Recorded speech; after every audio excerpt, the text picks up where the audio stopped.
Of the bills that we were concerned with, there were 27 that we really, really did not like. 24 of those were either defeated or modified in a favorable way. I won't cover all these. I want to hit just 3 for you. Number 1, 2143. This is related to state mandates about how you do road building and maintenance.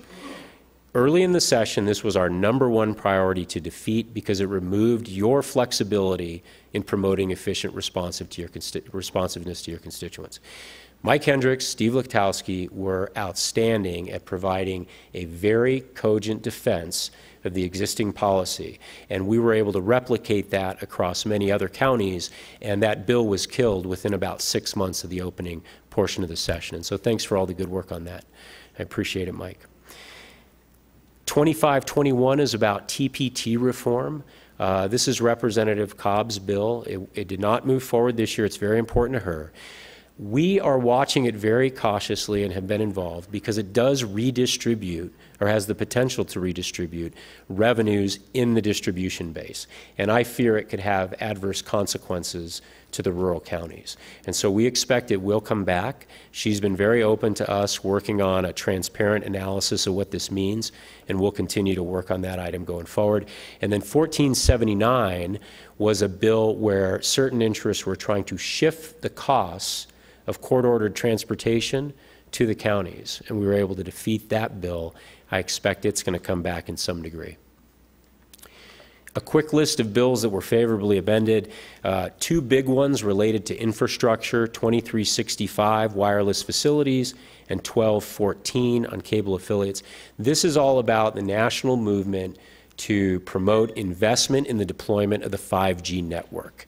So we worked to get the best deal we could in terms of negotiating that, and I'm hopeful that the program folks will find that that is implementable. Where there are issues, we can address those going forward. 1442, detention officers are no longer in the CORP plan, Corrections Officers Retirement Plan. They now, as a defined benefit, they now have a defined contribution. So it's a significantly changed program from where it was before. And 1480, which Chris Ballard helped me with mightily last year when the community facilities district's rewrites would have been enormously damaging to your county and many others. It was vetoed last year. It came back this year, and we were able to negotiate so that you still have authority when you go down this path of a CFD. And so we were pleased with that result.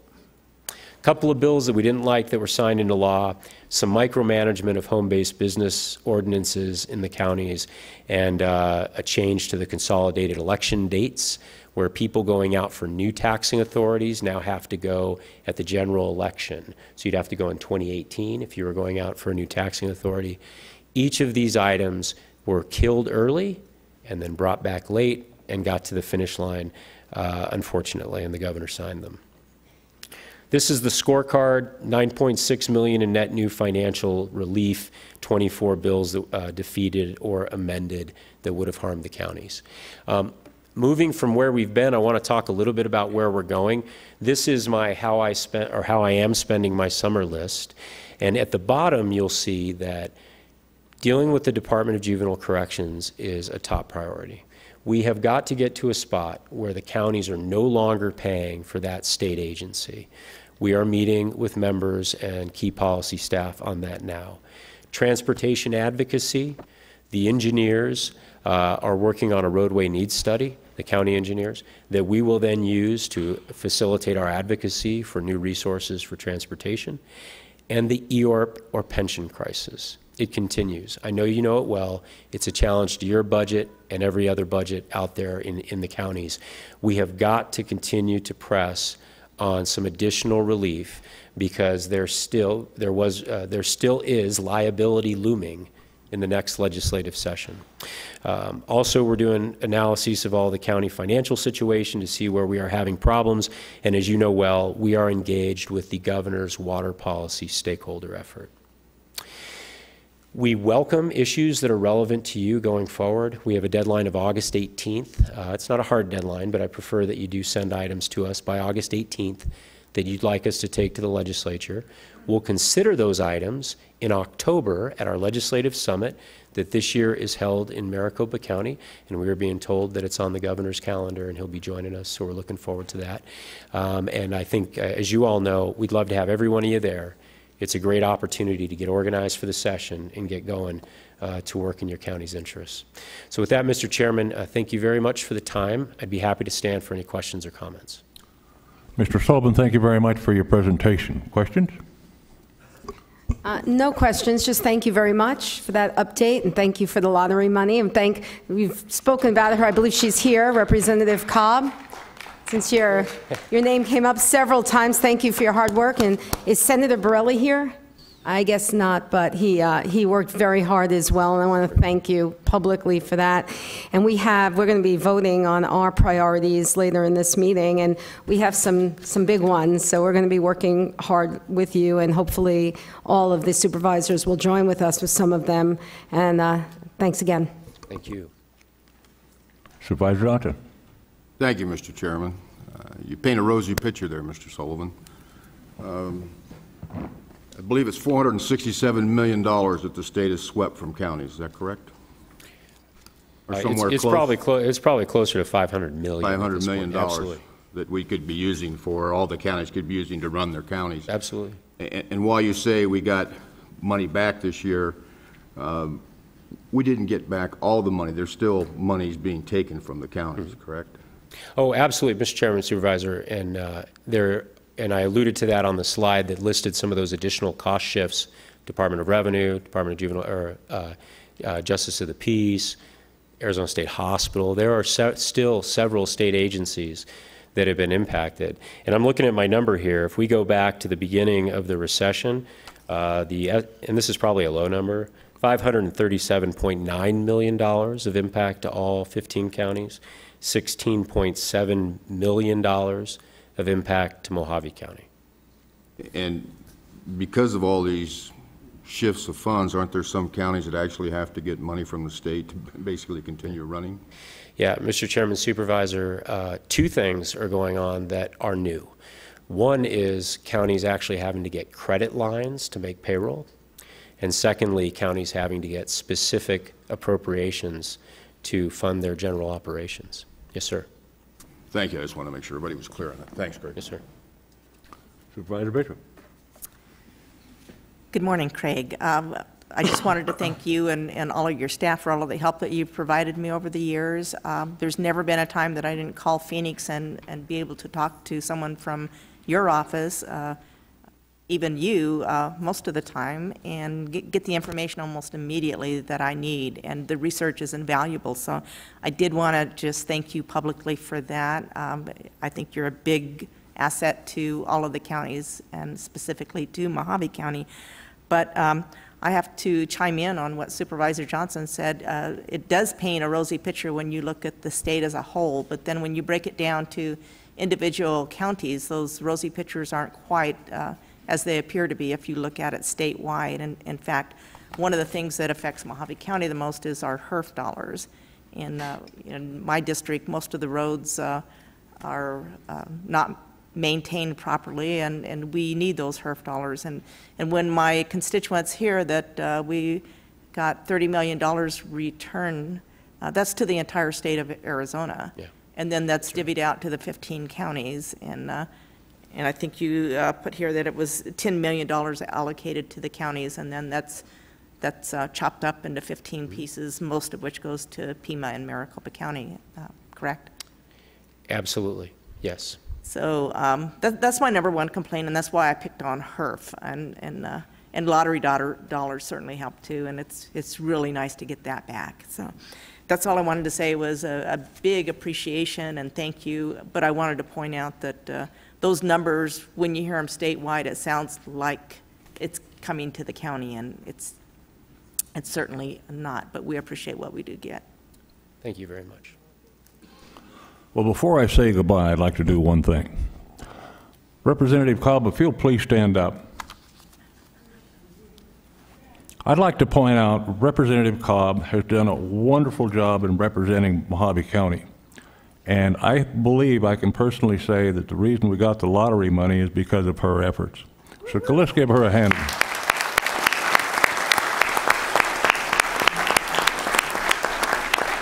Thank you. Mr. Sullivan, another outstanding job. Thank you very much, Look forward Mr. to Chairman. working with you and getting starting in October and setting our new agenda. Thank you, sir. Members of the board. Chairman Watson, I'd like to just point out that Sonny Borelli was on the phone with me this morning about 7 o'clock and talking over issues that we'll be going over today. So he's not here today, but he was certainly on my phone this morning early. Thank you.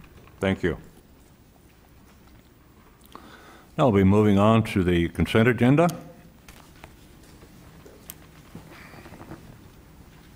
Following items under the consent agenda will be considered as a group and acted upon with one motion with no separate discussion of said items unless a board member so requests.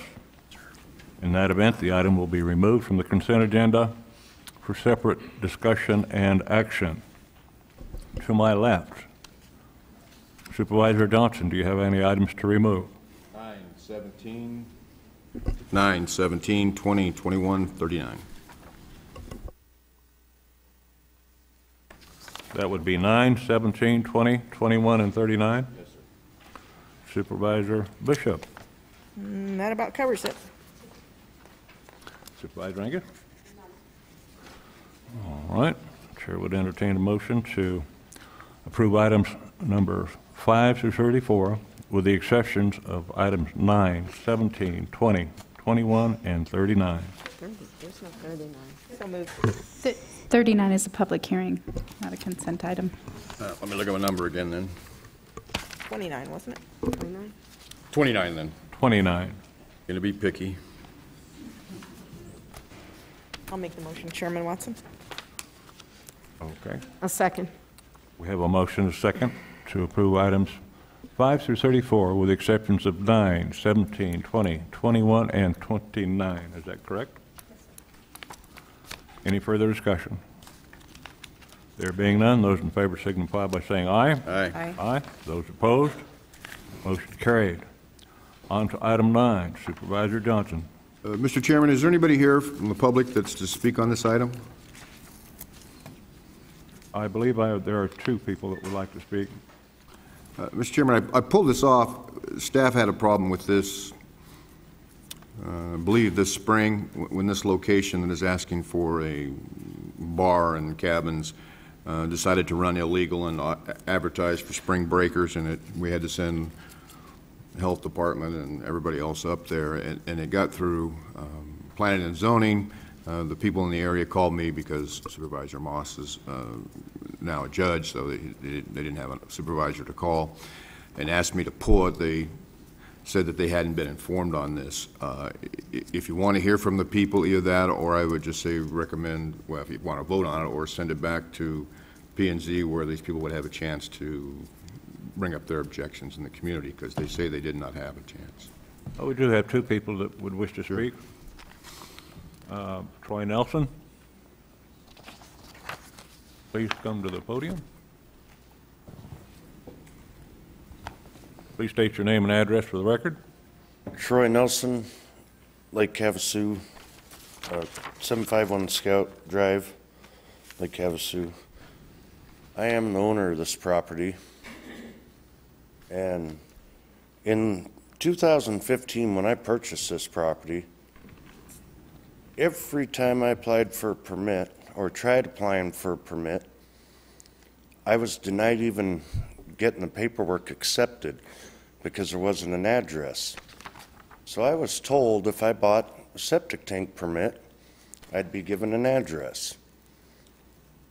Bought the septic tank permit, but couldn't get a start work order to install the septic tank permit.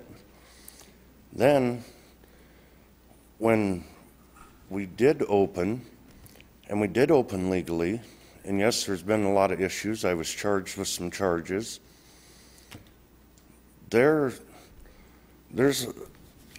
a lot of misunderstanding, because when you contact one department in the county and you say, okay, well, How come I can't turn in a permit with the legal description of the property to get permits?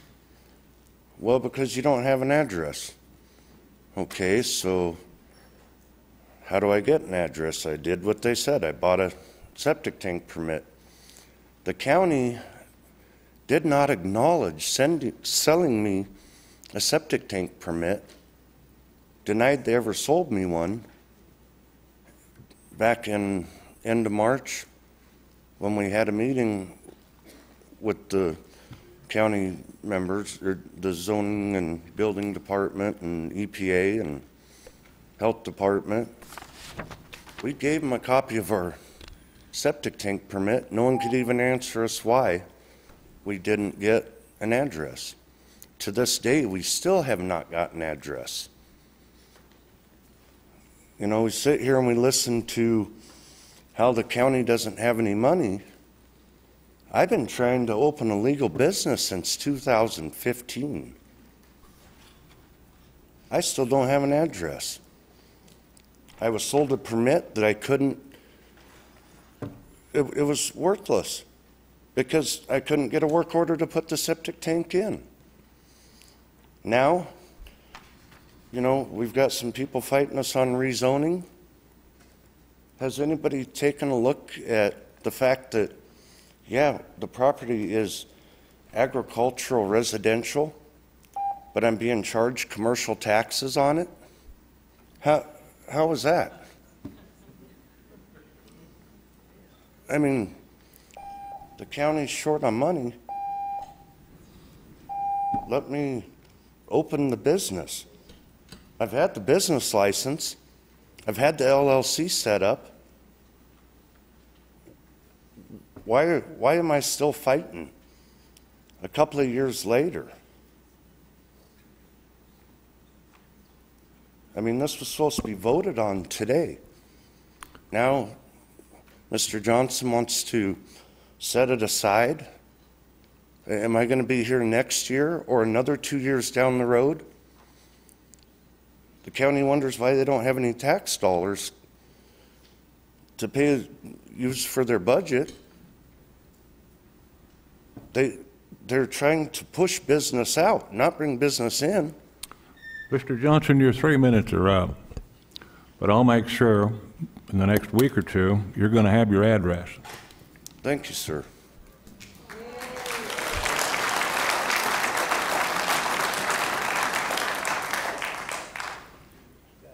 I'm guessing there's an address on there if it's gone through planning and zoning so far.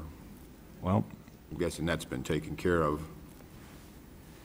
To my knowledge, it hasn't been taken care of. Now they won't issue an address because they want me to have a commercial septic tank. It's a commercial business, so I would assume that's what you would need. Can't be a commercial business because I can't operate a commercial business there without the rezoning going through.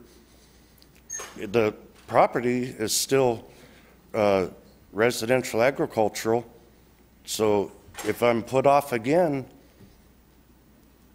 how am I ever going to get a business open?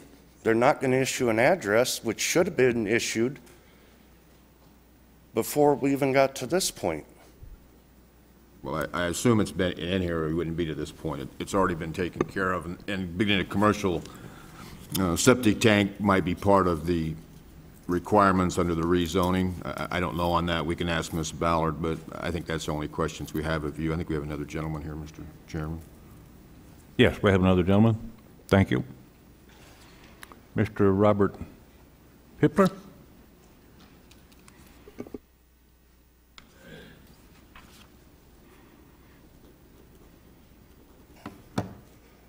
Good morning, Board. My name is Robert Hippler. I live at 7535 North Rancho Vista Drive. I'm a 22-year Mojave County resident. I own 6 properties in the Lake Havasu City area, one of which is located in Havasu Heights. I pay quite a bit in taxes, property taxes, so I'm contributing to the county. One of which is located in Havasu Heights. It's come to my attention someone is trying to open a bar in the Heights area. Again, this time legally. A few months ago, while it was open for a short time, Rancho Vista Drive, the street on which I live, seemed to become the main route to this bar. The last Saturday it was open, my family counted over 100 UTVs pass our house, I believe most of which were en route to the bar. 2 people actually stopped and asked if we knew where it was. One asked my 13-year-old son, "Do you know where the bar is at?" On our property. I moved from my previous house in Desert Hills, which was down the street from a bar. I made this move to the Heights to provide a better place to raise my children. I don't feel a bar this close to the Heights residents will be a good place to raise my family. It seemed to be a drag race strip for off-roaders for the short time it was open, where the speed limit is 25 miles per hour. Add alcohol to this and there will be accidents. I ask the board to consider this information before allowing this bar to reopen. Thank you for your time. I also have a letter from my neighbor 2 doors down. His name's Kevin Buffington. He couldn't be here today. At 7563 North Rancho Vista. He wrote it to me. He says, "I am an ATVer, and on one hand, I like the idea of possibly fun driving destination at the north end of town, but on the other hand, this is too close to Havasu Heights development. I'm opposed to the bar permit without supporting surrounding protection. In the few short days it was previously open, the traffic on Rancho Vista increased greatly. Many ATVers totally disregarded the posted 25-mile-an-hour speed limit here and were racing on this and connecting dirt roads. Many properties in the Havasu Heights development are mini ranches. Horse traffic is commonplace. Rancho Vista is a dirt road and speeding can get people and animals killed. Now you want to add alcohol to the mix for people that already disregard the local community. The animals and people that live here also don't need the extra dust, dirt kicked up that accompanies the extra traffic. Most people are unaware of dust-related valley fever. Another ATV desert restaurant / bar may be a good idea, but build it somewhere away from a local community." Thank you. Thank you, Mr. Hippler. Mr. Chairman, can we have either Mr. Walsh or Ms. Ballard come up to answer a few questions? Certainly.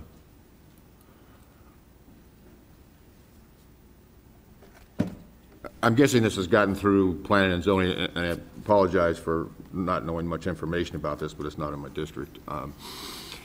So I'm guessing there is an address, or you wouldn't be giving somebody, or wouldn't be recommended for a liquor license, or for opening up a bar out there and some kind of cabins, I guess, for rent. What about traffic and control to get in and out, paved roads? Is this being rerouted through the community itself to get to the bar?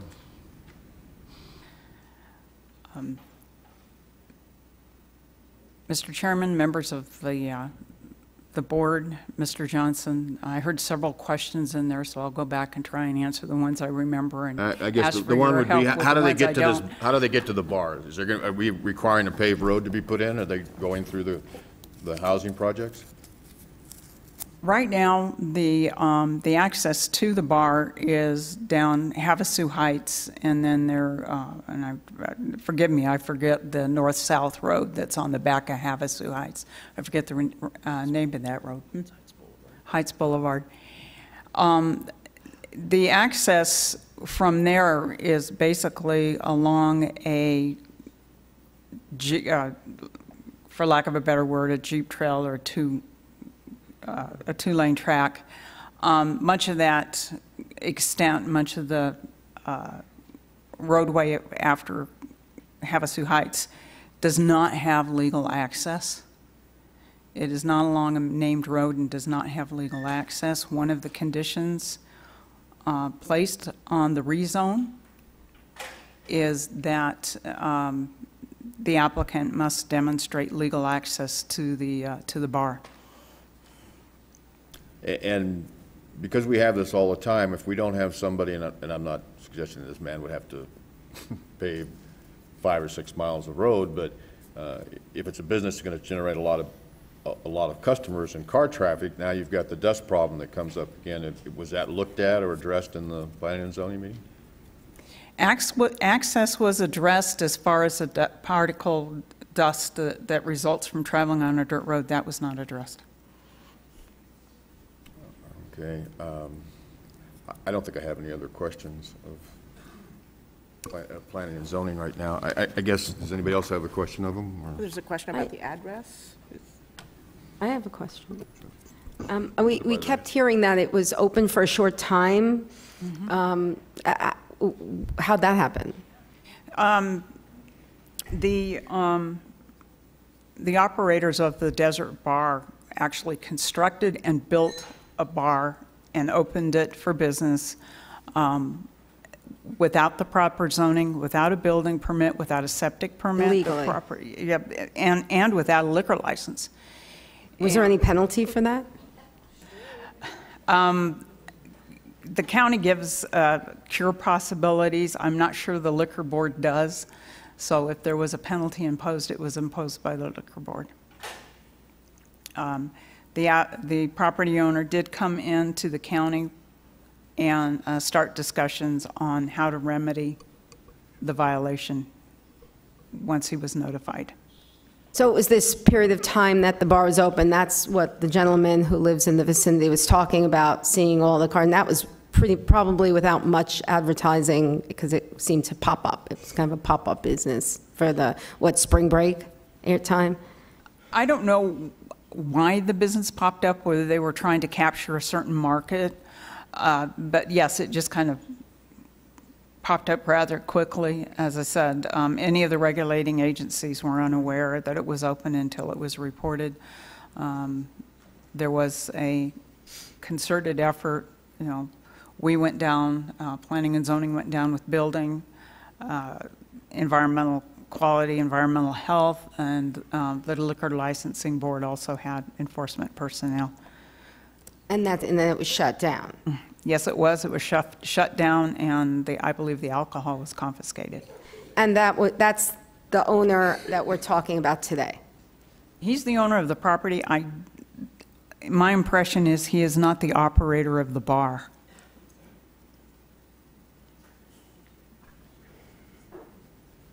He's here. Can we ask him? Yeah. Are you the operator of the bar, or are you leasing it, or what's the deal? First of all, it was posted, which the county has pictures of, that we did not sell alcohol there. We sold cups and ice, yes. Second of all, we rented out the property for people to have weddings, birthdays, anniversaries there. Third of all, under the ARS codes that have been completely just swept under the rug, and the county says don't apply, I have files and files of ARS codes. A building under $1,000 cost, there is no building permit required. The EPA fine I got and had to fight in court under the ARS code, if you're in an unpopulated area, you are allowed outhouses. We're in an unpopulated area.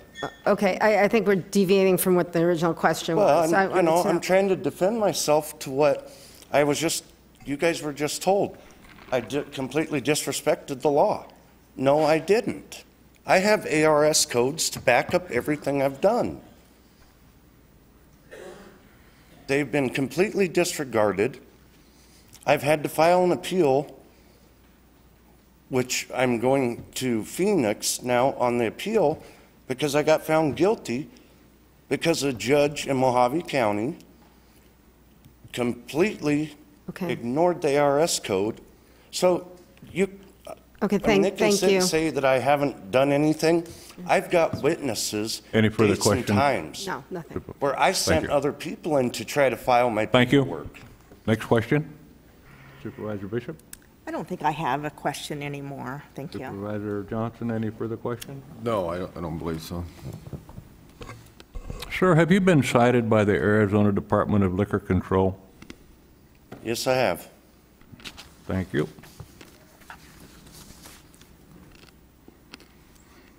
Okay, Supervisor Johnson, this is the one that you pulled. What's your... Well, at the least, I'd like to send it back to planning and zoning for the good public hearing. If if we don't want to do that, I couldn't support it going forward at all. So I don't know what the rest of the board feels. I'd probably deny if it was put to a vote.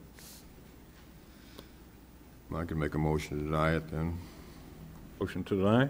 Motion to I'll deny. second it. And a second? Any further discussion?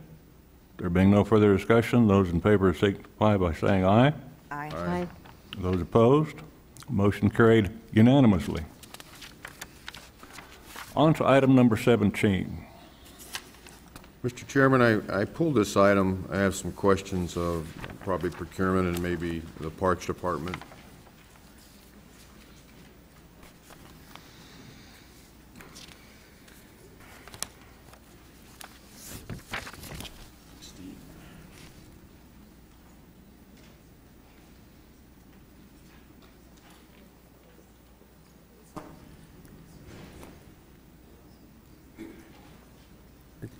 One of the questions would be on the contract. Do we have a number of jet skis that will be available for rent, or we allow to be on the property? As far as the number of jet skis? Yes. I'm not sure. I'd have to check with Hal if there's a number associated.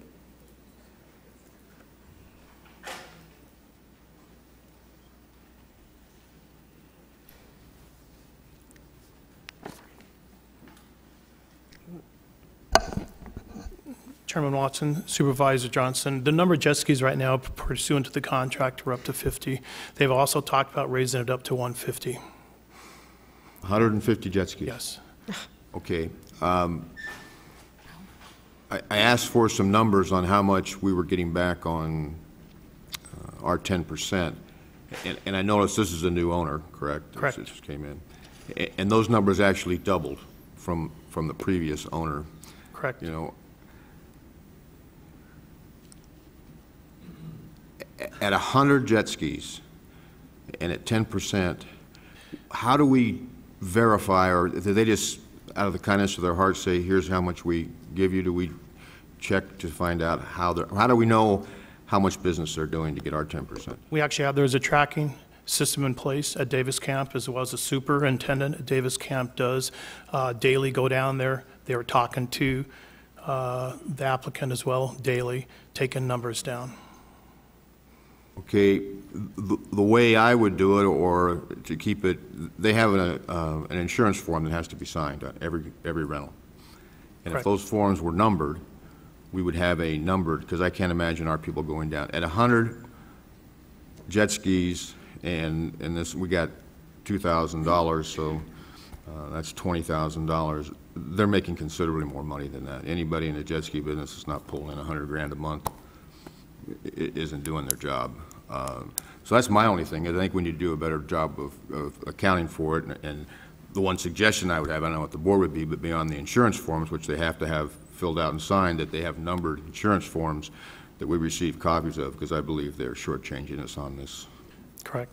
Because also the supervisors, they are required also to watch a video before each rental. Mm-hmm. So we do have that tracked, as though they also have to document each condition of jet ski before it does go out to the water.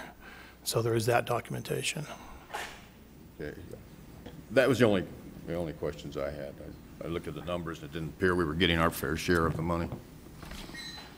Thank you, Supervisor Johnson. Supervisor Bishop, question? No, I don't have any. Supervisor Angus? Yeah, since this is a new owner, how are you seeing it as from the last one? Are we having the same kind of good response from the people who are renting it? Is everybody happy? Have there been problems?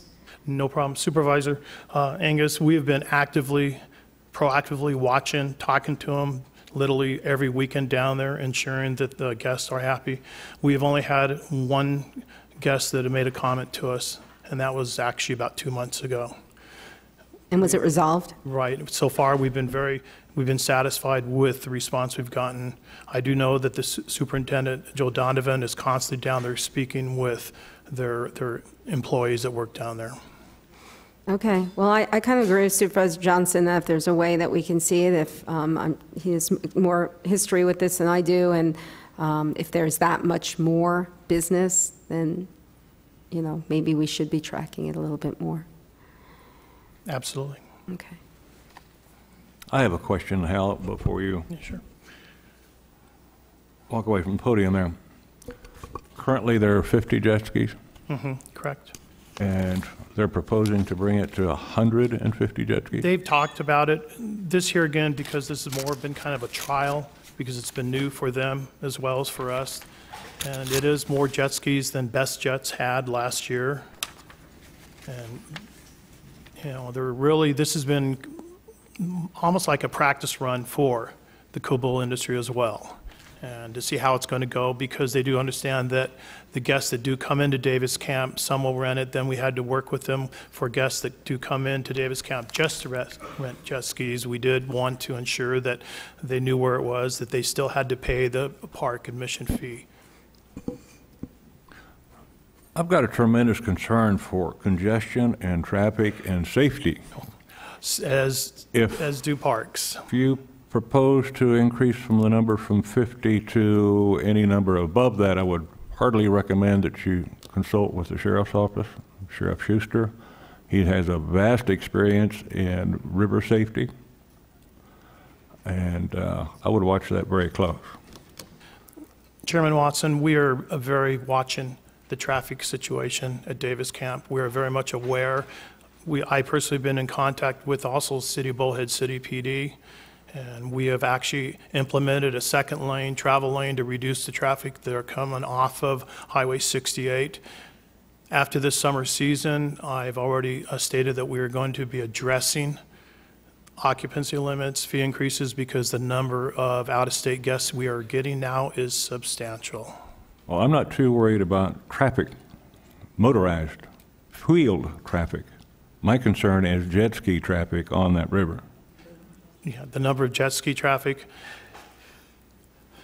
it's a concern. I do know that the City of Bullhead City has expressed that as well. Okay, and we all are I'm concerned. saying is if the numbers exceed 50 or they go to 75, my recommendation is please contact Sheriff Schuster for his recommendation before we expand any further. Sure, absolutely. Thank you so much. No problem. Chairman Watson, I'm sorry, I should have said this before, if I may. Certainly. So this operator, he also operates out of Laughlin, Nevada. So I want to make sure he's not bringing those jet skis over from Nevada and launching from Davis Camp. He may be launching other places, because I've been asked that question. It's a good question. Supervisor Ankus, the owner is Kabul, and he does own Fast Trip, and that is the business in the City of Bullhead City. And that is also, they have a maintenance yard next door where they do the maintenance on jet skis as well. It is all within the city limits. Right, but the same owner owns a business at the Laughlin discount outlet of renting jet skis. I'm just saying, because we had this discussion once before about a little bit of monopoly going on, but people cannot bring rented jet skis into Davis Camp. In addition, they have to rent it there. Actually, if somebody does rent a jet ski and they do want to pay to come into Davis Camp and they do pay to launch onto the river, they can. It is just no different than also having a personal jet ski where guests will come out, stay at Davis Camp, have a personal jet ski, and launch as well. Personal, but not another company can come in. Right now, as far as the other company, if they were to rent it out in town and then bring it, we would not really control that. We talked about that a couple of years ago, that wasn't allowed. We had a whole discussion about it. Was that a change in policy? Chairman, Supervisor Angus, and correct me if I'm wrong, Hal, we don't allow anybody to vend out of Davis Camp other than our registered vendor. And back to Supervisor Angus's question, what would be the one, if somebody were to rent a jet ski out in town, have it on their own, I don't even know if they can, even on their own trailer hitch, they would come in, that would be one that we'd probably have to look into if we're going to mitigate that one or not permit that one. That's where Supervisor Angus, we would, if somebody came in with a jet ski, we would charge them just like any other individual, so we would be actually recouping more money. Actually making more money than we would by a separate vendor. So, I don't know how else we would catch that if someone was renting a jet ski in Bullhead City and then trailering it to Davis Camp, but we certainly don't allow that an outside vendor to come into Davis Camp and rent out his jet skis. Mr. Hendricks, that's correct. That's the answer to my question. Thank you. No problem. Okay. Any further questions? This item was pulled by Supervisor Johnson, but Supervisor Angus, this is your district. Motion to approve item 17 as written. Would that be with the changing of the, like a numbering system for the Oh, okay. Do you insurance want to forms add or that something? in So this we could- motion? I would think so, so we could, All right, so approve and sign contract 07 PO5 Amendment 5 to Kabul Inc., the county's concessionaire for jet ski rentals at Davis Camp Park, setting a ceiling on fuel reimbursement costs and removing 10% of net profits on repairs. Payments to the county will continue to consist of 10% of gross sales for rentals, sundries, and refueling, and adding a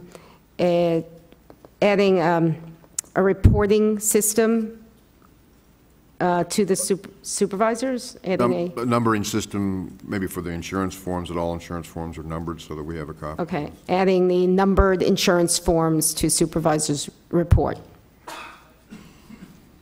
Second. We have a motion and a second. Further discussion? There being none, those in favor signify by saying aye. Aye. Aye. Those opposed? Motion carried unanimously. Item number 20. Mr. Chairman, if Supervisor Johnson. librarian here, I've just never seen this item come to us this way before. Usually it comes in our monthly things where we accept donations, and all of a sudden we're accepting $163,579 in books for the year. Is that just a new way you're doing it now, or? Supervisor Johnson, Chairman Watson, no. We've done this typically twice a year in the past. This year it got past us and we're doing it once. Okay, and then I didn't see a list of the people that we're giving the credits to. Can you furnish those to us? Supervisor Johnson, we do not keep those. People donate books. They come in boxes. Sometimes they're in our book drops. We give them receipts for the IRS that they fill out. We don't fill it out for them. We don't tell them how much their books are worth. That's up to them to come up with an amount. This is not something typically for materials that we ever keep names of who drops off books for us or DVDs or anything like that. The process is they drop it off. Our staff goes through them to pick out things that we may need in our collection to add. The remainder of the things are given to the Friends of the Library for them to sell at their book sales, and then the money they make from those comes back to the library in some fashion to pay for things that we need to operate. So then this $163,579 figure you came at that because we sold these books that were donated for $163,000? No, these are the ones that we've decided we want to add them to our collection so that people can check them out. These were the ones that either we were missing, ours were torn up or, not in good condition, or, things that we thought that our patrons would want to check out and read at home, read or watch movies or whatever. The other things that we didn't think we could add to the collection, either because the material contained in them was outdated, or we already had it, or the condition wasn't what we would think would be worth keeping, those things are given to the Friends of the Library to sell. So the $163,579 is the price that your staff put on for the books that were added to our library collection? Yes, the 7,001 items that were added, that was the average amount per item. They ran it at the time that they add them to the collection in the integrated library system. The amount of the new item is in that record. At the end of the year, we run a report. All of those items come up. The amount came out to the $163,579 of the things that were added to our collection. Okay. I guess I have no problem with taking this in and approving this item, but I think we should look at maybe bring back an item to, if we're just giving out blank receipts to people for tax deductions, I mean, as a government, that's one thing if it's the Goodwill or somebody giving that out, but I think we need to have some kind of a record as to how much we're allowing for tax deductions for county donations. My understanding, and maybe Mr. Esplin can help me with this, is that that's typically, I mean, we don't have the staff that's assessors that can sit there and go through a box of books when somebody brings them in, you know, drop all of that, go through them and assess on the spot the amount that would be. I'd need a whole lot more staff to be doing that function. But these people want a receipt and they want a tax credit. Not all of them, not all of them. As I said, lots of times they just drop them in our book drop. I would say the majority of them don't, but if they want one, we give them the receipt, tell them, you know, we will put in 2 boxes of books. You know, 4 boxes of books, you know, 3 boxes of DVDs, but we don't count the number, we don't go through and assign a cost to each one of them for them. Okay, well, it's not agendized for that this time, but if we bring it back, then I think if not everybody does it, I'd look at those that request a form back for a tax deduction, and those would have to be evaluated. That would be mine, but that's all I had on this item. I just wanted some clarification because I hadn't seen it in one number before. Okay. If there's no other questions, I'll move to approve the item. I'll second it. We have a motion and a second for approval. Further discussion? There being none, those in favor signify by saying aye. Aye. Aye. Those opposed? Motion carried unanimously. Item number 21. Mr. Chairman, I pulled this one. It's a tertiary road, and I don't know if we need to continue to accept these with the lack of HERF funding that we have. Thank you, Supervisor Johnson. Supervisor Bishop, I believe this is your district. This is my district, and this will be a petition going to the Transportation Commission, I believe. But Supervisor Johnson has a good point. If we can't maintain the roads that we have, maybe we should at least have a discussion as to whether or not we need to have a moratorium on new roads, and maybe Mr. Hendricks can shine some light on that for me. Mr. Hendricks? And thank you for allowing me to do so.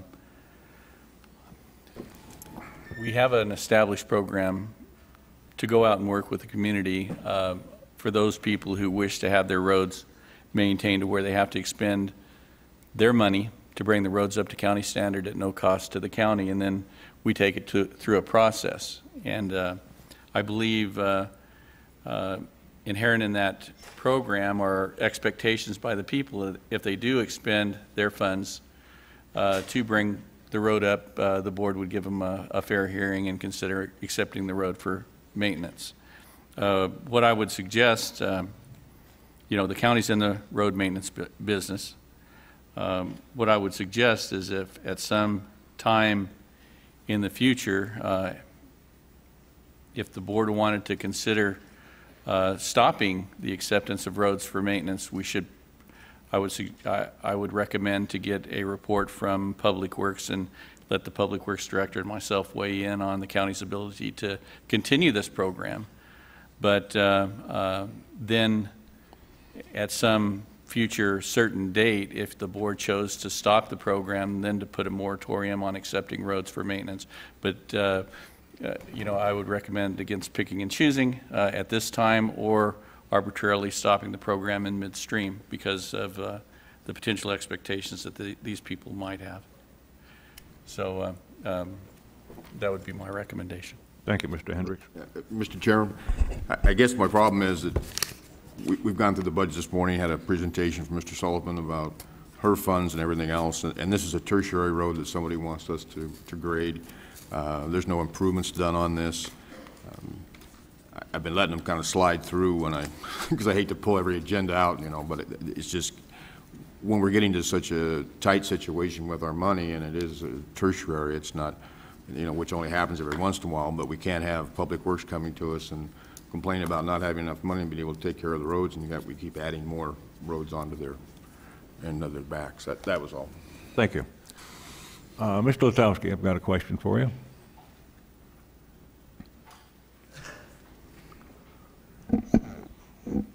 In order for Mojave County to bring into the road system a tertiary road, I believe it's a requirement of those folks that live on that road to bring it up to our county specs. Is that correct? Yes. Good morning, Chairman Watson, members of the board. First, I do want to acknowledge that this particular board action item is simply to acknowledge a petition that was recently received by the Public Works Department, and this is the opportunity for the board to consider whether or not they are approving of the applicant and Public Works working together toward effecting this process of bringing up, in this case, Eloy Road to a tertiary standard. So, to the best of my knowledge, to the best of Public Works knowledge, there has been no betterment of the roadway yet by the petitioner.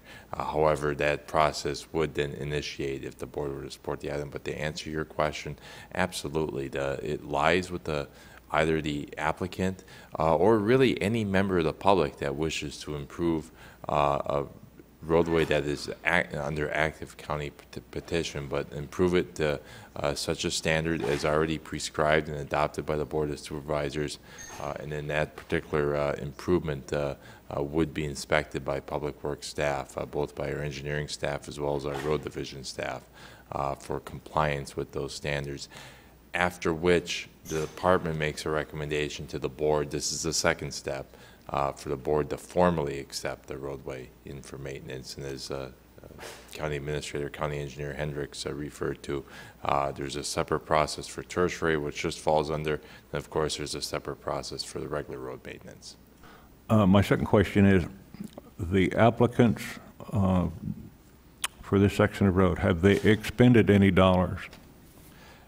Chairman Watson, members of the board, at this point, the Public Works Department is not knowledgeable of whether there has been any improvement or no improvement. We just received this petition, so typically under these petitions, there has been no improvement undertaken until such time as the applicant knows that the board has at least acknowledged the petition to commence the process. Of course, the board can always acknowledge a petition and reverse course, at the second phase when the road has been bettered and ready for acceptance consideration. But we don't know of any improvement that has taken place. Thank you, Mr. Notowski. My concern is from time to time, people, do improvements on their roads privately, even with their own graders or tractors and whatnot, expend dollars to bring them up to our specs. I just want to make sure that this applicant hasn't spent dollars in anticipation of approval. And that's my concern. Mr. Chairman, if I may, we have the form where they have to, I think we finally got it straightened out, where they have to get permission to work on our roadways. So we would know if they pulled a permit to give them permission to work, because there was quite a discussion over allowing somebody else to work on our roads, the liability issue. Actually, Chairman Watson, Supervisor Johnson, the property owners have the flexibility to maintain ingress and egress on public rights-of-ways without obtaining a right-of-way use permit that obtains the both rights-of-ways that are not maintained by the county as well as rights-of-ways that are under our tertiary maintenance programs. Regularly maintained roads, yes, the public would have to pull a permit. Or if they're proposing any heavy construction type work, such as new drainage improvements, et cetera, they would have to pull a permit. But in this case, it is quite possible, as Chairman Watson alluded to, that the property owner has already run, through a private grader or their own means, some level of improvement on the roadway. They just haven't disclosed it to us, and we do make, all citizens know that there is a two-step process by which we encourage them to hold back and at least allow the board to acknowledge their petition, which that's what's happening today, and then they can move forward and work with us. But Thank you, Mr. Latowski. I just wanted to make sure that nobody's going to be out any money with this decision. Chairman Watson, I think that this is the very first preliminary step, and it's 0.6 of a mile, that I would make a motion to approve, acknowledging the receipt of and refer it to Public Works for review and recommendation on County Ordinance 92.3, pursuant to County Ordinance 92.3, on that section of North Eloy Road from Chino Drive north 0.6 of a mile. I'll second that. We have a motion and a second. Any further discussion? There being none, those in favor signify by saying aye. Aye. Aye. Aye. And those opposed? Aye. And one opposed. Motion carried. Item number 29. Approve the certificate of clearance to abate taxes on uncollected personal property in the amount of $31,424.92. Supervisor Johnson. Thank you, Mr. Chairman. Is the treasurer here, or somebody from the treasurer's office? Yes, we have representatives of the Treasurer's Office. Good morning.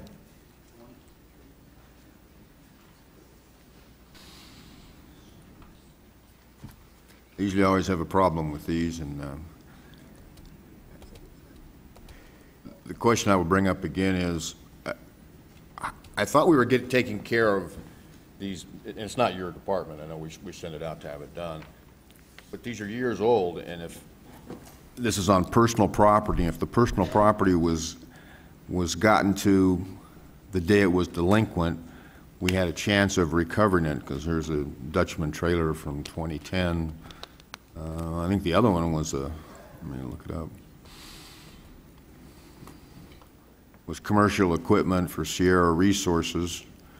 I mean, that's over $15,000, maybe $16,000 where we could have gotten there and at least gotten the equipment and sold it to get the taxes back that we need. Are we getting it closer to getting a handle on getting these delinquent taxes in a short amount of time? Because it is kind of hard. If the business goes out of business, they're gone, and now 5 years later, we're not going to find the equipment. Yeah, on these, it's hard to tell. I mean, we submit delinquent tax reports to the sheriff in December, and we also do it in June for every delinquent year that comes up. So like this one that was back in 2010, we submitted that to the sheriff, at that time. Why it's taken so long to go through, I don't know what their process is. So, yeah, I don't know why the delay on these back years. Okay, I guess we can go from that. That was my questions. I mean, it's kind of hard for us to, especially a lot of people here worrying about their taxes, and then we're not collecting taxes, and those are the only questions I had. Do you know if there's still a bunch more out there? Or do you have any idea? Yeah, there's quite a bit. Like I said, the only time we get these affidavits of abatement is when the sheriff finally goes out and if they can't find said property, they send us an affidavit to the taxes are uncollectible, and then we submit the abatement to you guys. Thank you, sir. Yep. That's all I had, Mr. Chairman. I'd motion to approve if nobody else has a question. Chairman Watson, I was just curious if there's someone from the Civil Division of the Sheriff's Office that could explain what their procedure is. I see a lot of badges out there. I was hoping one from the Civil Division might be here. I see our sheriff is coming down. I see Sheriff Schuster coming down. Oh, and a civil deputy. Great.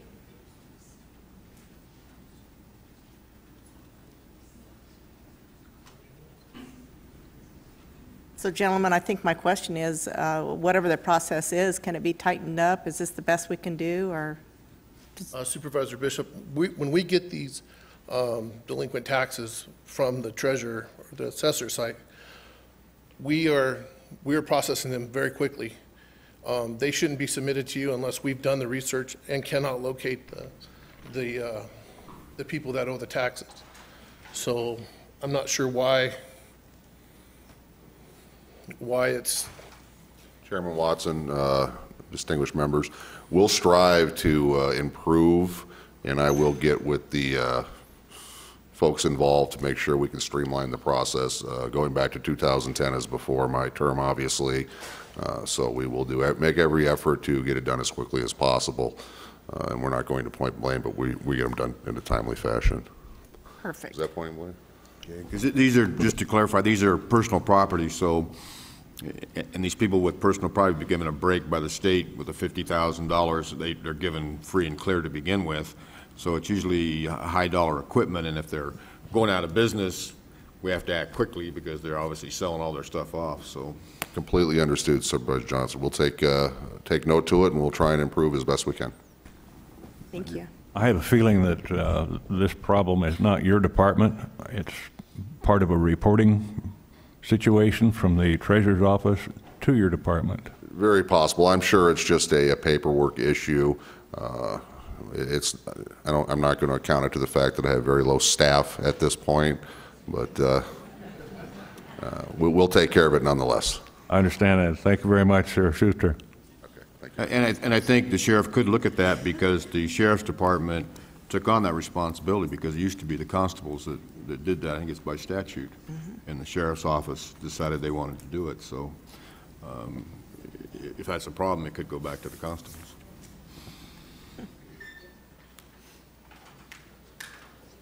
Motion to approve. Okay, we have a motion to approve and a second. Any further discussion? There being none, those in favor signify by saying aye. Aye. Aye. And those opposed, motion carried. On to public hearings.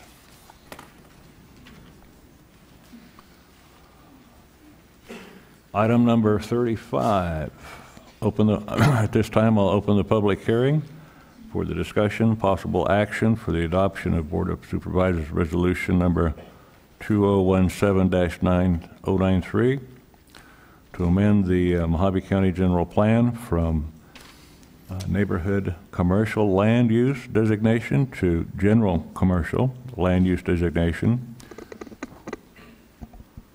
in the amended to the Virgin River Plan use designation from general commercial land use for the assessor's parcel number 402-33-132 in the Beaver Dam vicinity, Arizona Strip, north of I-15, east of Anderson Lane. Good morning, Ms. Ballard. Excuse me, Mr. Chairman, members of the board. I have some additional information the board should be aware of. It pertains more to item 36, but also would be information you might want to consider under 35. As between the Planning and Zoning Commission meeting and this meeting, the department has continued to receive letters of objection on this particular request. And as I said, this applies to 36.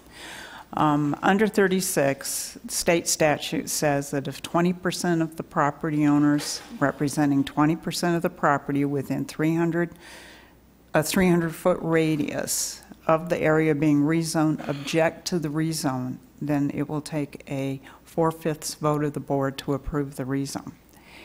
On this particular property, we have 20% of those property owners objecting, and they represent 26% of the land area.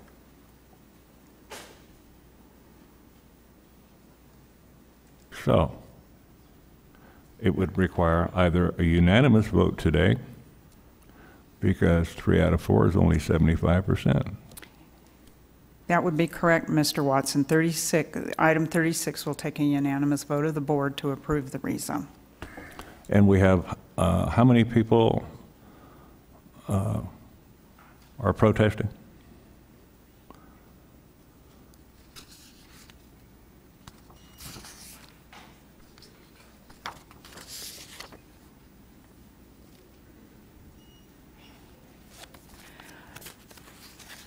Mr. Watson, members of the board, we have 9 owners objecting. Those 9 owners represent 20% of the owners within that 300-foot radius, and they also represent 26% of the land area. Okay, and 26%. Thank you very much for your input. Thank you. This vital information to the decision of these two items. I have several people that would like to speak to the item. Luella Booth.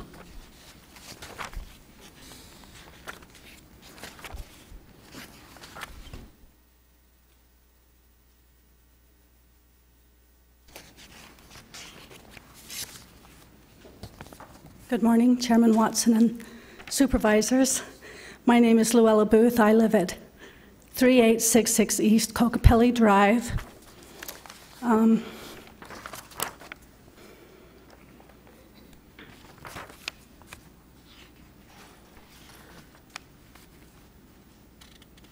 may need someone to show me how to do that.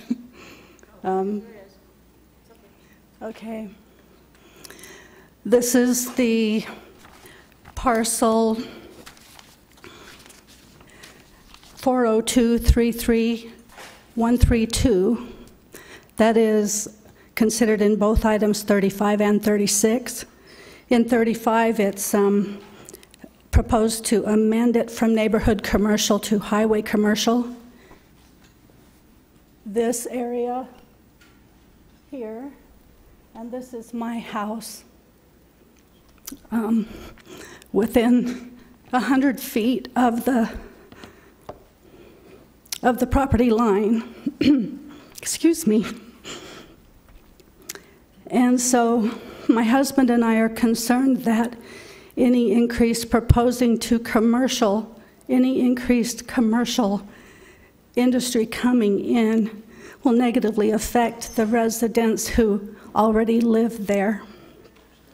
Looking at the permitted uses under highway commercial, most, if not all of them, seem to be in conflict with family-friendly residential living, increasing many of the things we've already discussed, like noise, trash, sewage, but particularly to our concern is overnight parking of large commercial vehicles and the additional pollution and crime and that kind of thing that comes with that. And so I would respectfully request that it remain neighborhood commercial instead of going to highway commercial. Thank you. Thank you. I've got a question for you, if you can leave the map up there. Oh, sure. And if IT will pull the map back up. Can you point out to me the underpass from I-15? I believe it's right there. Is that, if I can see the map right? Okay. Right there?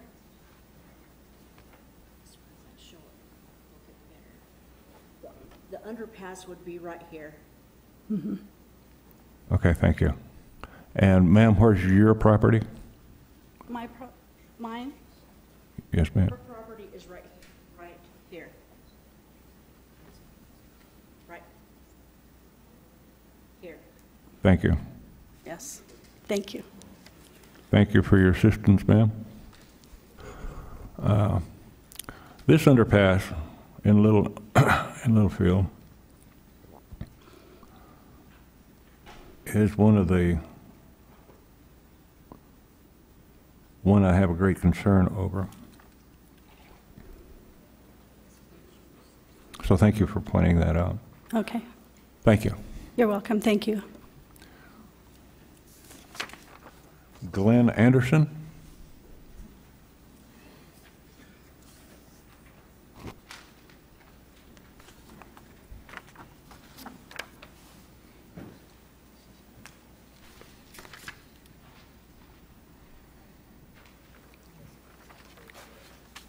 Good morning, Chairman Watson and supervisors.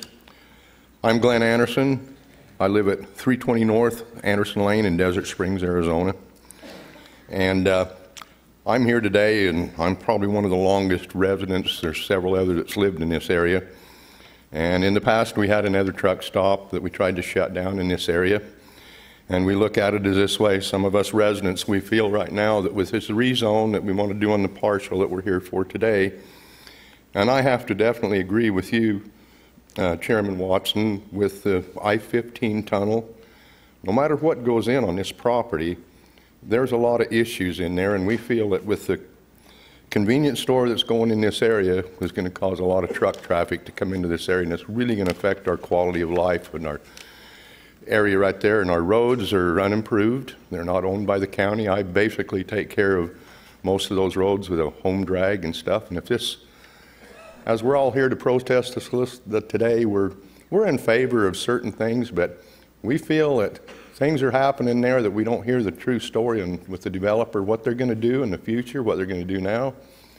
And we just need to know what's going on to look at our livelihood and our future in this right here, because a lot of us are retired senior citizens and things like that, and I think that it's very important as you guys on the board really take a deep look at this, because it's happened before, and really look at this concern, because it's a devastating place. There's so many issues that's gone on here in that, and lots of battles and wars and stuff like that, you know, they're just arguments and stuff. And anyway, with that, I appreciate the time, and I hope that you guys really look deep and look at what we've got going on, and if there's a thing in the future, come up and look at the area and see for yourself. Thank you. I have a question for you, Mr. Anderson. Explain to me the width and height of this underpass under I-15. Do you have a concern with that? I know that recently the ADOT put in a new tunnel to the east of the one that was there, and it's 13.9 is the clearance. And the clearances will pass for certain things, but you've always got wide loads, over wide loads. It's kind of hard for me to give you the facts and figures today.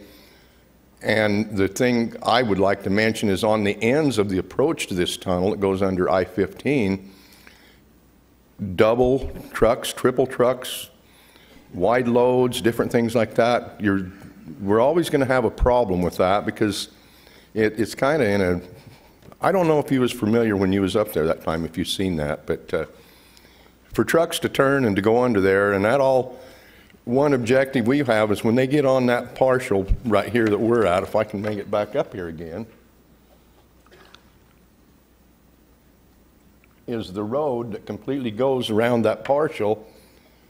Where the convenience store is going to be put in, any vehicle that misses that has to go around this whole piece that all of us are here.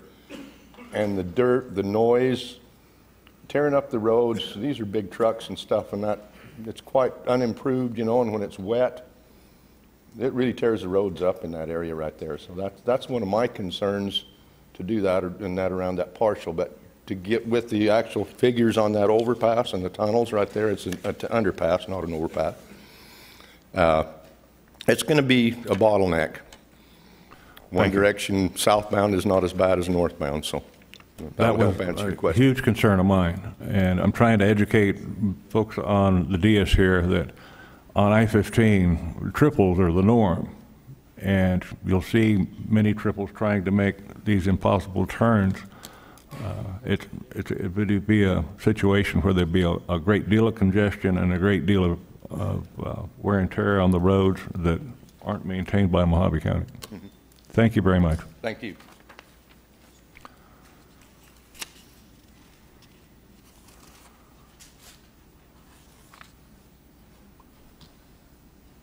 Jamie Clark.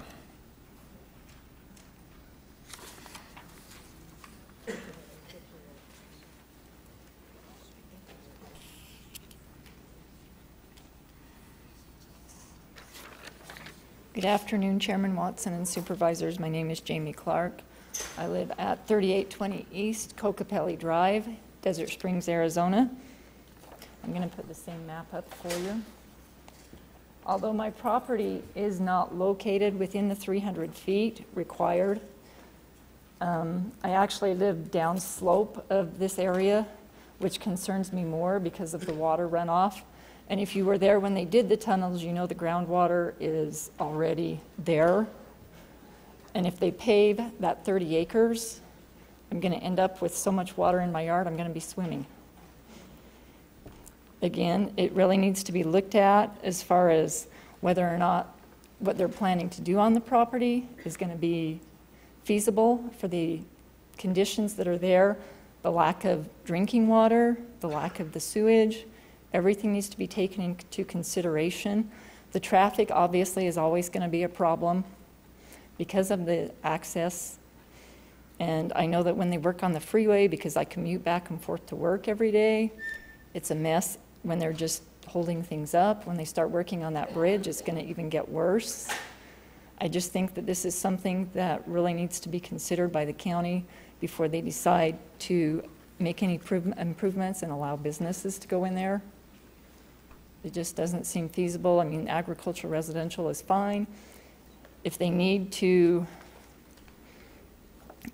have it rezoned, we have it, there are commercial buildings that can go into the agricultural residential with a use permit. I don't see any reason in changing the zoning. Thank you. Thank you, Ms. Clark.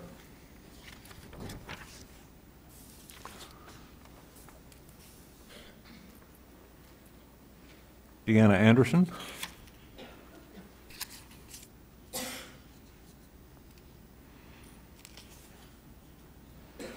Good morning, Chairman Watson and the rest of the supervisors. Thank you so much for putting us on the agenda. My name is Deanna Anderson. My physical address is 320 North Anderson Lane, Desert Springs. We're all a part of the Littlefield Beaver Dam community, all the same zip code. Okay. On the general plan,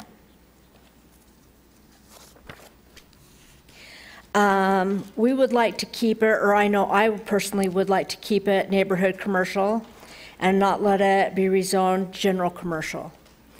My home is from my home, not the property line, but from my home to the property line that they're wanting to take and rezone is 181 feet.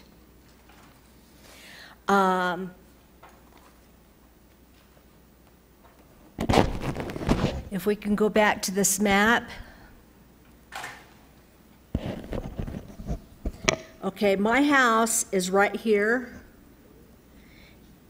And here's the area that they want to take and do the rezone. This is, I came down to the commission meeting, and I think there was kind of a misunderstanding with the commission, and I think they were confused because this part right here has been approved in May for a convenience store. And there's, this 5 acres is kind of a different, they've taken, and let me see, Anastasia Road runs through here. They've got this cleared and this cleared. And so if you come off the freeway, you can go around Anastasia, come down Anderson Lane, back on Fleet Street. And here's the tunnels that Supervisor Watson was concerned about. I know that 4 years ago, a different owner of the property had it, and they was trying to build a 30-acre truck stop in that same parcel that we're here talking about today. And so it was shut down and through the commission.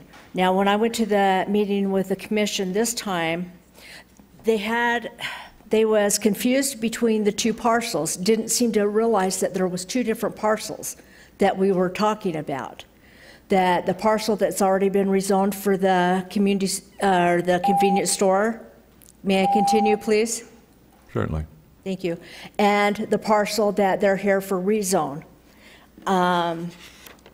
And some of this I'll go back through on the next item on the agenda. Does anybody have any questions? Thank you. Thank you.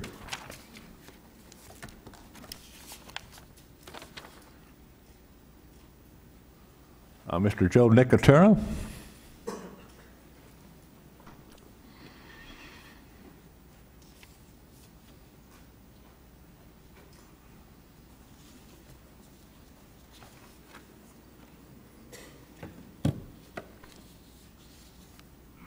Good morning.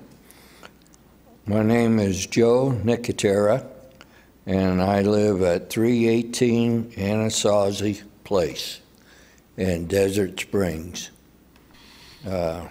Louisville.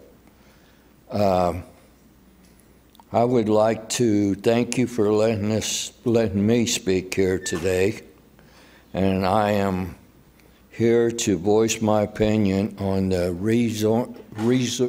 rezoning the particle of 402-33-132. I feel that this property should remain as AR, not to be rezoned to a highway commercial. My house is only 89 feet from the side to the property, to this other zoning that they're trying to make. 89. From the back, it's only 138. I feel the owners already have a property for a RV park that they want to put in there, and it's 96 spots.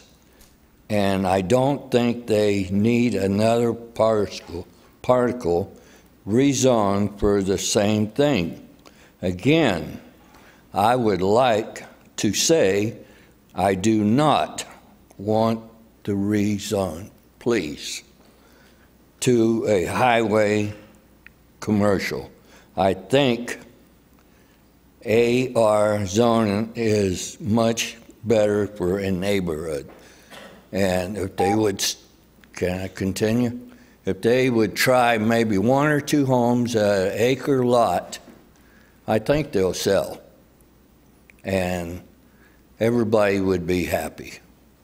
And when I bought the place, when I retired, that's what they told me.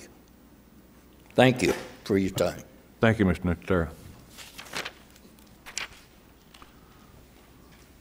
Annis Nicotera?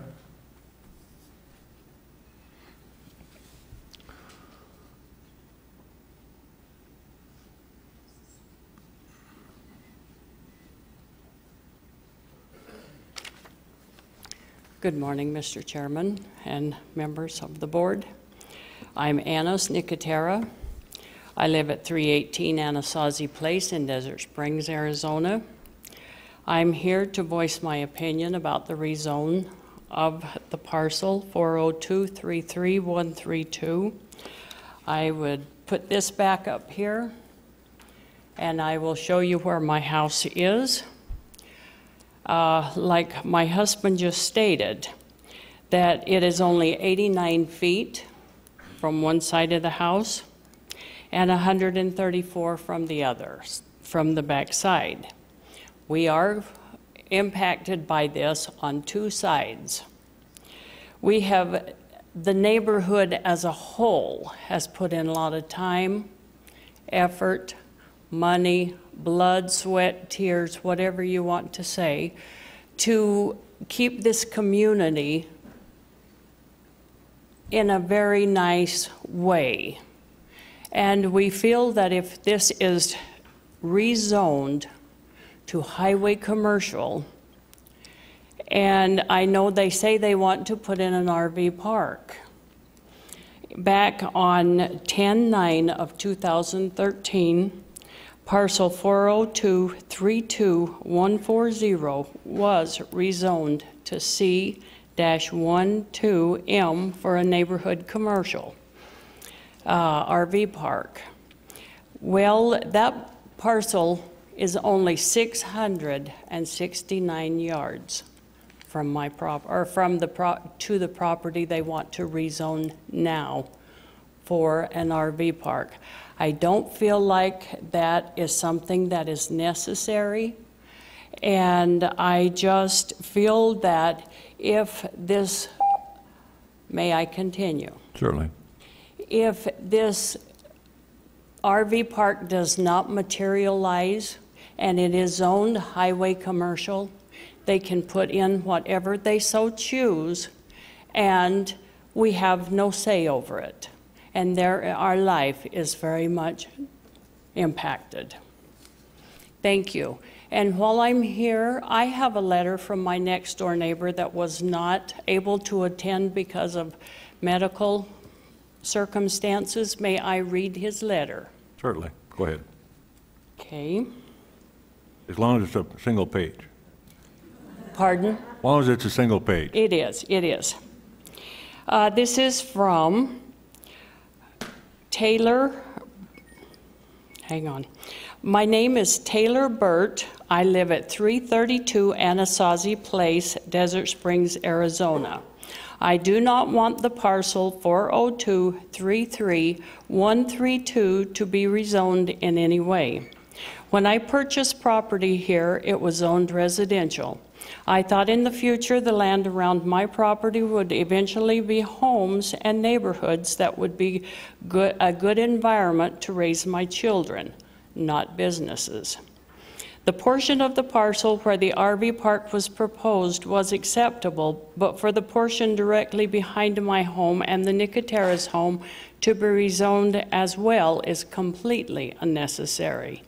I do not want businesses of any kind directly behind my house. This land is residential and I feel it should remain so. Thank you for your time and consideration. And I thank you all also for your service and your time. Thank you.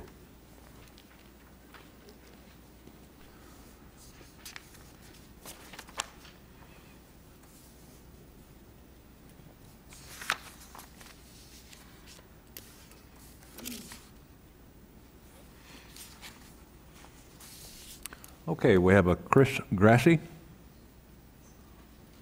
or a Lauren Nixon. Hello, my name is Chris Grassi. I'm here for my mother, has a living trust. The house is set up as a living trust, I guess. So I'm speaking for her, for Lorena Nixon. But I live at 333 Anasazi, Desert Springs.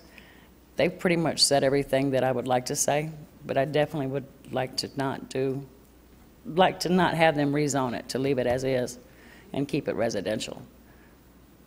Okay, and Thank thank you you. very much. I'm sorry, did you give your address? You did? Okay, thank you. Thank you.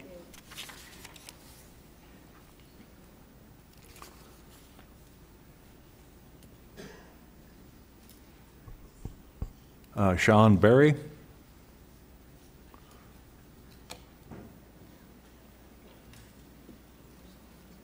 Hello, my name's Sean Berry. I live at 345 South, 200 West, St. George, Utah, 84770.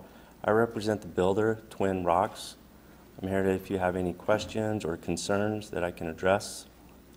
We are not just here to get the land rezoned and develop it as an RV park. So I'm not sure where these concerns come from or any other issues like that. So do you guys have any questions? Board have any questions? I have a question. Supervisor Bishop. I attended the planning and zoning meeting when this was being discussed, and most of the concerns at that meeting was trucks with reefers that would be running all night long and disturbing the neighborhood. Can you expound on that? As far as trucks parking there or not parking, I don't think anyone can believe that you can control a park coming or going there. There's probably not enough room for them to park. I think a lot of that issue came if there's going to be excess parking. All the parking is in front of the convenience store. For an example, this morning, I drove by there on my way to Mesquite. There was 2 trucks pulled off there at that exit. What they were doing there or not doing there or spending the night, I have no idea. But there's really not enough room there to have multiple trucks or a truck stop. Okay, but if it was approved as an RV park, I don't know why you would approve an RV park and then let semis park in the RV park. That would be, that doesn't make any sense. Yeah. I would not want a truck next to me in my RV. Nor would I. Agreed. Okay, that's all. Thank you. Any other questions? I have none. Thanks. Monty Holm.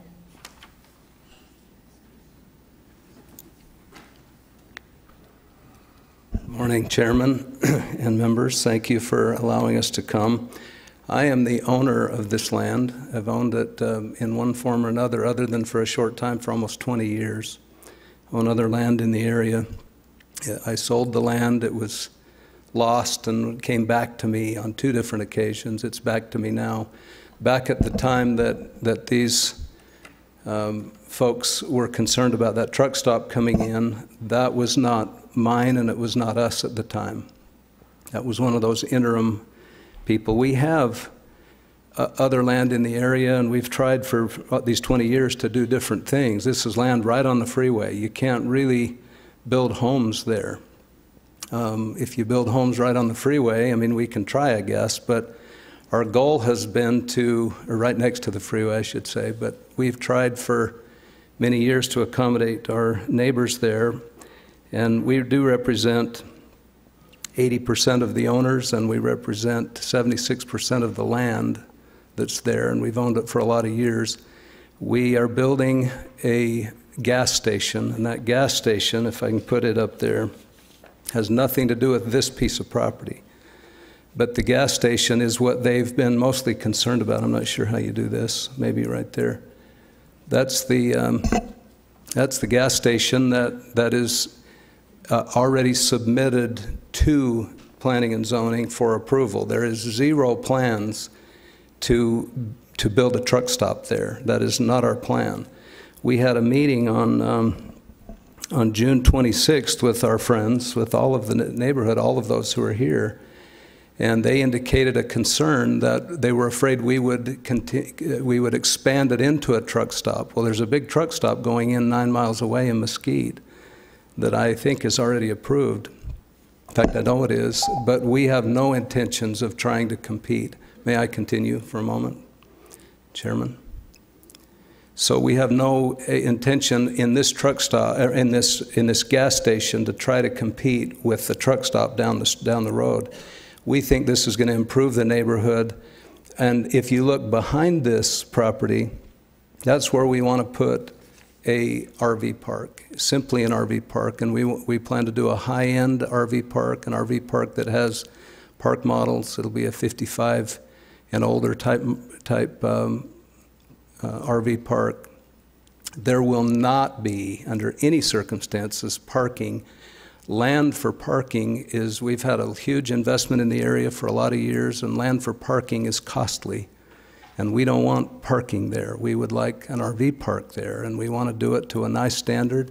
And we thought we had a pretty good approval, a pretty good agreement. I think there's concern that they're afraid that if we don't get the RV park, or if we're going to pull a fast one by maybe expanding this into a truck stop, which we're not going to do. So our proposal is to approve an RV park simply and make it a nice one. Thank you. Question? Chairman Watson, if, as I hear the concerns of the property owners, if their fears were to come true, that would have to come back in front of the board, correct, if they wanted to do something other than the RV park? I believe it would. We would agree to that too. I mean, our proposal is not to do anything other than what we've proposed here. I think the best people would be the planning and zoning. Can you answer that, Chris or Tim? Ms. Ballard?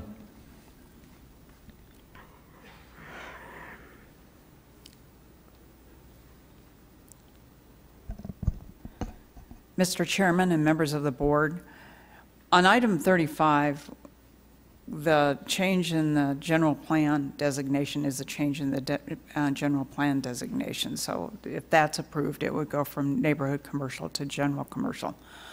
On the rezone, the board has the option, if the board wants to note that only an RV park can go in, or only an RV park can be developed under the C2H zone. You do have the option of stating that, and statute says you must set a schedule of development. So every once in a while you'll see a paragraph on the bottom of the rezones that says something to the effect that if these conditions are not met within X period of time, the Board of Supervisors may revert the zoning back to the original zone after a public hearing. And so if the board is looking to go that direction, then you know, I'd ask that you state so in your motion, and also state that schedule of development be placed as one of the conditions as well. Any further questions for Ms. Ballard? Yeah, and excuse me, Mr. Chairman, that would be under item 36 and not That's under 36, 35. correct. Does that just, okay. May I address one other item real quickly? Mr. Chairman, you were concerned about that tunnel. I worked with the Highway Department for several years in getting that tunnel in. I spent a lot of time, effort, energy, and money working with them, and they came in and put that tunnel. They were talking about putting in an overpass at the time, and they settled on that tunnel, that additional tunnel. And the studies have been done. This will not impact that, but that we estimate, our highway studies estimate that 90% of the traffic coming into the area will come southbound and not need to use that tunnel. And so it shouldn't be a factor with an RV park there unless people need to go north in their individual cars, but it certainly won't be truck traffic. This is not a truck stop that we're going to do in the area. So our proposal is simply an RV park. Thank you. Thank you. Okay, I believe that's all those that were signed up to speak to item number 35, public hearing. So at this point, I'll close the public hearing for item number 35. What's the pleasure of the board?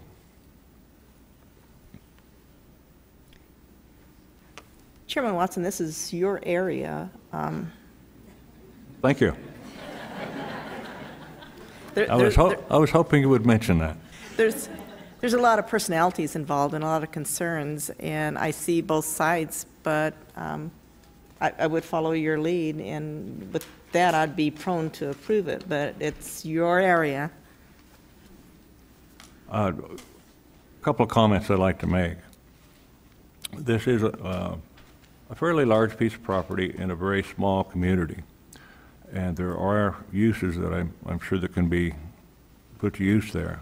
My hesitancy at the moment is because there is new information that has come to our possession after the Planning and Zoning Commission had made their recommendation for approval. So it would be my recommendation to send it back to Planning and Zoning with the new information on not only item number 35, but after we close the public hearing on 36, to do the same with that. Does that give you an indication of where I'd like to go? It certainly does. And I would be happy to put that in the form of a motion to send it back to Planning and Zoning for further consideration. Thank you. I'll second that. And we have a second. Any further discussion? Those in favor signify by saying aye. Aye. Those opposed? Motion carried unanimously.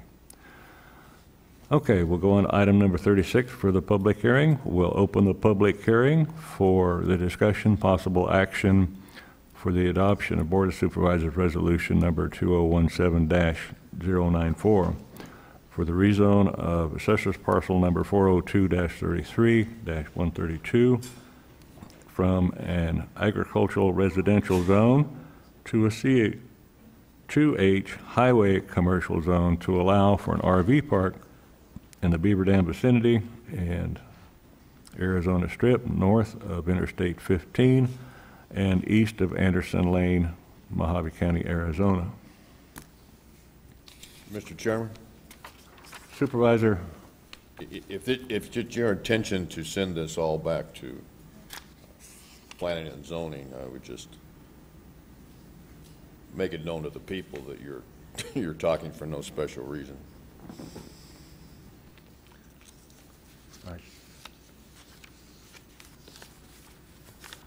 I believe it is the same folks that have already spoken once. If the board were to move it back to planning and zoning with the new information, would you still like to speak? Yes. What person would still like to speak? We have two. Okay, please come to the podium.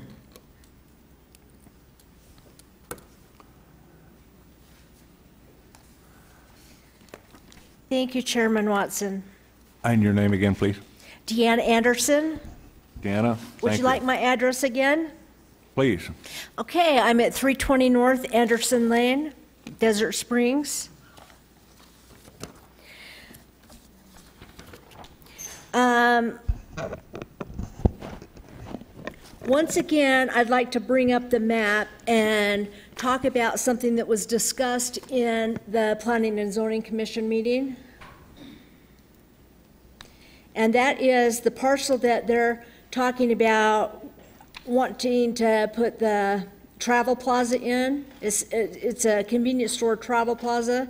It's large, it's bigger than a regular just convenience store. One of the builders said that they wanted to quitclaim deed some of the parcel that's here today for the proposed rezone. They wanted to take at least 2 acres from this parcel here and add it for parking for the convenience store. And so I think when we was at the Planning and Zoning Commission, a lot of that got confused between the 2 parcels, and they didn't understand that there was 2 different parcels that abutted up to each other, and it's the same owner. Personally, I don't have a problem with them putting in an RV park, a nice one. But as the packets I sent you, we're asking for a stipulation that they have to do what they're saying and put in, I hate to see this go back to planning and zoning, I really do. I wouldn't mind the RV park if they do what they're doing and there's a stipulation from the supervisors. That's my personal opinion. But I do believe, if I read some of the text back through to Christine, that they could actually leave the property as neighborhood commercial to do and use and get a use permit to do the RV park. Is that right, Christine? So, in other words, this property would not have to be rezoned highway commercial. It can stay as agricultural residential and still they can do a use permit to, so that's information that I would like to share with you, and also quickly show you that the sign on here, okay, I think a lot of the reason that a lot of us are really concerned is because Flying J, which is a big truck stop and stuff, is also part of Eagles Landing. Eagles Landing has 2 big truck stops, one in Beaver, Utah, one in Scipio. And so when they put that, they wanted to put the travel plaza in, that's going to be like 9,800 square feet, and then they wanted to quitclaim deed at least 2 acres of the next parcel for parking. That's where a lot of us got upset. So, is there any questions? Supervisor Angus? So you're saying that, and I don't know if you should just speak for yourself or for all the people who spoke, that you think we can resolve this today if I would love to there's certain resolve this today. stipulations, instead of, putting the time back and everyone has to come back to P&Z and that's another probably 2 or 3 months before it gets back to us? Well, the thing is, everybody has busy lives. A lot of people here work and have commitments. So it's really hard to Right. drive 4 hours to Kingman. I know you've come a long way. Chris Ballard, is that even doable to just do a special use permit instead of changing altogether at this point?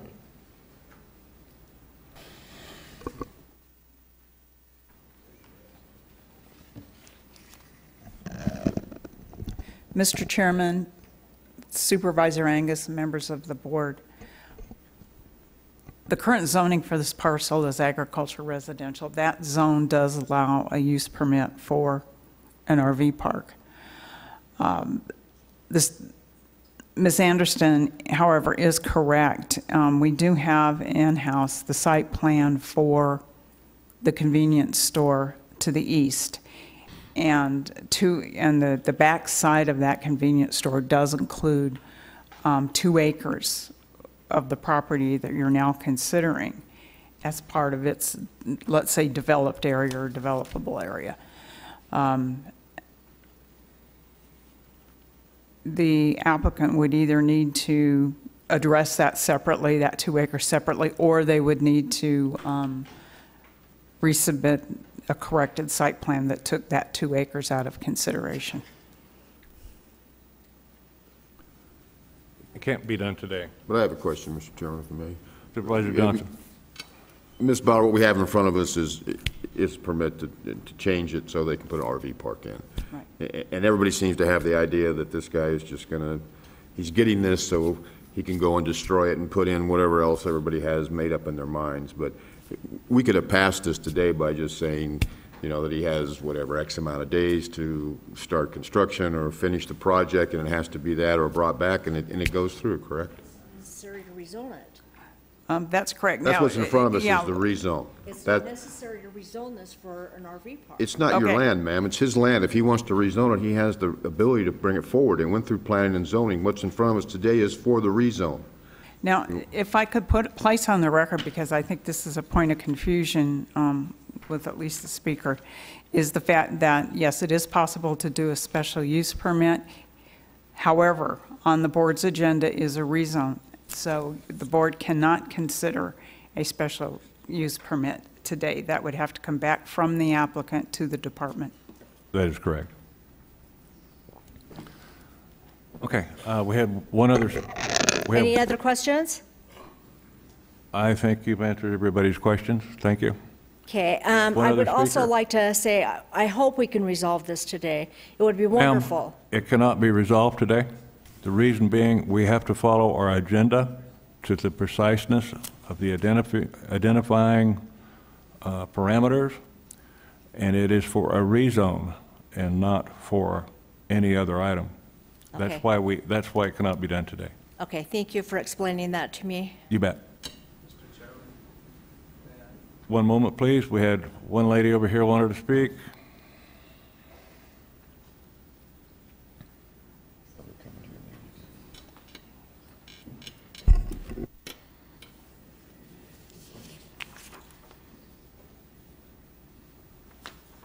Thank you again. Anna Nicotera, 318 Anasazi Place, Desert Springs, Arizona. My concern is still, since they have the property already, a parcel already rezoned for an RV park, why is this one going to be highway commercial and not the same zone as before that was done on 10-9 of 13? I still feel like nobody has a problem. We are all pretty elated about having the convenience store and gas station. That is not our concern at all at this point. Our point is the property behind that that is asking to be rezoned for highway commercial for that RV park. I don't believe, this is my opinion, I do not believe that that big parcel that is in back of my house to the side of my house needs to be rezoned highway commercial for an RV park. So, as I have stated before, and I think you folks will agree with me, if it is put highway commercial, they will be able to, say they sell the land off to somebody else. Yes, they did not do anything but what they said, but what if the next person comes in and it's already zoned highway commercial? We've kind of got our hands tied at this point. So please, please consider our concerns. And we are, ma'am. Thank you. Thank you so much. Okay, well, now we have the applicant. Sorry to take so much time, Mr. Chairman and members. We don't have another piece that is zoned for an RV park. We've applied for this one. Now there was another piece that had a special use permit it's completely unrelated in the general area. But our goal here is we've spent a lot of time and a lot of years and a lot of money trying to develop in the area. And we love the neighbors. We've been friendly. We had a meeting on the 25th, 26th of June, and we're frankly perplexed by the opposition, because we agreed with them and even agreed that we'd put in writing that convenience store would never go beyond just a couple acres. We've reserved that just in case that convenience store ever expands, but there's no intention of just deeding that over, and there's no intention to do anything right now other than to build that RV park. And the area has had no development and again, in the 20 years that I've been there, absolutely zero development because of opposition at every turn. And we want to develop the area. We've got an investment in the area. We think people's land values will improve. We think it's a positive thing for the area, including business and jobs, but it's an RV park to help even the gas station and the other things that we want to do there. And we want to get along with our neighbors. But we too would like to see it resolved today. We would like to not have to go back to planning and zoning. And that appears to be an impossibility. Okay. Thank you. Thank you. Chairman Watson. Okay, at this point, I'll close the public hearing. I have a question. If I rescind my motion on item number 35, and we vote to approve that, and then vote to approve 36, it could be resolved today. Is that correct? I don't believe so. Mr. Esplin. We can reconsider a motion that's been approved. We can go back if it's the person who made the motion. But item number 36 is for a rezone. Correct. We'd have to stick with what is in the agenda. We cannot do a special use permit. Correct. Correct. So, and that's why I would prefer to send it back to planning and zoning with the new information because of the percentage of people that are against the project. I believe it can be worked out with the neighbors and with the applicant by having a meeting with our developmental services people and maybe a brief conversation with these folks. Maybe after this item is done, maybe you could meet in the hallway out there and come up with a plan and get it approved and get it back on. Because I'd really like to see some improvement to that property, I really would. I just want to get past those concerns. So.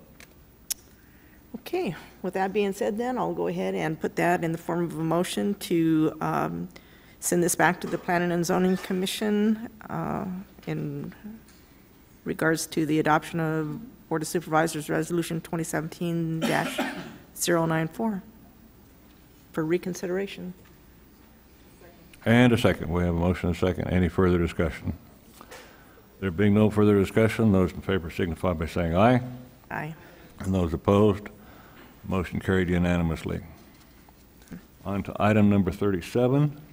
Open the public hearing for the discussion, possible action for the adoption of Board of Supervisors Resolution 2017-095 for the special use permit on assessor's parcel number 277-16-057H to allow for a helipad in the C2 Highway Commercial Zone in Fort Mojave vicinity, South Mojave Valley area, southeast of corner of Wagon Wheel Lane and State Highway 95 in Mojave County, Arizona. The Planning and Zoning Commission recommended approval by unanimous vote. We have a number of people signed up for item number 37. First person being James Kartner.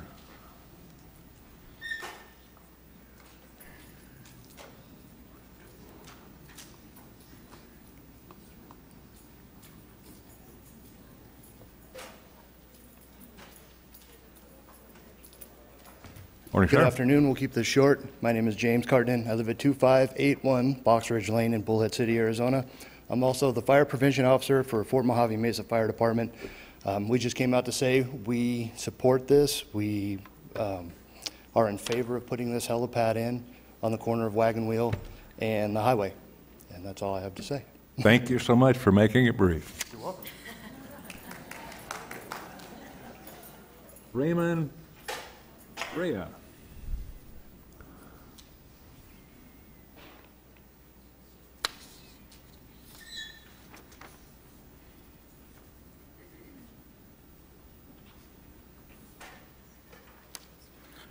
Honorable Chairman, Honorable Board, my name is Raymond Proa, EMS Coordinator for Mojave Mesa Fire. My address is 1590 Los Gauchos, Fort Mojave, Arizona.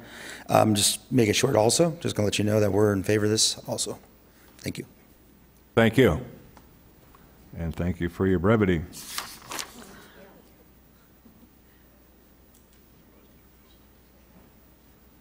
Here's a stranger, Richard Basinger.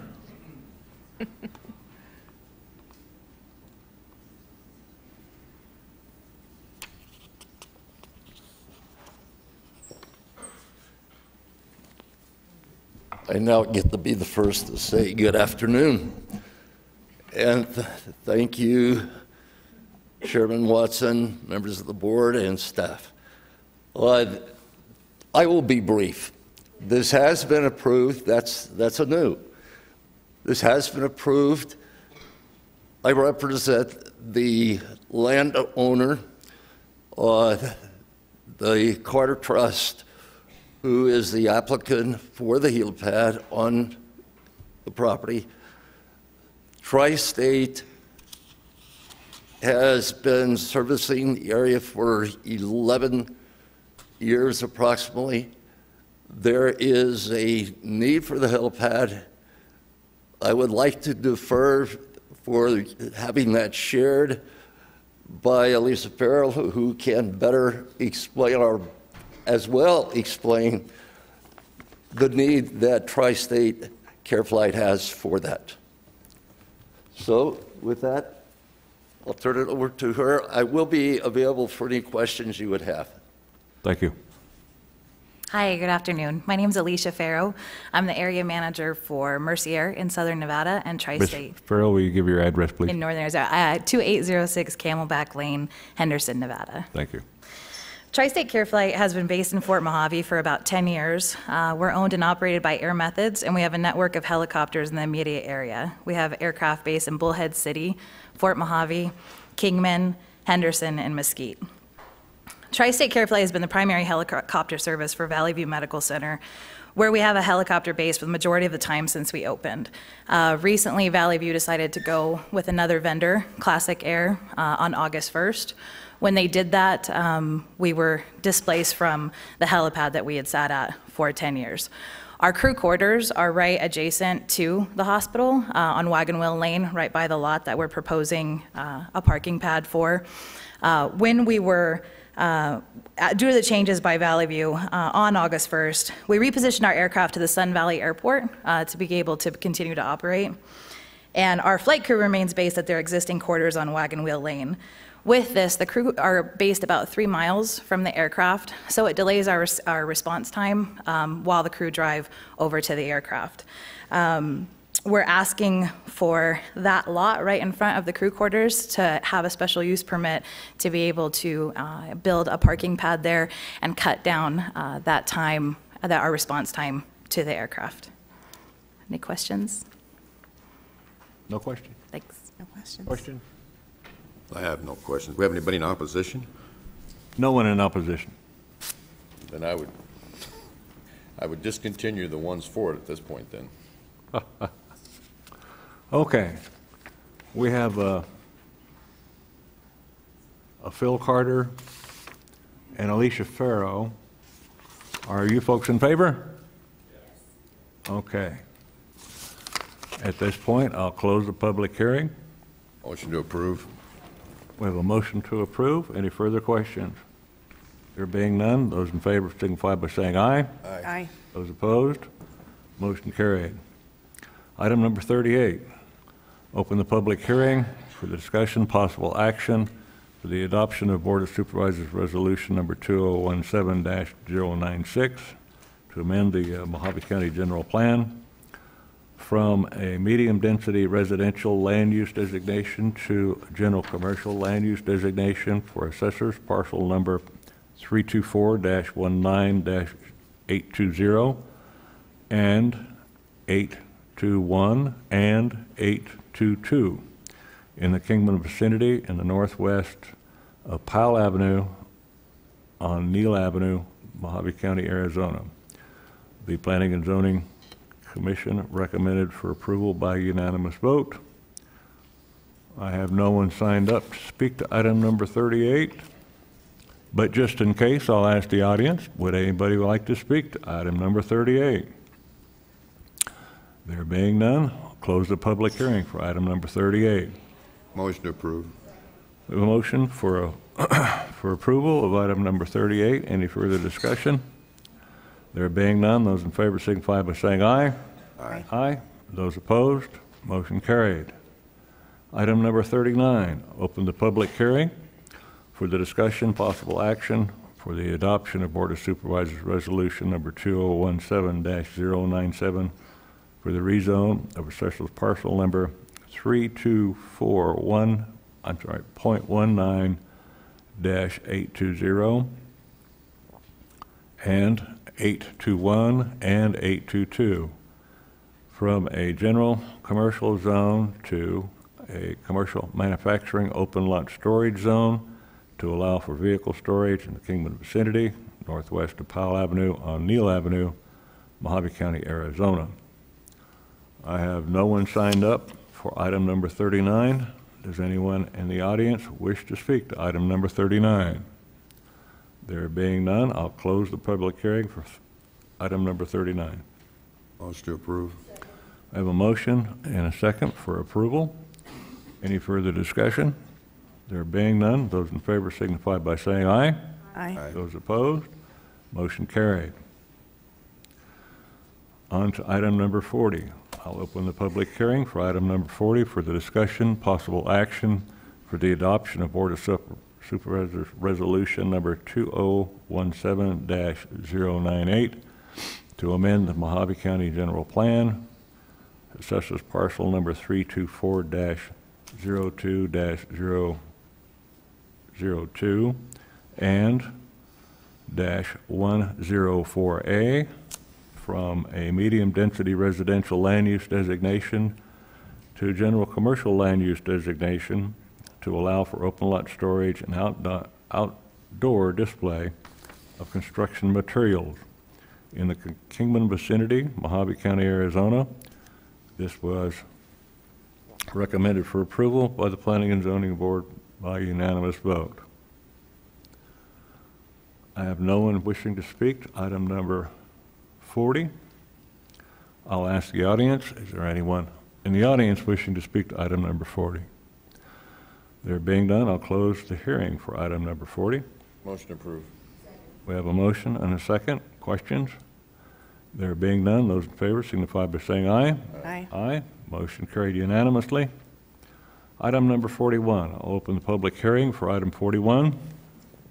Discussion, possible action for the adoption of Board of Supervisors Resolution number 2017-099 for the rezone of assessors parcel number 324-02-102 and -104A from general commercial to commercial manufacturing open lot storage zone to allow for open lot storage and outdoor display of commercial materials in the Kingman vicinity, Mojave County, Arizona.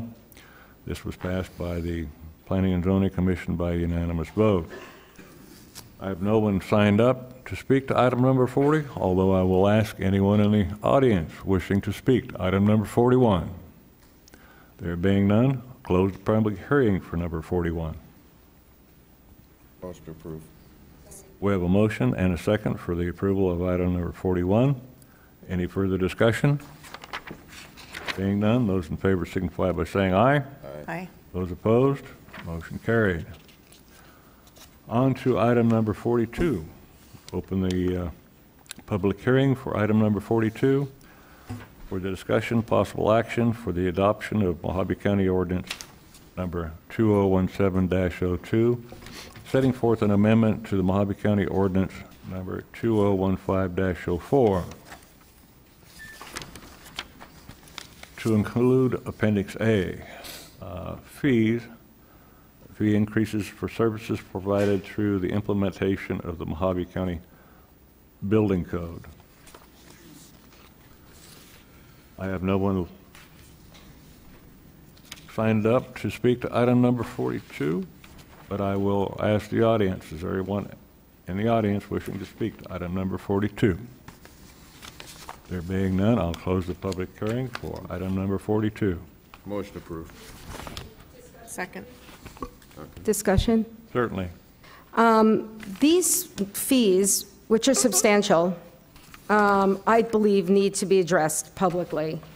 I'm not sure that the building community is really aware of the amount of fees that the county plans to hike and the amount of new fees. So 42 and 43, I am respectfully requesting that we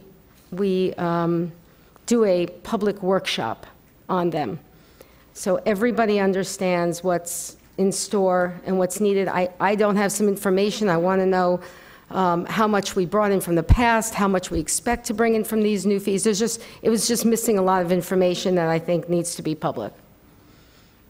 Mr. Chairman? Supervisor Johnson? We can ask, whatever we call them now, Public Works, but I believe they had public hearings and they had the advisory council, and I don't think there was any opposition at all. There was public hearings held. As I recall, there were none. Mr. Walsh?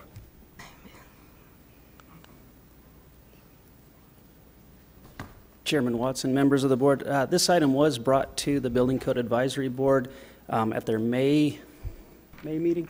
At the May meeting. And at that time, there was a lot of support from both the Building Code Advisory Board as well as the members in attendance at that time. To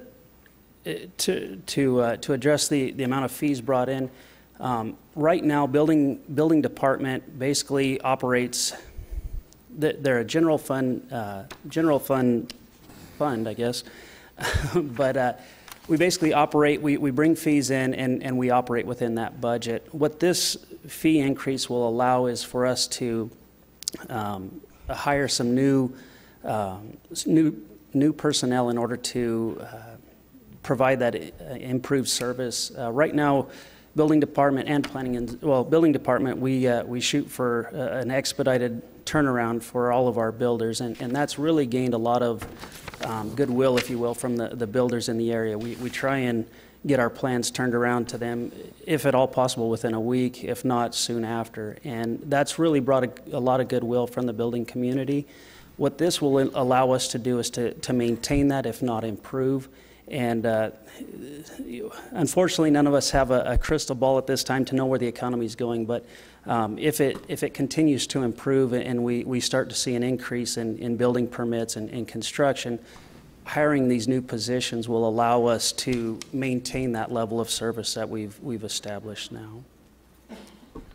Who gets these? These fees are going to be put on to the homeowners. So we have an economy that's going up. And so what we're going to do, what the county is going to do, is put more fees onto these homes, onto these buildings, onto these, and they're substantial. I don't mean there's a little, I mean, I'm all for little hikes. I understand where you're going. These are substantial. And there's about, how many? 1, 2, 3, 4, 5, 6, 7, 8, 9, 10, 11, 12, 13, 14, 16 brand new fees that I think people, and again, one of them is $3,400 for plan determination. Now, I'm not sure how many of those we go through. I'm sure there's probably not that many. But I do think it warrants some more conversation. Now, the people on the Building Advisory Council and the people on the P&Z are pretty much the same people. I spoke to a couple of them. They said there weren't that many people. How many people attended the Planning Advisory Commission? So, if I may, Chairman Watson, Supervisor Angus, there are two items here. The building code, item number 42, the building code advisory fee, or the building code fees. Basically, what we're looking at is adjusting the valuation for plan reviews. Basically, we're looking at the valuation adjustments and then also a plan review fee increase. What that does, it basically allows us to bring on more staff and be able to expedite those reviews. Part of the issue, and I agree with you that the increases are substantial at this point. The reason for that is we have not had an increase in 8 years. So had we had incremental increases, we would probably be at this point. Well, maybe we should start with incremental increases instead of just going for the gusto. All I'm asking is that we discuss this a little bit more. So it doesn't look like we slid this in during this big meeting, because I spoke to people in the building community and they were not aware of it. You know, people are going on their lives. You're right, after all these years, we haven't. Maybe they weren't expecting it, but I think we owe it to them. We owe it to the community to let them know.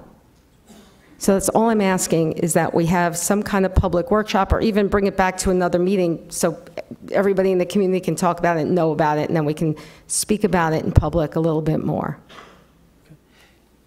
That's my request. And if you want, I can put that in form of a motion. I actually already have a motion to approve on the floor. We have a motion to approve on the floor. And a second. And a second. Yes, Mr. Chairman, I have a question of Mr. Walsh. You have people on your advisory council that are people from the trade, correct? Correct. We have the Building Code Advisory Board is made up of contractors, engineers, architects. Basically, the construction field. And I think my chief building official can help me a little bit better by who exactly it's peopled by. But I know there are architects, engineers. There's an electrical specialty.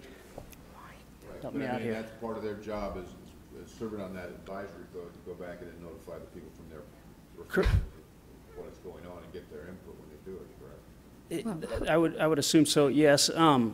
Part of our meetings, they're actually posted. They're public meetings. We notify the building community when we have those meetings and send out our agenda with that meeting too, with that notice.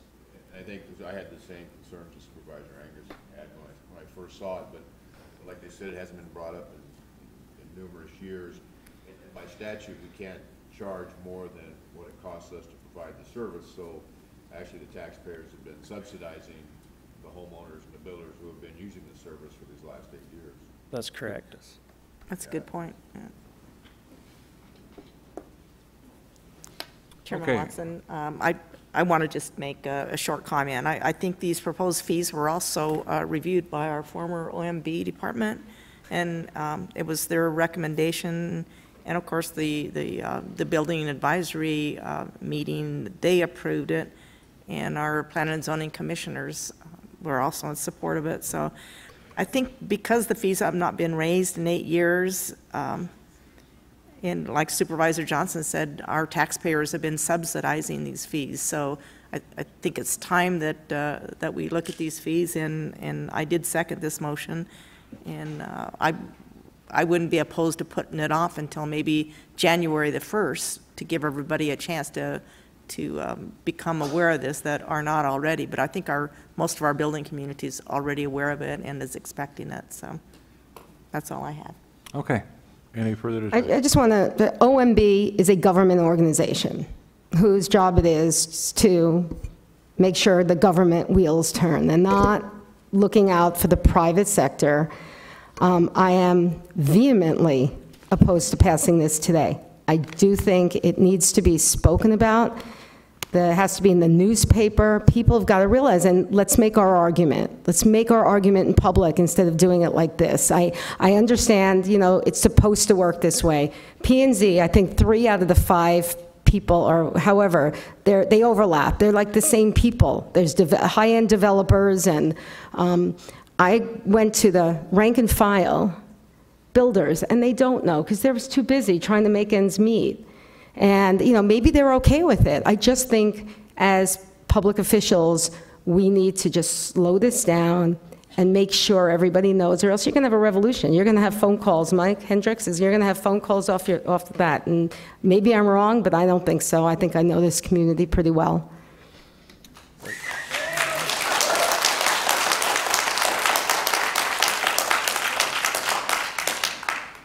Mr. Chairman, this is a public hearing for those people who had concerns to be here. It was posted.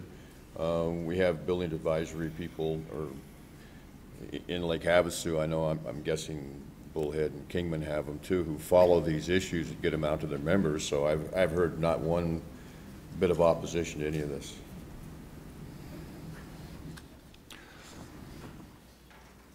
Okay, we have a motion and a second on the floor. There being no further discussion, those in favor signify by saying aye. Aye. Aye. Aye, and I will be Aye. opposed. Yes. So it'd be 3 to 1. Open the public hearing for item number 43. Public hearing for the discussion, possible action for the adoption of Mojave County Ordinance number 2017-03, setting forth an amendment to the Mojave County Ordinance number 2010-10 to include the new fees and fee increases and fee structuring for services provided through the implementation of the Mojave County Planning and Zoning Ordinance, and to include the new fees and increases provided through the implementation of Mojave County Land Division regulations formerly included in Mojave County Ordinance number 2010-07. I do have one person that is signed up for item number 43, Mr. Hollins.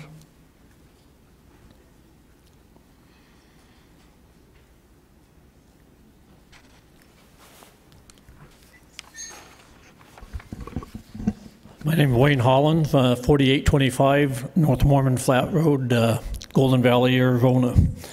I hope you guys are all armed, because it feels like we're being robbed by all the increases that we're trying to have this year, and I really don't like to be robbed unless somebody's got a weapon. So, you know, the fees were supposedly, they looked at it, they didn't want to shock the local economy and disrupt growth. Increase the fees like that probably will decrease it, because I will be looking for another place to move. I don't know if I ever find one, but it's definitely, I mean, you went from somebody wants to park an RV on a thing, it's right now $50. They want to go to $350 for a year. What are they doing for that money? Building fees, they want to double. We already have too much regulation. How about cut back on the regulation, and then you don't have so much money that you need to go out to enforce the regulations in the first place. You know, you talk about a revolution I had on here. How much is the fee for a tax and a fee peaceful revolt? I mean, there got to be a fee for that. You know, we could just put a coin slot in the door out here to be able to get into the building, And I don't know where we're dreaming up all these fees and things we need to charge for, but it's getting a little ridiculous. And I don't know how deep you think people's pockets are, but they either got short arms or something, but our pockets ain't that deep. So we'd like you not to quit reaching into them.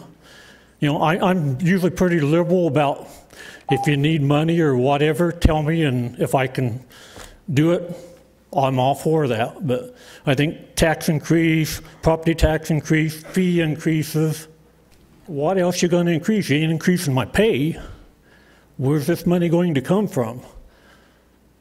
I want to build a building, but I don't want to pay the fee that they're going to charge me to do it, and I ain't getting nothing for the thing except a piece of paper. If you're going to charge me something, do something. Go out there and help build a dang building. You know, it's getting ridiculous. I'm tired of that. There's no call. That's all I have. Thank you. Thank you, Mr. Holland.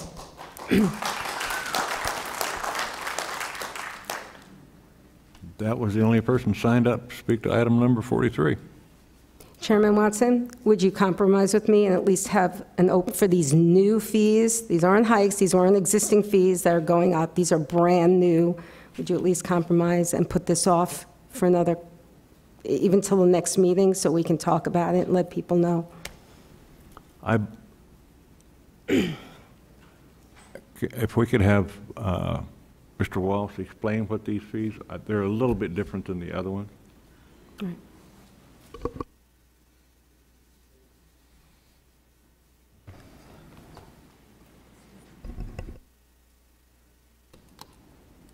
Chairman Watson, Supervisor Angus, what I'd like to clarify, and I'll have Chris help me out a little bit. It's been stated that there are new fees. What we've done is actually caught up to our planning and zoning ordinance establishes a number of fees, and what this has done is actually enacted what those fee amounts are. So we call them out. They are shown as new fees, but they actually have been adopted in the zoning ordinance previously. Yeah, Mr. Chairman, members of the board, if I might, there are actually 3 fees that fall into those categories. Now, 2 of those fees were actually set by the ordinances that adopted the program, and that's agricultural exemptions. That was in the ordinance that established the new policy for agricultural exemptions. In that same, as a part of that same package, we established an exemption permit. That fee was also established as part of that ordinance to take effect after we went through the fee adoption process that was required in state statute. There's also been other fees that were established as part of ordinances that have been passed in the last several years. And these are ones that are they used to be permits that the board issued. The board delegated that responsibility to staff.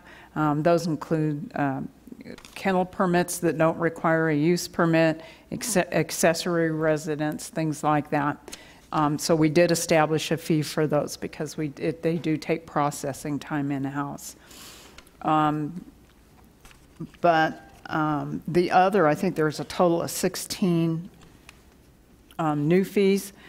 Those new other quote-unquote 16 new fees that were part of the spreadsheet that I sent the board.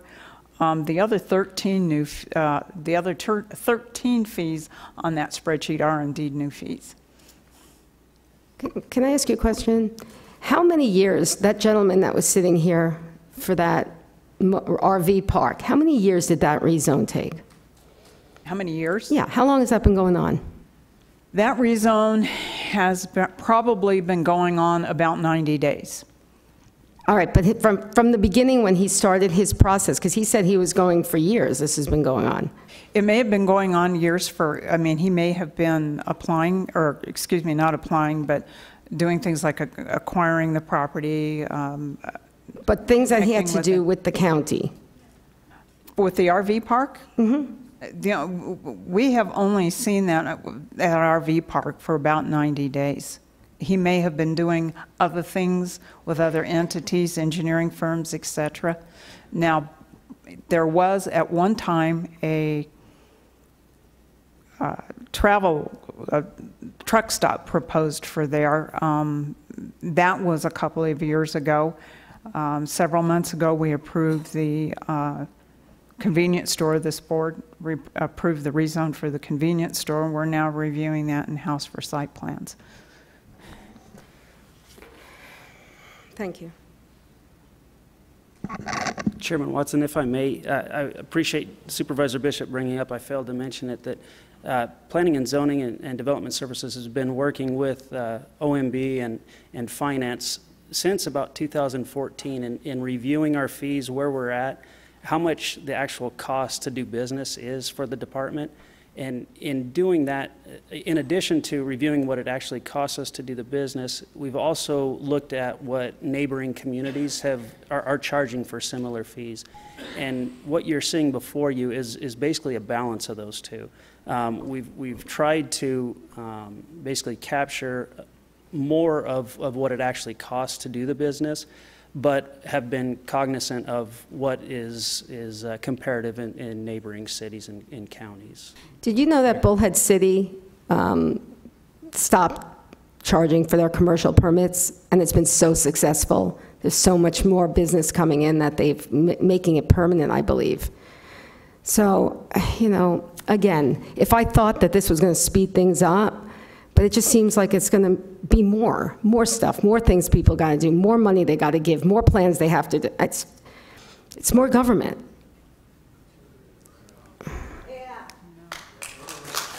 And I'm not trying to, you know, be populist about that. It just seems like it's, I don't know, right?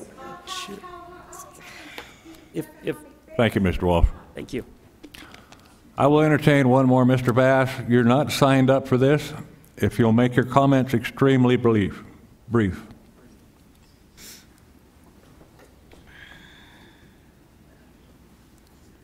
Thank you, Chairman Watson and Board of Supervisors. My name is Bob Bass. I'm owner of Bob Bass Realty and Associates here in Kingman. 2082 Maya Drive is my address.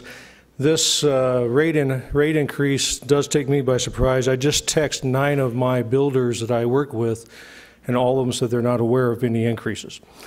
I would recommend that this commission at this point take a little time, as Commissioner or Supervisor Angus is requesting, and let's get some information out. Currently, we have a project, personally I have a project in the county, and I'm not aware of fees being increased for permits or plan reviews. And if just the $3,400 of a plan review is required, that's going to be very detrimental to the project, as well as to raising costs for real estate in our community. And the appraisals are not coming in. We have an issue with appraisals actually now falling in some cases in our county. And I sit on the Kingman Golden Valley Board of Realtors. I'm the past president this year. We have fought for valuations and increase in community growth. And this will, in my opinion, have a potential detriment to that. I also was 2015 Board of Wardex president, and I represent the entire county on that board. So I can represent Havasu, Bullhead, and Kingman, and I can tell you, if those permit fees affect our building, it'll affect your general budget in a very detrimental way. So I would recommend you review that and take a little more time before you move forward. Thank you. Thank you, Mr. Bass.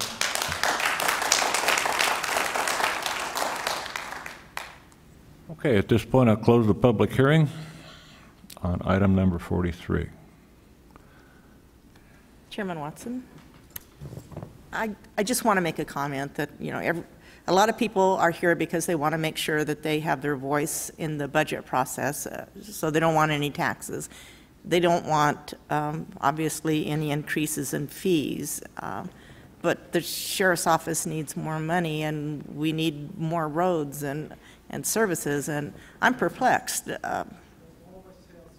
where's this money going to come from if we don't want to take it from anywhere, so.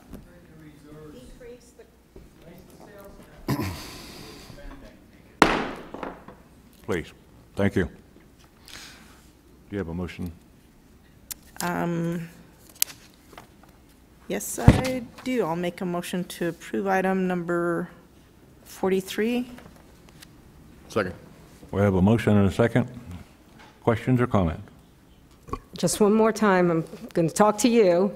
Just would really like this one so people understand and at least believe we're trying to help them. Thank you. Okay? Okay, we have a motion and a second. There being no further discussion, those in favor signify by saying aye. Aye. Aye. Aye. And those opposed? Aye. 3-1. All right, Mr. Wolf, you're next on the agenda for 44A and 44B. We have people in the audience that probably need to take a break. We have people in the dais that probably need to take a break. So you need to make your presentation brief.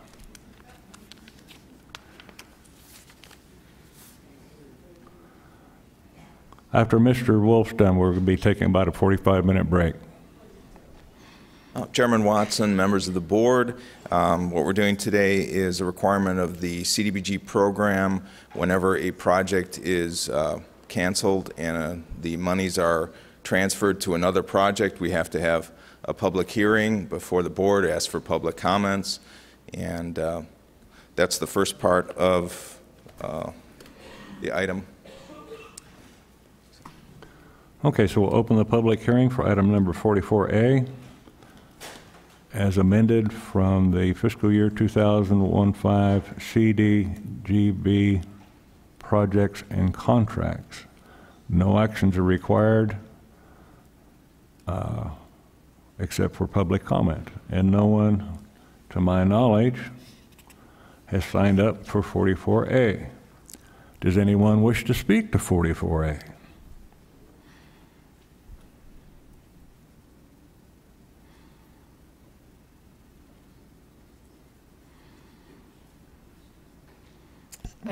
Your name and address, please. I'm Cheryl DeBatt. I'm the director of WestCare Arizona. I just came in front of you today to say thank you. We tried and tried and tried on CDBG with the Veterans Center, but I want everybody to be aware we're not giving up. We're moving forward. Due to the time constraints and everything that happened, all the bids coming in astronomically higher, we had to stop. But it doesn't mean we've stopped for good. It means that we are committed, WestCare, and I represent all of us at this point, we're committed to moving forward with our Veterans Center for our community. Thank you. Thank you.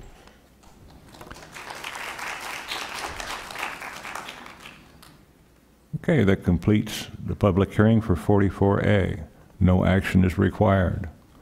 44B, discussion, possible action regarding the approval of submission of amendments for the CDBG 2015 contracts, terminating contract number 108-17, the WestCare Arizona 1, Inc., for the rehabilitation of the CRSYYS Youth Center to be used as a homeless veterans shelter and support center and location in Mojave Valley for $371,433, including administration and transfer of this funding to contract number 102-17, owner-occupied housing rehabilitation, increasing the budget to $671,433.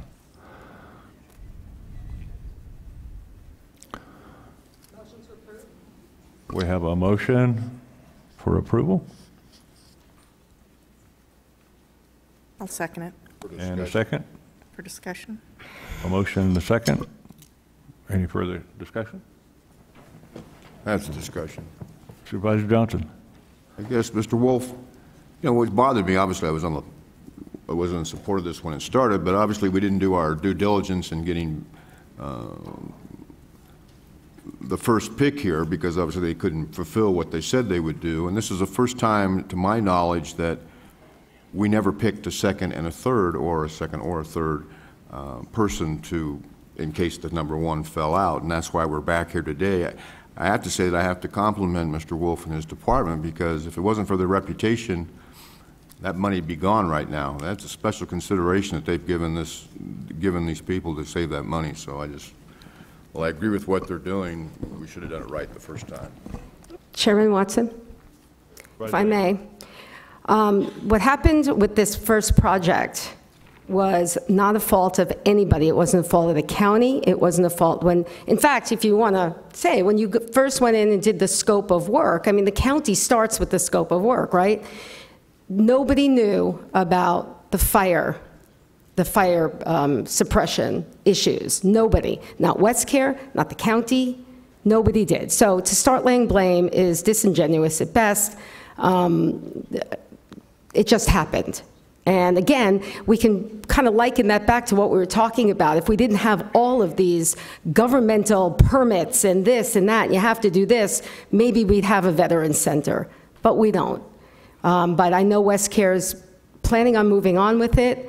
But it would have been bad business to go forward with the project and leave government in charge of it. I don't blame them. I wouldn't leave government in charge of it either.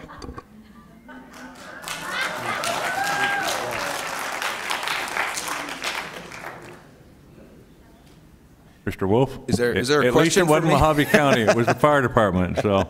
Yes. There was no question on that. I want to thank your department, because if you didn't have the reputation that you have, we'd have lost that money. Well, thank you. And this last go-around that we had CDBG, we, due to the change in the method of distribution, the county got much less money, almost half.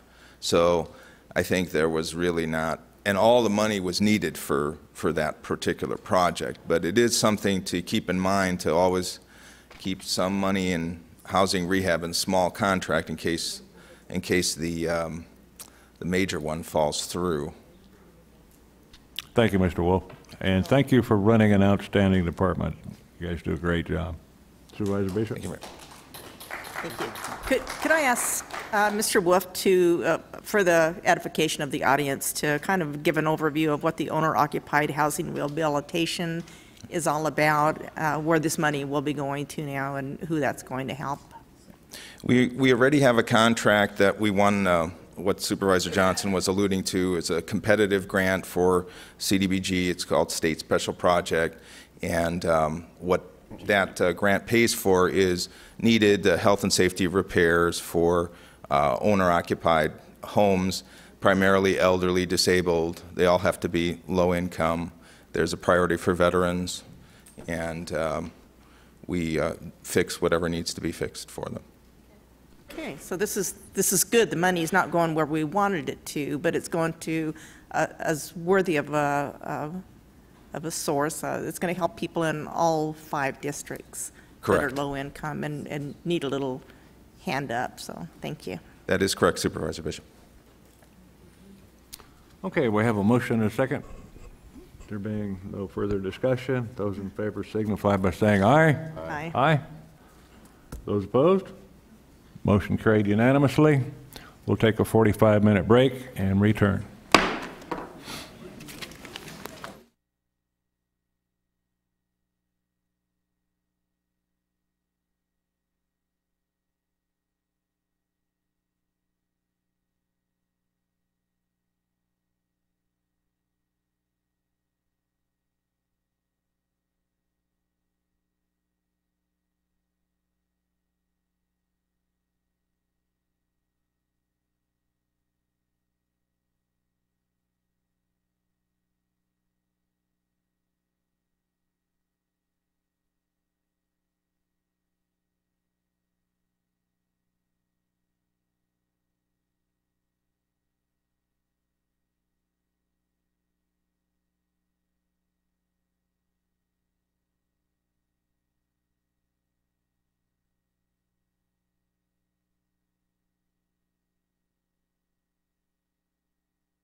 Call the meeting back to order. I've never seen this chart before. I don't know.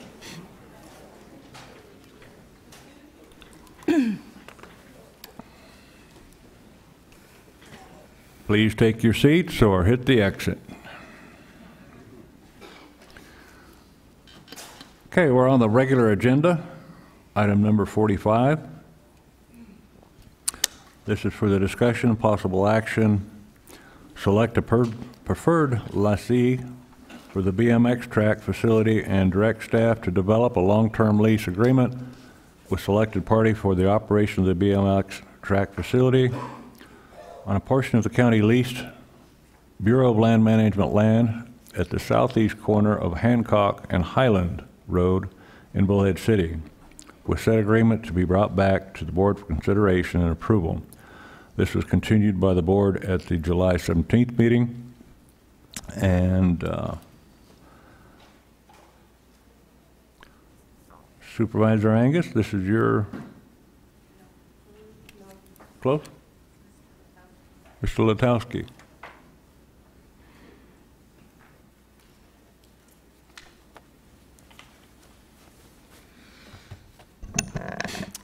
Chairman Watson, members of the board, this item, as you recall, was previously considered by the board on July 17th.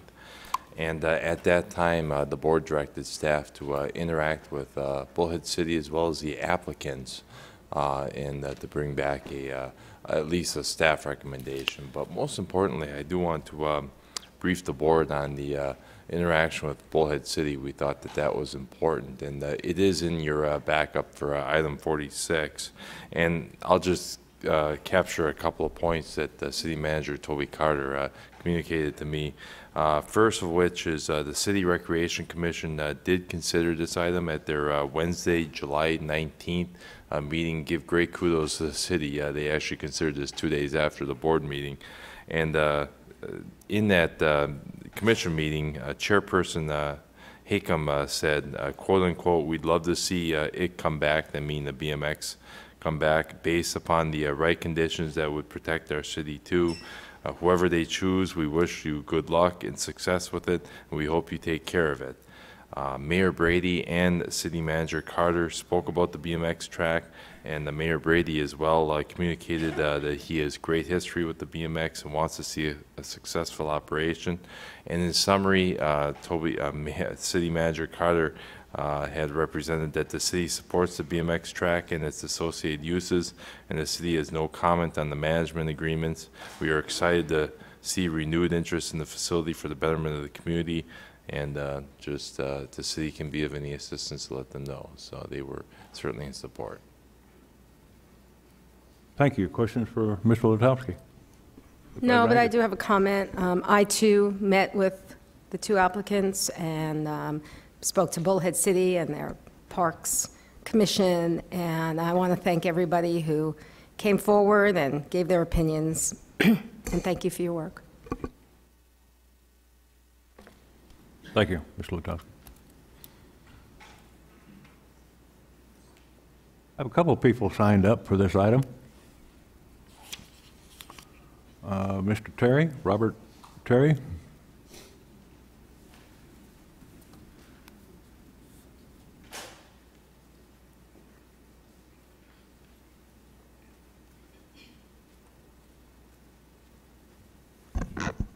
Hello, my name is Robert Terry. I live at 1781 East Paul Road, Mojave Valley. I'm the Associate General Manager at Finley Buick GMC down in Bullhead City. We do a lot of donating in town, I'm sure most of you know. And really, I just want to come up here and really speak for the children. You know, we do, and I'm sure most of you know, we're very involved with Boys and Girls Club, things like that. We really like to give back and, you know, help the children in our area, the kids in our area. I'd like to, you know, build a case for Turnell Henry to be the track operator there.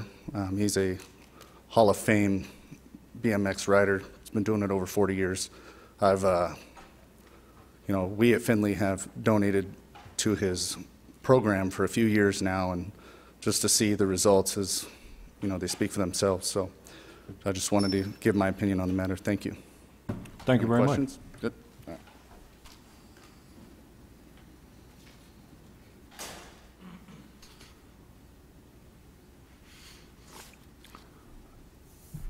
All right. Turnell Henry?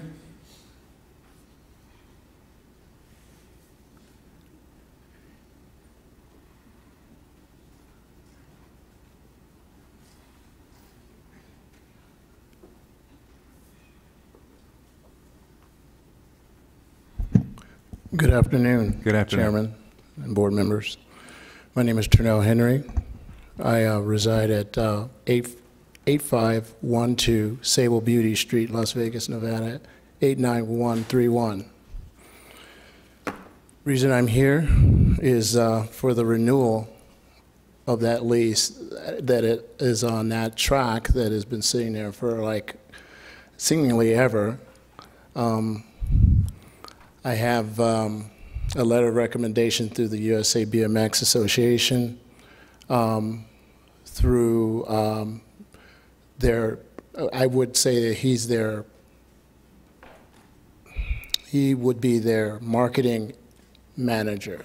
He's the guy who makes the decisions for like who will be putting together tracks throughout the United States. I have over 40 years in this sport. Raced as a pro, own a team and a company, which is all incorporated through BMX involvement. For me, it's about the preservation of our sport. This track was brought to my attention to help the previous owner or track operator who's not there anymore. And I told myself that if I was going to get involved with this facility, that I would have to be more involved as a track operator. So I went to USA BMX, and they pretty much gave me their blessing. We redid a track agreement, which was the agreement with an operator who would go in and take over this track. But at that time, the lease had expired. So I'm here now. So I have USA BMX is a backing. I do have the letter of recommendation here in my hand. If you would like to see it, I would like to give it to you. I have protocols in place, things to do. That track needs everything.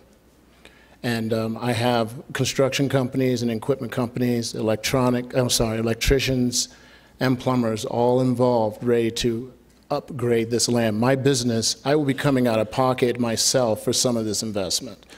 So my company, it will be totally responsible for some of this.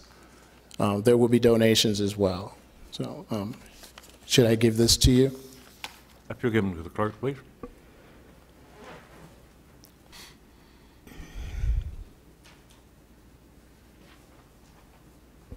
I just want to go on the record to say this is for the kids. So anything we do will be based on that format.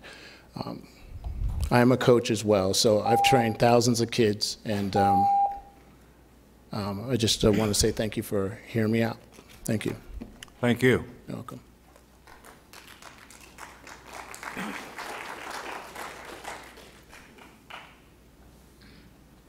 Michael Nesbitt.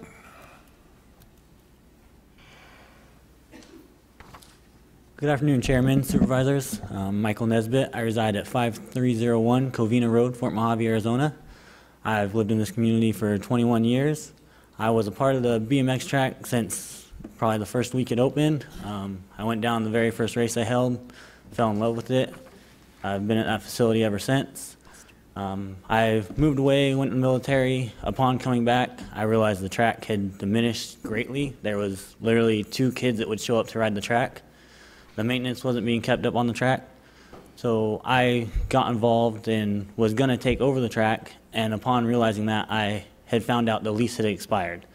So that is why I'm here today. I've contacted the parks, and they informed me the steps, and now it is brought in front of you guys.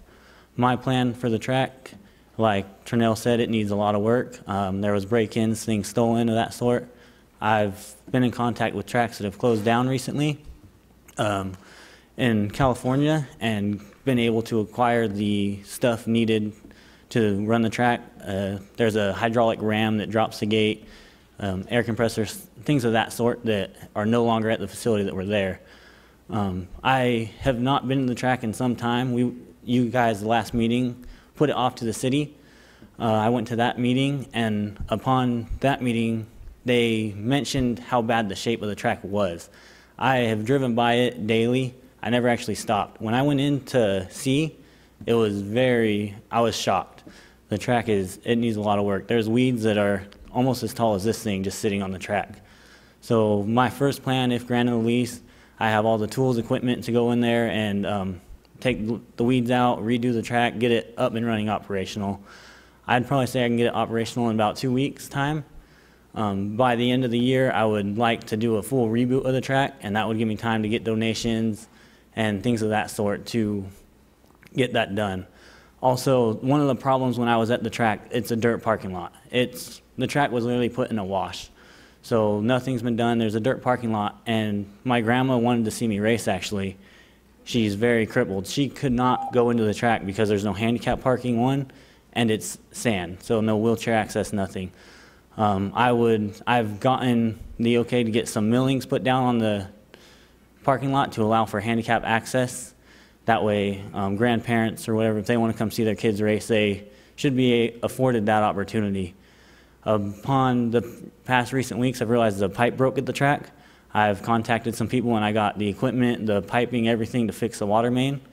So upon the lease, that would be one thing I'd fix as well. The lighting is very short. I've been in works there's a lot of building going on around the city, and the light poles they're using at one of the parks are coming down. They're not good for anything for them.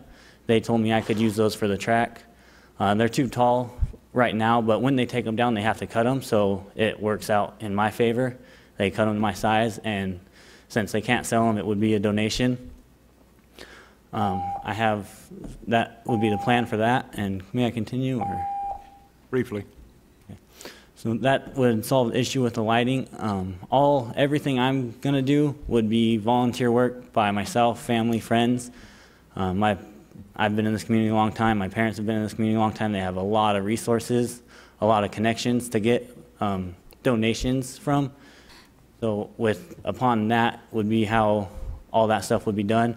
My parents actually operated the track from 08 to 2010. And during that time, the maintenance of the track was kept up solely by me and my father. We would go out, stay out sometimes 1 in the morning to fix a track. So I know what it takes to get a track operational ready, race ready. Every day I've spent hours upon hours doing it, and it's a lot of work, but it's work that I want to do it. I get enjoyment out of seeing the kids race on a good track and have fun out there at race nights. Thank you. Any questions for me? Questions? I kind of have a stupid question. If this goes to the other applicant, can you work with them? I mean, since you obviously have a love of this BMX racing, is it just, it wouldn't be possible? Or I would just love to see everyone working together on this. I mean, my office is right next to this track. I can't wait for it to open. Everyone's a buzz. Everyone's talking about it. It's going to be great. And, you know, we got 2 great applicants, and that I know each of you would do a great job. For that, yes, I've been in the community a long time. I've done many volunteer aspects. I'll go down there as a racer, participate, help out any way I can. When my parents operated the track last, they weren't in charge of anything, and the reason I want the lease is it was a big fight to get equipment we needed. We got a backhoe, or a bobcat, that they got volunteered. It broke, and they wouldn't give us, they had the money, they wouldn't give us the money to go rent another one. We had to sit out there for 2 days with shovels and build a rhythm section. I'm sure you guys don't know how much that would be, but it was about 16 hours of just straight shoveling dirt in order to get the kids to race that Friday night. So that's why I would work with him, most definitely. I want the lease, that way I know I can, things that need to be done, I can make sure they get done in that aspect, yes. Right. I believe our Parks Department will oversee it and make sure everything happens the way that everyone says it's going to work this time. I wasn't around last time, so I don't know what happened. Yeah. But thank you. Questions? Supervisor Johnson? Supervisor Bishop? My question to you, sir, is your finances. So it's overgrown with weeds. The track needs a great deal of work. The parking lot is not paved. Sounds to me like if you were to put it in the same shape that it is in Kingman, Arizona at the fairgrounds, I know that investment's over $200,000. Are you prepared to dedicate $200,000 to this project? The BMX track here in Kingman was done, the person that did that, they had the money. I do not have the money. I have already gotten the millings for the asphalt, or for the parking lot to be, it's not actually paved, it's millings with oil, hard surface, just not actual asphalt. I've got that donated already. I've been told it's good to go whenever if I get the lease, if I need it. And spreading the millings, you've got somebody lined up to do that? Yeah, it just comes out of a dump truck, and they could... No. It's more to it than just coming out of the dump truck. Yes, no, I work on the roads in Bullhead City, actually, so what we're not going to be able to do it exactly. What we have discussed is just tilting the bed a little bit, having it spread across the lot, and we'll be out there with shovels and rakes. It seems it's a lot of work, but mainly volunteer hours get things done. I've learned through my experience working on the track and working in the roads department, almost every job requires hand work. You can't do everything with equipment. Equipment's nice at times, but I don't have the money. I rely on volunteer, and like I said, I got a dump truck lined up. I got the millings lined up. I admire your dedication, and I admire your wanting to do this for the community. But we're having to make a decision on a long-term lease, or to the extent, I'm not sure how long the lease will be, but we've got to pick somebody that has the ability to put this program together and put it together fairly quickly. Mm-hmm. And those are my concerns. It sounds to me like you have all the best intentions in the world, and I wish you the best of luck. I really do. But it doesn't sound like you have a great deal of financial backing. Not what I was wanting to do is get the track up and operational. It's been down since January. The organization itself takes a 2-week break in December. Like I said, I serve the military, so I qualify for a VA loan. I appreciate that, sir. I was, in December timeframe, I'm going to try to get a VA business loan to actually make a great facility like Kingman. But as of right now, I'm just working to get it up and operational and get the millings down. And then December timeframe, once I can occur a VA business loan for that, come back through, redo it, and make it as nice as the one up in Kingman, and hopefully as successful as well. Well, I wish you the best of luck. I really do. Thank you. Thank you. Any questions from the other board members? I have a question for Mr.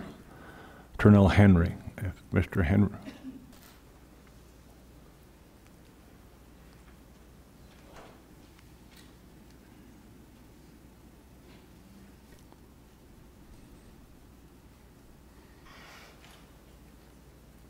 Thank you for coming back up. Thanks for having me. I've got a great deal of concern of making sure that this project gets up and running for the youth of Bullhead City and Mojave Valley. We've got a fantastic BMX track here in Mojave County at the fairgrounds. I've been there and I've seen 2,000 kids at the Western Finals. My question to you, sir, is what is the financial backing of your proposal? Because it's going to take a great deal of money to put this program together.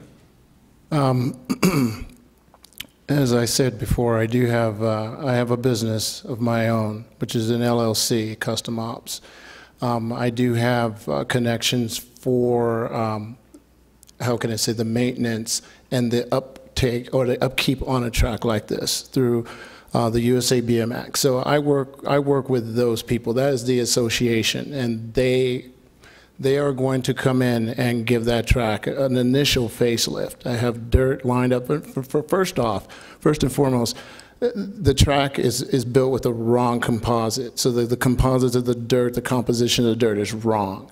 So the USA BMX, they like a 70-30 composition. So I have connections for the proper soil to be brought in.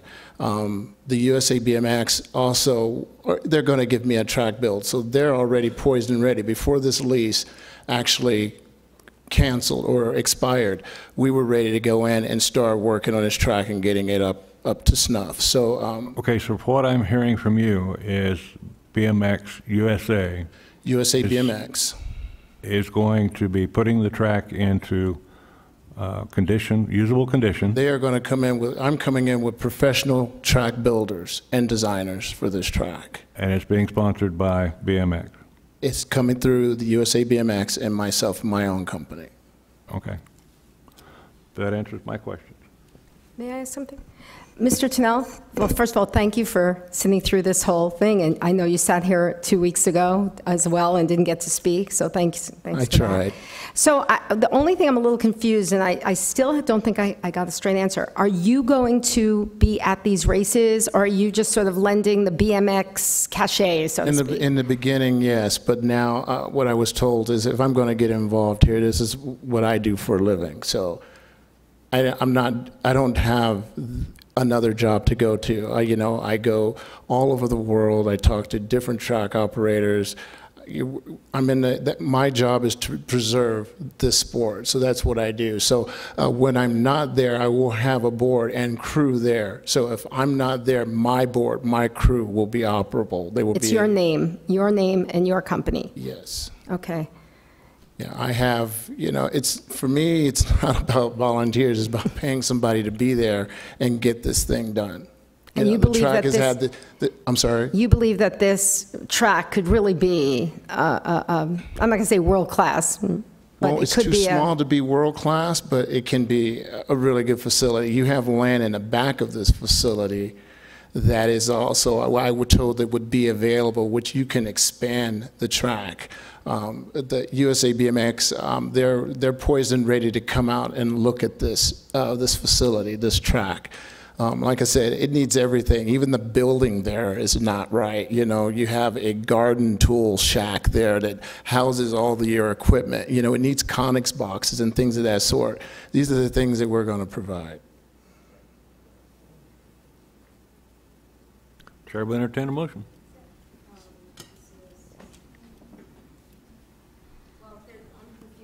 because it's sort of the same thing as 46. So are we doing it on this one or on 46?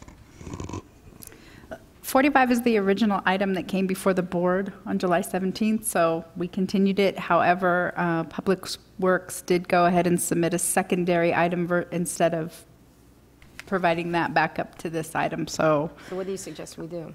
You can either take no action on this one, address it on the other one that actually awards, or Does it matter? It doesn't matter. You might want to ask your attorney. I would go ahead and not do anything on 45 and take action on 46. 46 is the more specific one that they're asking now to do. I would do with the more specific one as opposed to the general one. 45 gives us an opportunity to discuss it, to think about it, but now let's take it up on 46, and 46 you can actually take the action. Okay. It'd be cleaner if you'll make a motion for no action on 45. Okay, I make a motion for no action on item 45. Second. Okay. Those in favor signify by saying aye. Aye. Aye. Those opposed, motion carried. Item 46. Okay. I have a question, some questions of Mr. Letowski, I guess, on this contract. Thank you, sir. How long is this contract for, Mr. Letowski? Chairman Watson, Supervisor Johnson, the previous lease agreement was for a term of 10 years. And do we have a recommendation from staff how long this lease should be for? Staff would most likely move in the direction of replicating, by and large, the lease agreement that expired in 2012, which was for 10 years. Of course, we'll work with our colleagues at Risk Management and the County Attorney's Office as well to present the board with a draft and recommended lease agreement at a future meeting. Are we charging a fee for this lease? Supervisor Johnson, there was not a fee charged for the previous lease. However, the lessee was bound by certain insurance requirements that are required as per the risk manager. So we're giving away our land with no money coming back to the county? Supervisor Johnson, the parcel that has been developed and has been operating as a BMX track is specially designated by BLM under the RPMP ASA agreement that we have with BLM for BMX use only. Have they put both of these groups put their bonds in place for insurance? Have they showed us their financial condition like the other two supervisors were asking?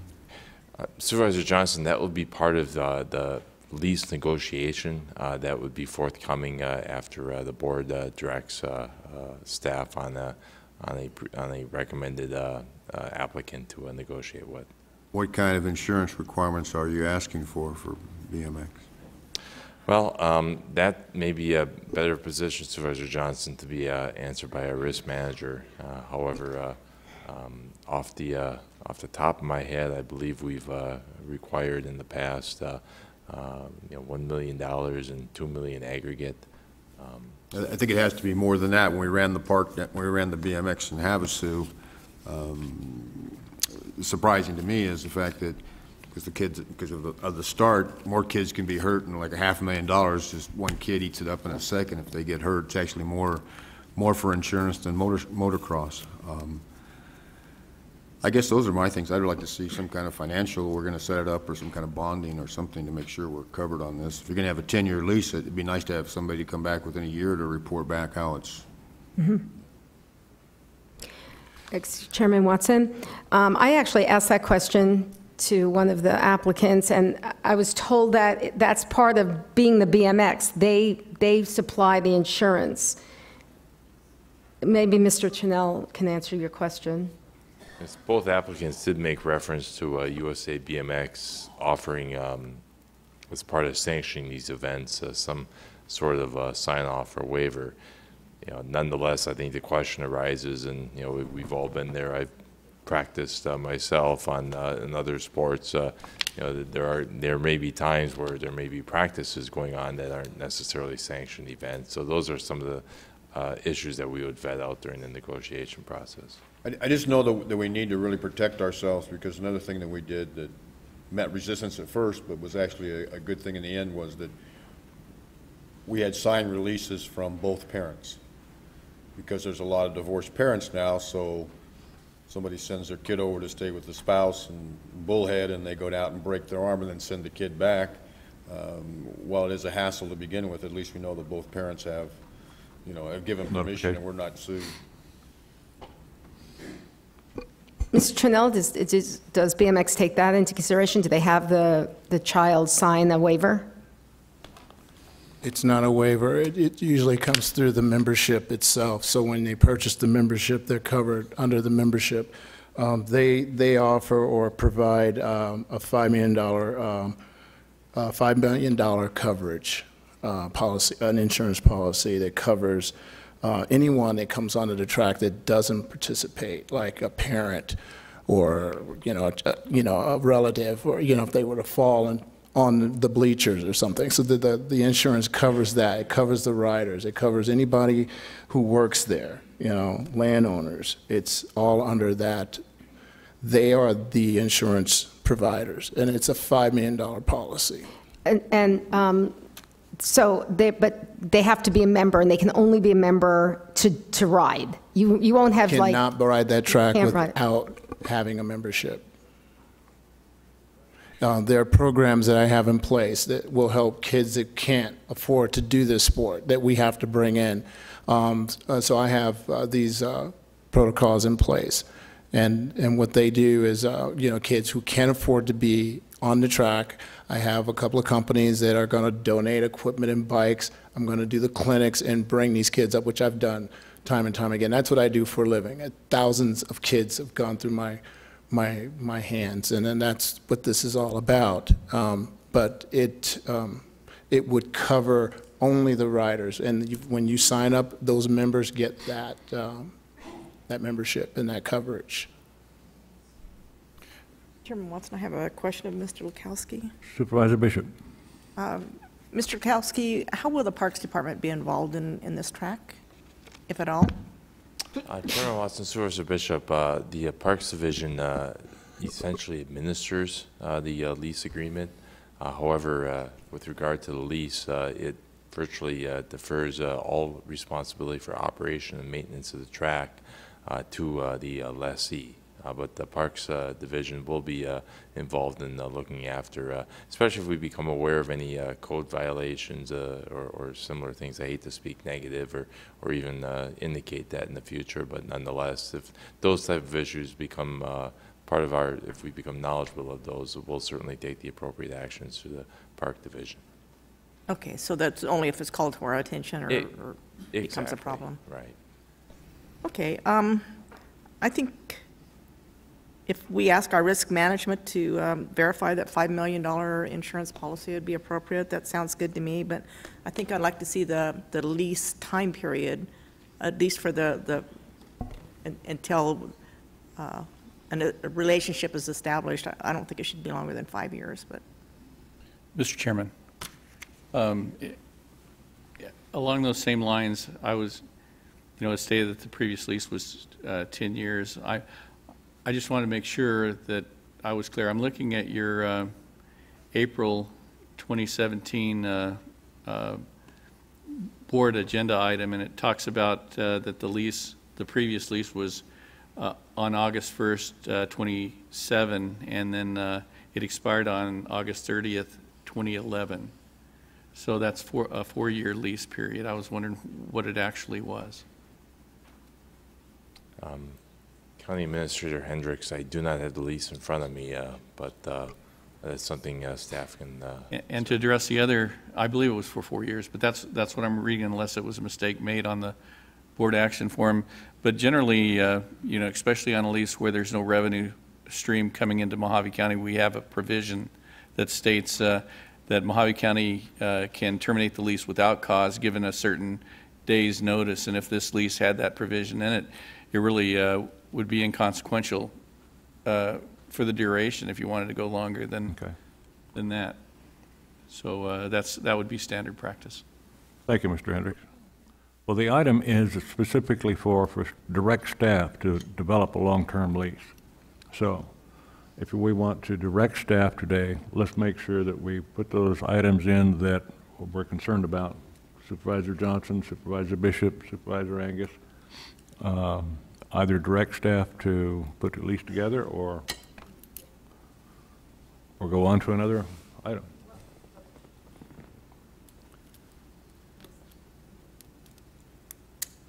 It's your area. Item number 46. I know, but so we are, and then I missed it. So we are awarding it to, are we awarding it or are we just putting together a? Develop a long-term lease agreement with Mr. Turnell Henry, if that is so the direction. Right. And we don't have to vote on it? We need to take them by motion. You would make the motion, it'd be seconded, and it'd be voted upon by the board. Oh, okay, so you're looking at me to make them. I thought you were Somebody's gotta make moving it. on. It's All right, your sure. area. It's your Okay, district. I'm going to make a motion to direct staff to develop a long-term lease agreement with Trinell Henry for operation of the BMX track facility on the portion of County Lease Bureau of Land Management land at the southeast corner of Hancock Road and Highland Road in Bullen City, with said agreement to be brought back for board consideration and approval with the stated stipulations. And did you want to add any codicils or agreements to that? No. Fine. Chairman Watson, if I could just add one thing.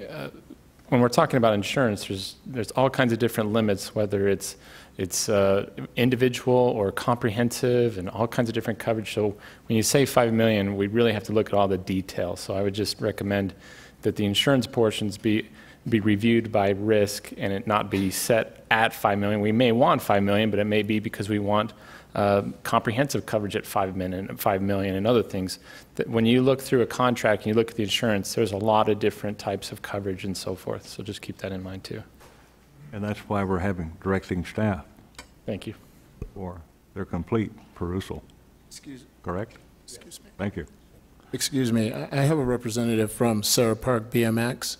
This is Abby DeCole.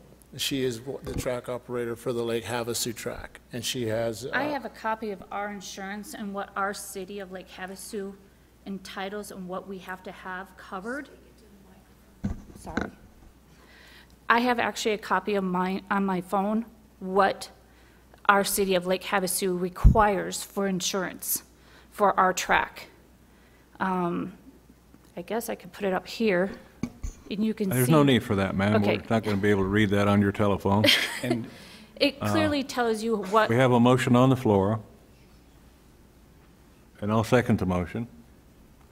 And that would be to develop a long-term lease agreement with Turnell Henry for the operation of BMX track on the portion of the county leased BLM land. So we have a motion and a second. Any further discussion by the board? There being no further discussion, those in favor signify by saying aye. Aye. And those opposed? Okay, you have an unanimous decision then. Thank you, Mr. Chairman and honorable supervisors.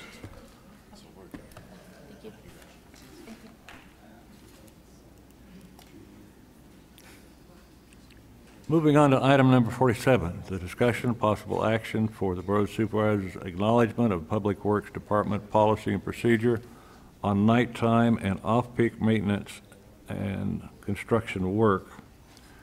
I'm sure that that's Mr. Letowski.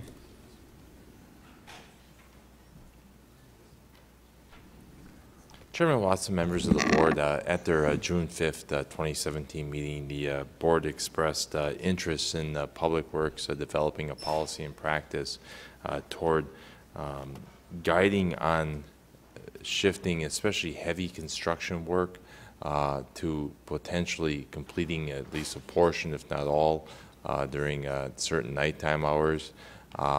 We have seen a project, particularly in the Golden Shores area with the roundabout construction, which was administered by ADOT and 100% federally funded for the overall construction design, create some possible impacts to the community as it was carried out during the day.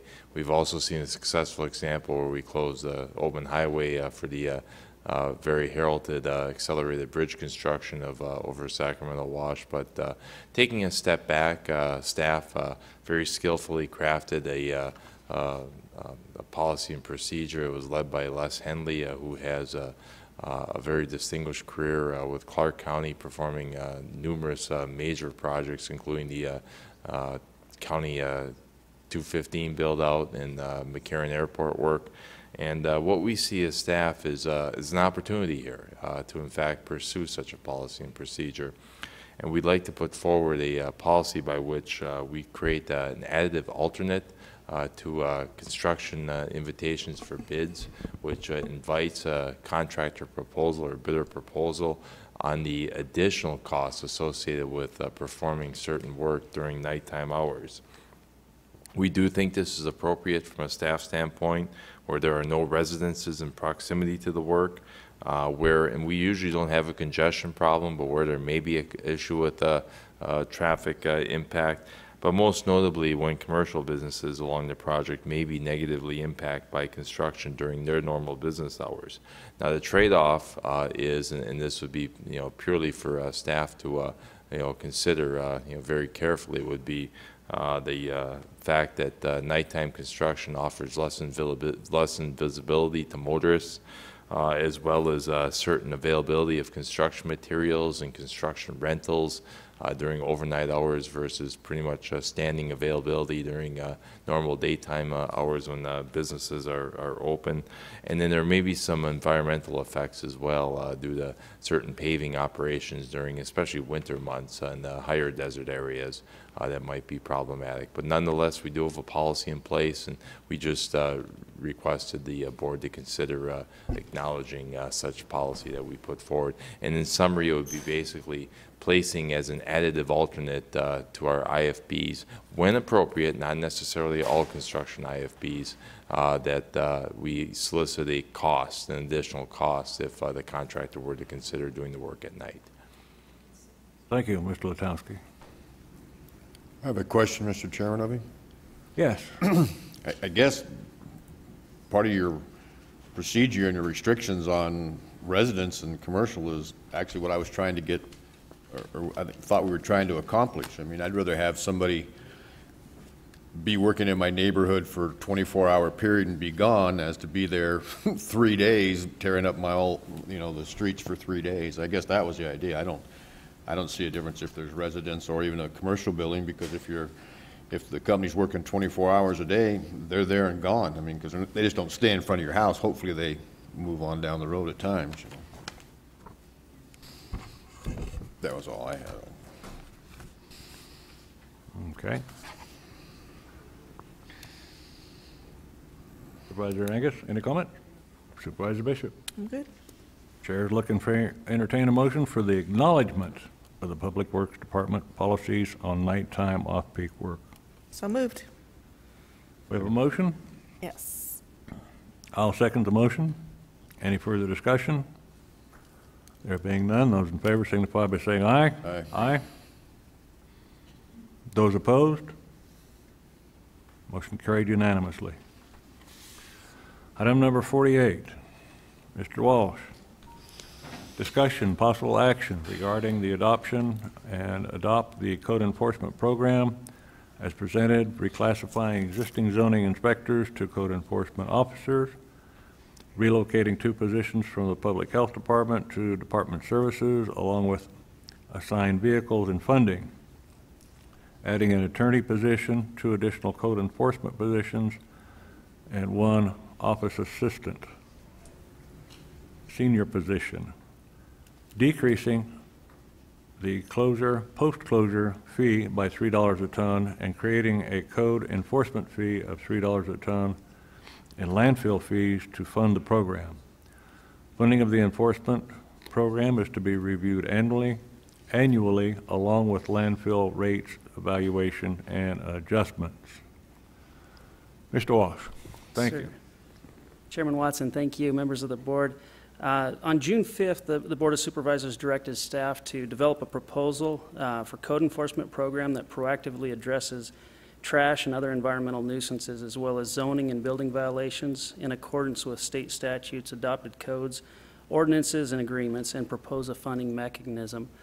With that, Development Services has been working with the County Administrator's Office, Public Health, the Attorney's Office, Finance, and Public Works in order to develop a program and to identify that funding source. And what we've presented here, well, before I go there, I just want to thank everyone that has helped Development Services in establishing this program. It's been quite the undertaking, and I believe we have a very good program presented here.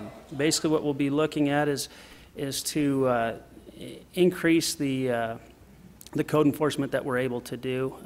Working with landfill, we're looking at establishing a new fee within the landfill fees to help fund the program, and our hope is that within a few years this program will become self-sustaining, that through the fines that are issued for code violations, that we'll be able to fund the program. So I'd be happy to answer any questions that you might have. Questions? Supervisor Angus. Okay, and it looks like this agenda item was changed since the one I read, because the change in the one I read said the post-closure landfill. So now it just says landfill. Is it the post-closure? It is. It would be basically what we've done is we've decreased the post-closure fees at both right. Surbat landfill. And, right. So what that tells me is that this post-closure landfill fund is not restricted, and that will come into play later in the day. And the only other comment I want to make is that, judging by everything that's happened today, it looks like Development Services is really growing its department, isn't it? It's growing. It's growing and taking more responsibility. Correct. More money, more cars, more people. Your department. Okay, yes. That's all. Just an observation. Mr. Chairman, so that there's no confusion. Certainly. And I hope you don't mind me clarifying Thank you. A little bit. Statute says user fees, and this is the solid waste statutes. user fees may be established or waived by a county, city, or town to cover all or part of the cost of development, construction, operation, administration, and financing of solid waste management activities. So what this proposal is actually doing, two separate items. It's taking a look at our solid waste closure and post-closure fees, and it's reducing those post-closure fees because we believe that currently we have sufficient monies for those lands that we have opened up for solid waste disposal, and we've developed a cost per acre and an estimated acreage per year for the lands to be opened up in the future. So we've made a proposal that the actual solid waste closure and post-closure fees can be reduced by a certain amount. That's one separate item. In addition, what we did was, knowing that the board had a desire, one or more board members had a desire to look at enhanced code enforcement to try to look at cleanup of areas within Mojave County. We believe that it was possible to utilize landfill fees, to charge a separate landfill fee for that specific purpose. So we went to our attorney's office, we worked with Ryan Esplin, and we asked him for an opinion on whether there was a nexus between code enforcement and cleanup of properties and landfill fees, and be able to establish separate landfill fees for that specific purpose. And the opinion was, and I don't want to speak totally for Ryan, but the opinion was, yes, there was a sufficient nexus, and it was his opinion and Civil's opinion that we could establish landfill fees for this code enforcement program.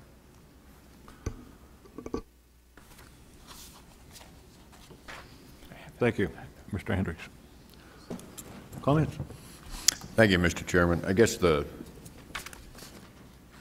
kind of agree with Supervisor Angus. I think we're stretching the point on taking money to do this. I think what you're doing is you're trying to solve a problem that should have been taken care of by the courts, but not.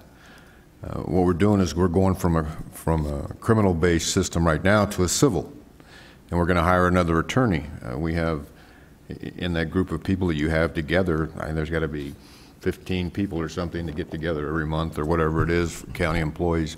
But now we give, somebody starts hoarding trash at their place, and then we have to give them a 30-day notice and then a 60-day notice, and then we send the thing to court, and then by the time they finally get them to court, the judge says, they show up with a receipt for $5 and the judge kicks it loose, and we have to start all over again. So now what they're trying to do to solve the problem is change it to a civil where we can civilly sue them.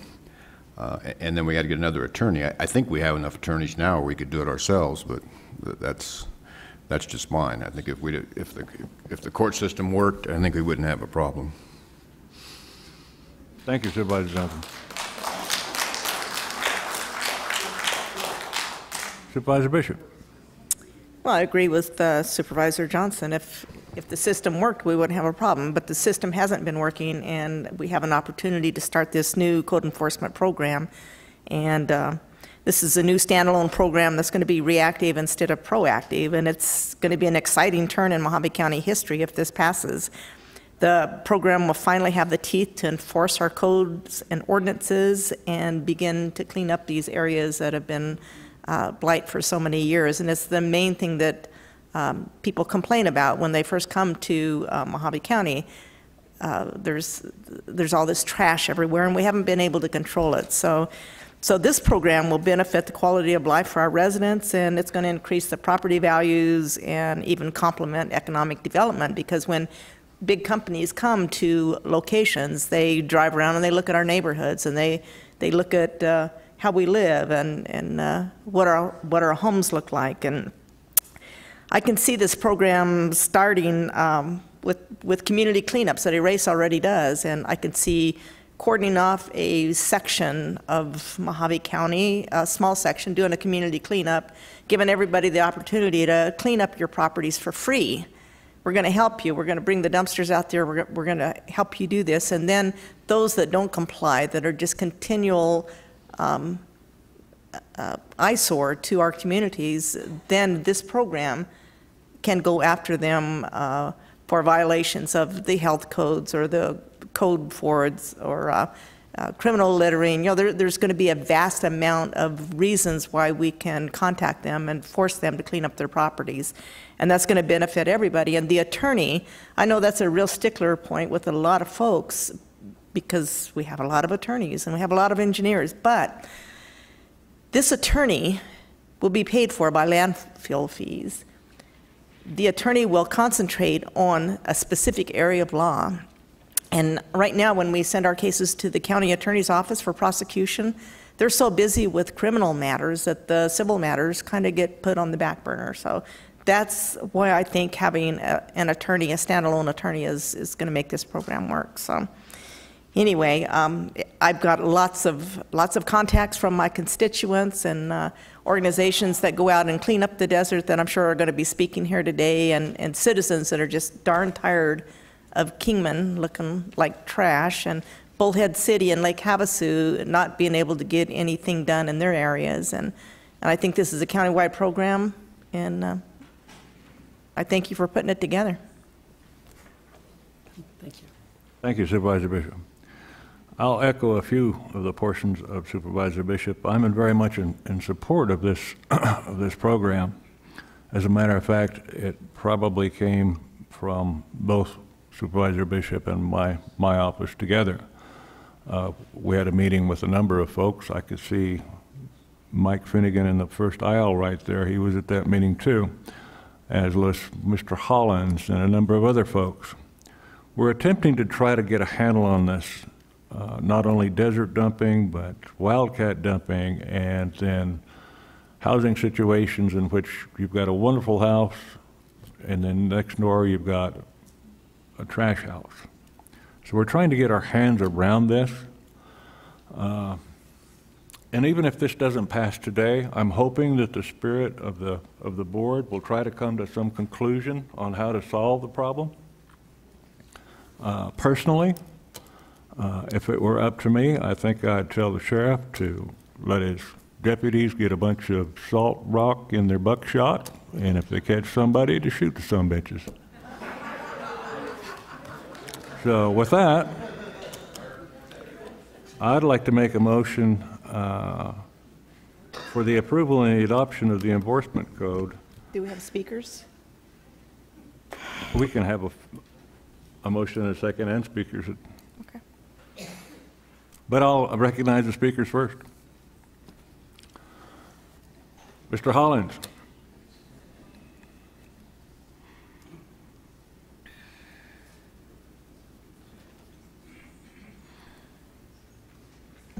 Good afternoon, Chairman Watson and fellow supervisors. On a nicer note here, something near and dear to my heart, I started the cactus cleaners in April of 2015, and we've cleaned up an exceptional amount of trash just out of Golden Valley. And so this is something that I'm really care about and would like to see, and I think this is a step forward. I'm also speaking for a number of people who have been out there on the ground with us cleaning up the trash and stuff like that. And I have Lance Buckhammer, Misty Smith, Mark Schmidtige, Glenn and Carmen Johnson, Susan Bethel, Alan Lynn, Rick Baxter, Margaret Ween, David Thompson, Jean Javier, and Ed Rowley that are, along with me, support this thing fully. We did have a couple people question the attorney thing, but personally I think the attorney thing is a good thing in this thing, and especially since we're not raising a tax or anything like that to pay for it. We're just using what we already have. I mean, we've tried things for many years and nothing's really worked there, so I think this is a step in the right direction. I think my only concern would be organizationally having a race stay where they're at and maybe operationally attached to the code enforcement whenever they need to form a task force to go after something. That would be my only other recommendation for that. But I'm all for doing what we can to get the county cleaned up. I think we ought to be the showcase of the state right here in Mojave County on how we look. And right now, we don't look very good, but as you can tell, us being here today, we're trying to do something to change that image. So if there's anything I can do and the Cactus Cleaners can do to help, let us know. We'll do what we can do, and we appreciate all your hard work to get this happening, and thank you very much. Thank you, Mr. Hollins.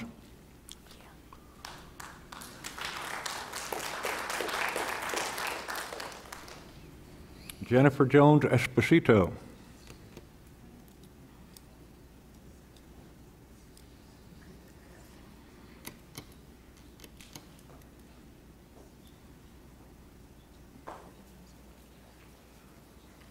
Jennifer Jones Esposito, address previously stated.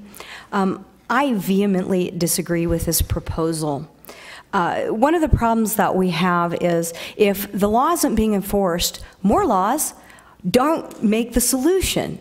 And I think that Supervisor Johnson is right. And one of the problems that you have when you deal with code enforcement, and with all due respect to Mr. Esplin, lawyers are always 50% wrong on the average. You know, in every court case, one's wrong, one's right.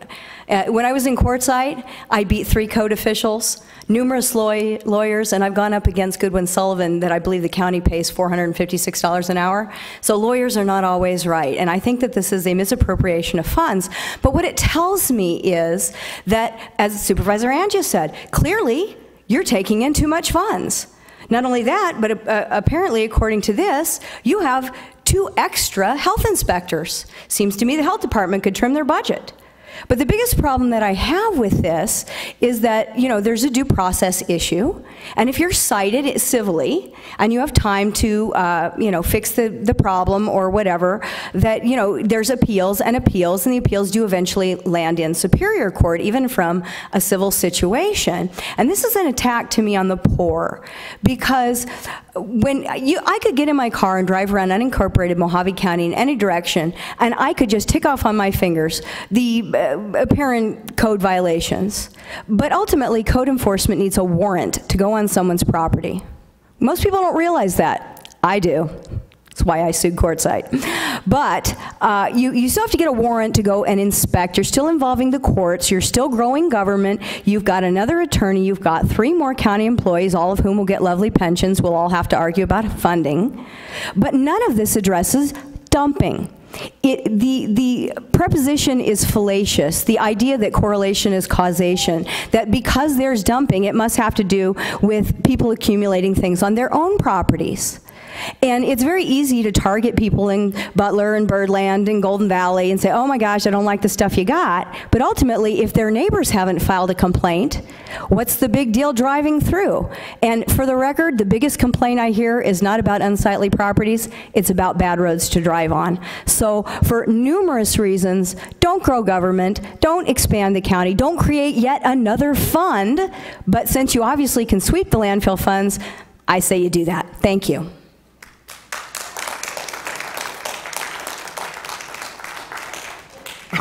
Okay, those are the last people signed up for item number 48. There's been a motion presented on the floor. Can I just ask one more question? I'm sorry, to Tim Walsh.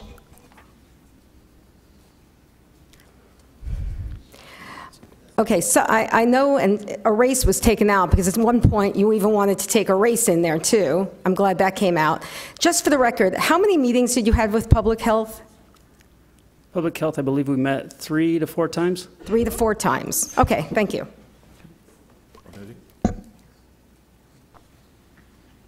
That's it. Mike Finnegan, did you care to speak?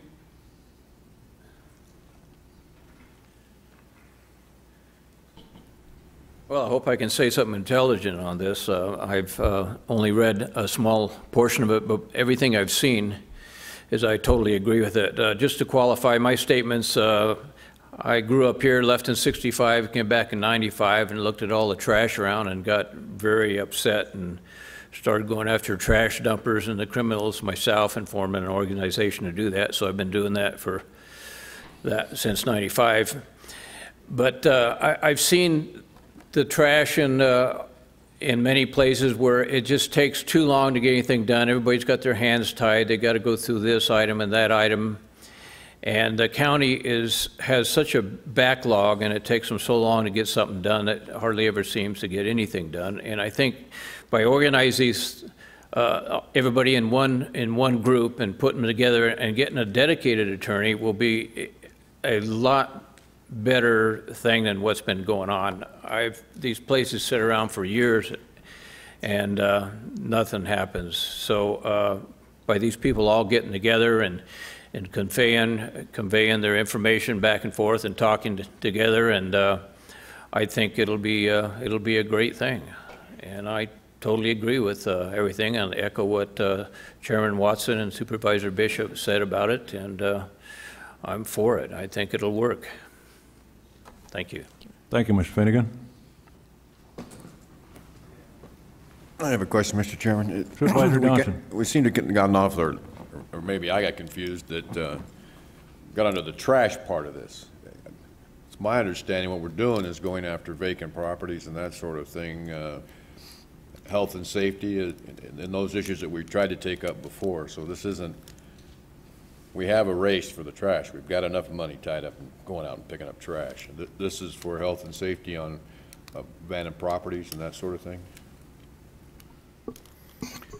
Mr. Chairman, Supervisor Johnson, this isn't just abandoned properties. These are code violations on occupied properties also. Right. And so the program would be targeting right now, right or wrong, in the mid to distant past, the board decided that on code enforcement issues that the county would only be reactive and only address those areas that that we had complaints on, and that was due to staffing and funding levels.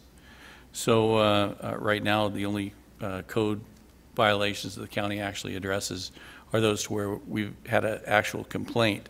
And then on dangerous buildings, what we do there is we might have a whole slew of dangerous buildings complaints, but we prioritize those. So we do have a resource problem, a resource issue if we want to be aggressive in going after these things.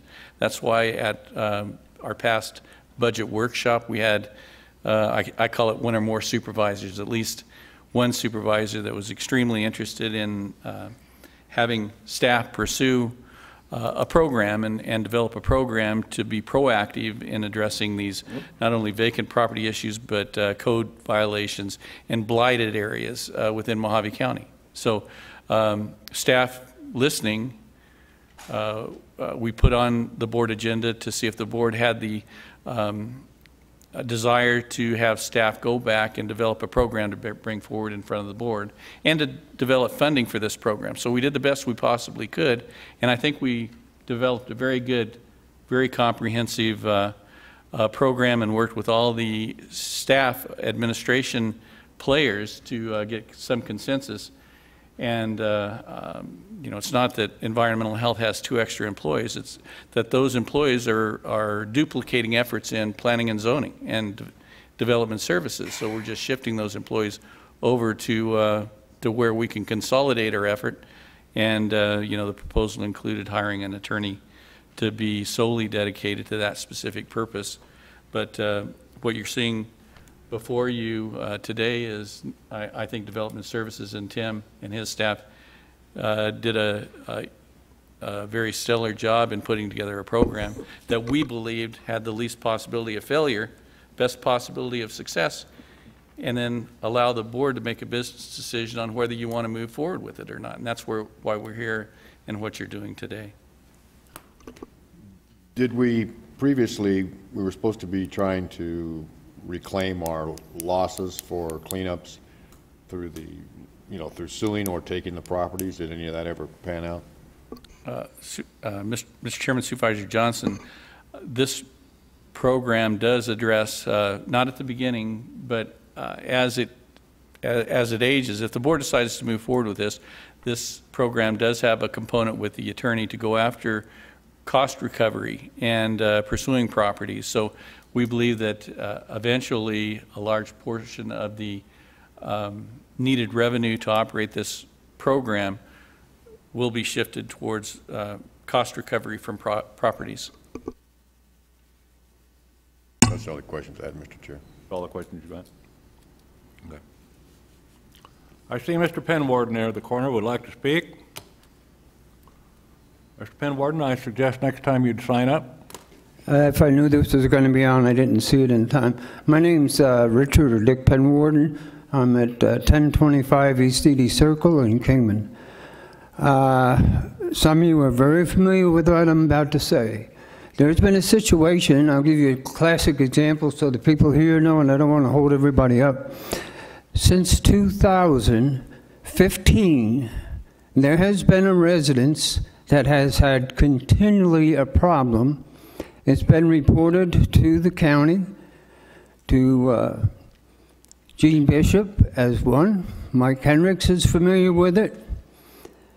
And I think, I'm not sure, Mr. Johnson, if you saw it. I sent pictures out of this, and this is not next to me. I'm trying to do this for other people that are living next to a very large garbage disposal on their property. There has been pictures furnished. I've been in touch with the environmental services.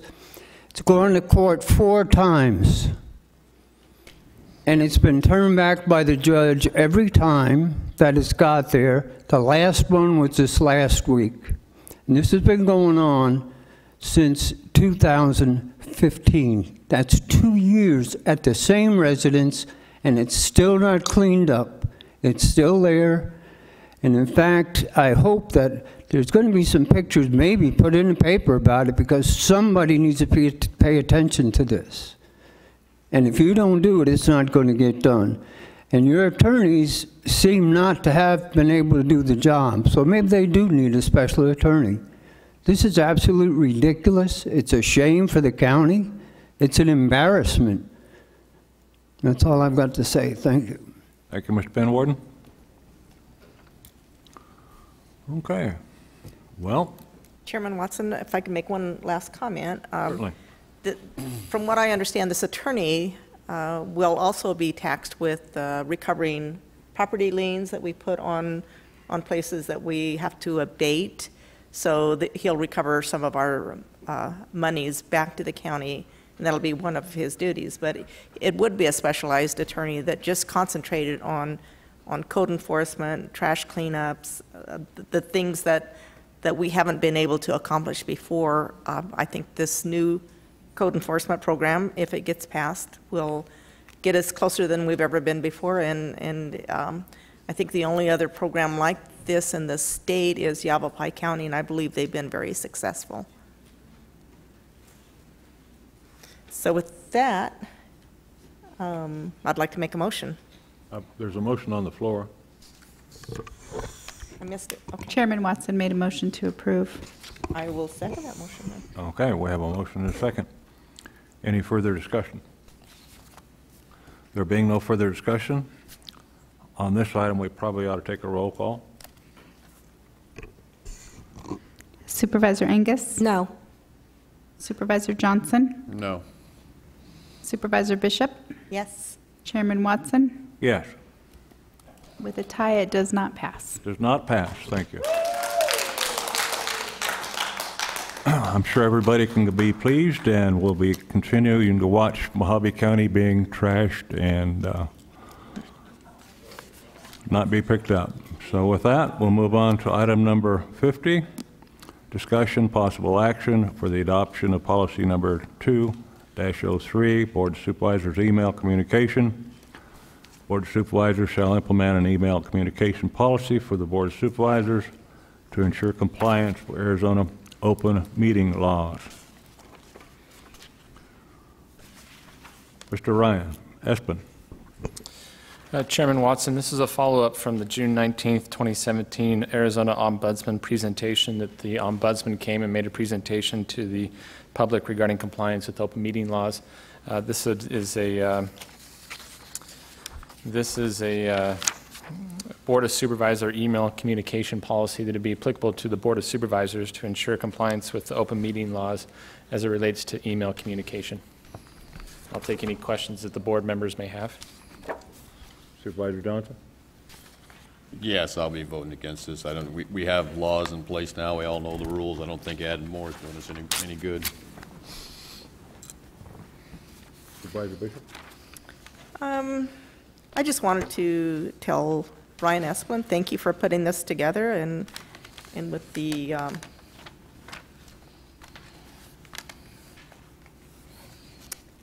with the problems that we're seeing as a public body nationwide, I think it's a good idea, and I don't have any problem complying with it. So thank you.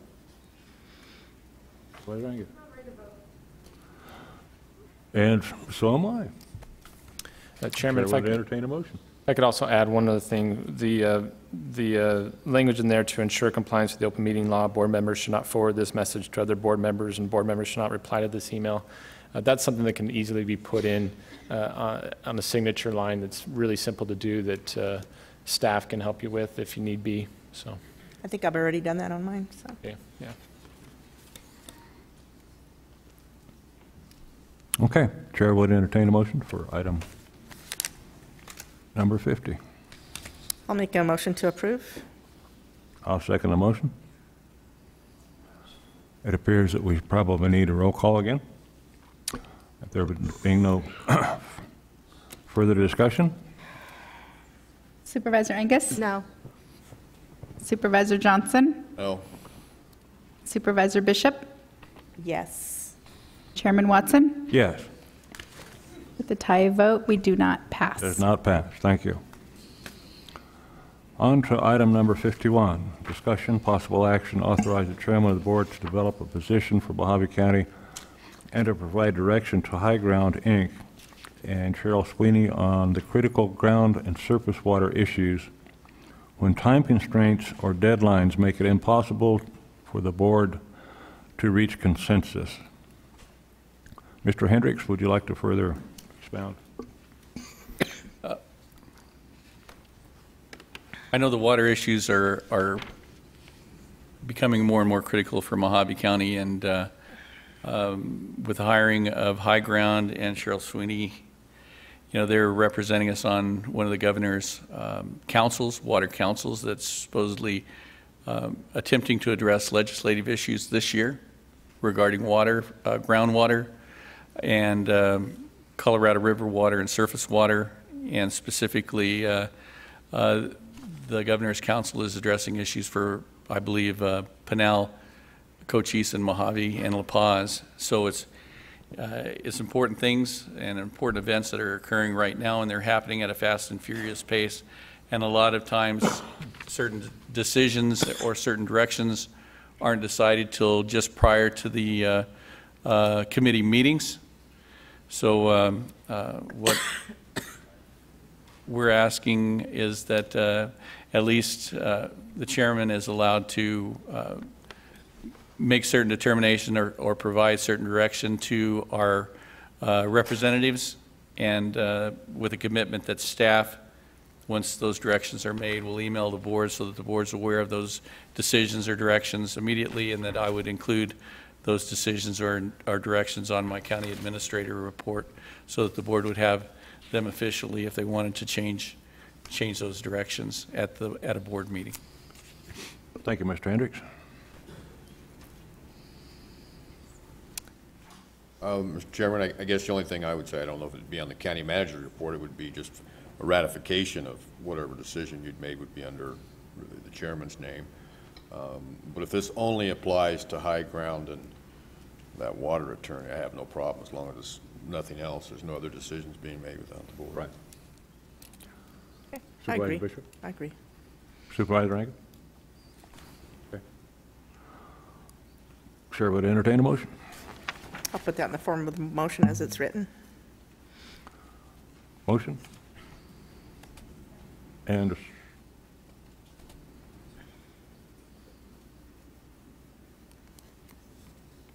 I'll second the motion. I didn't vote. I voted no on this water attorney, so I. Right. Oh, not a problem. I'll second the motion. recommend we do a roll call.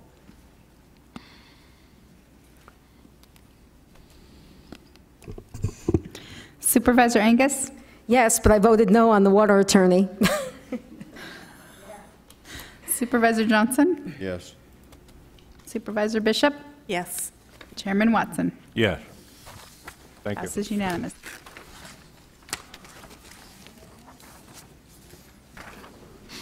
Item number 52. Discussion, possible action, approve the legislative proposal for Mojave County's 2018 legislative program. Bring you to this today because we had with us still Craig Sullivan from CSA, and just wanted to make sure that we're sending those legislative proposals down with everyone's agreement. Yeah, Mr. Chair, the only one obviously I'm against is the unanimous vote. It's been tried to been changed. Since I first got in, it hasn't been changed.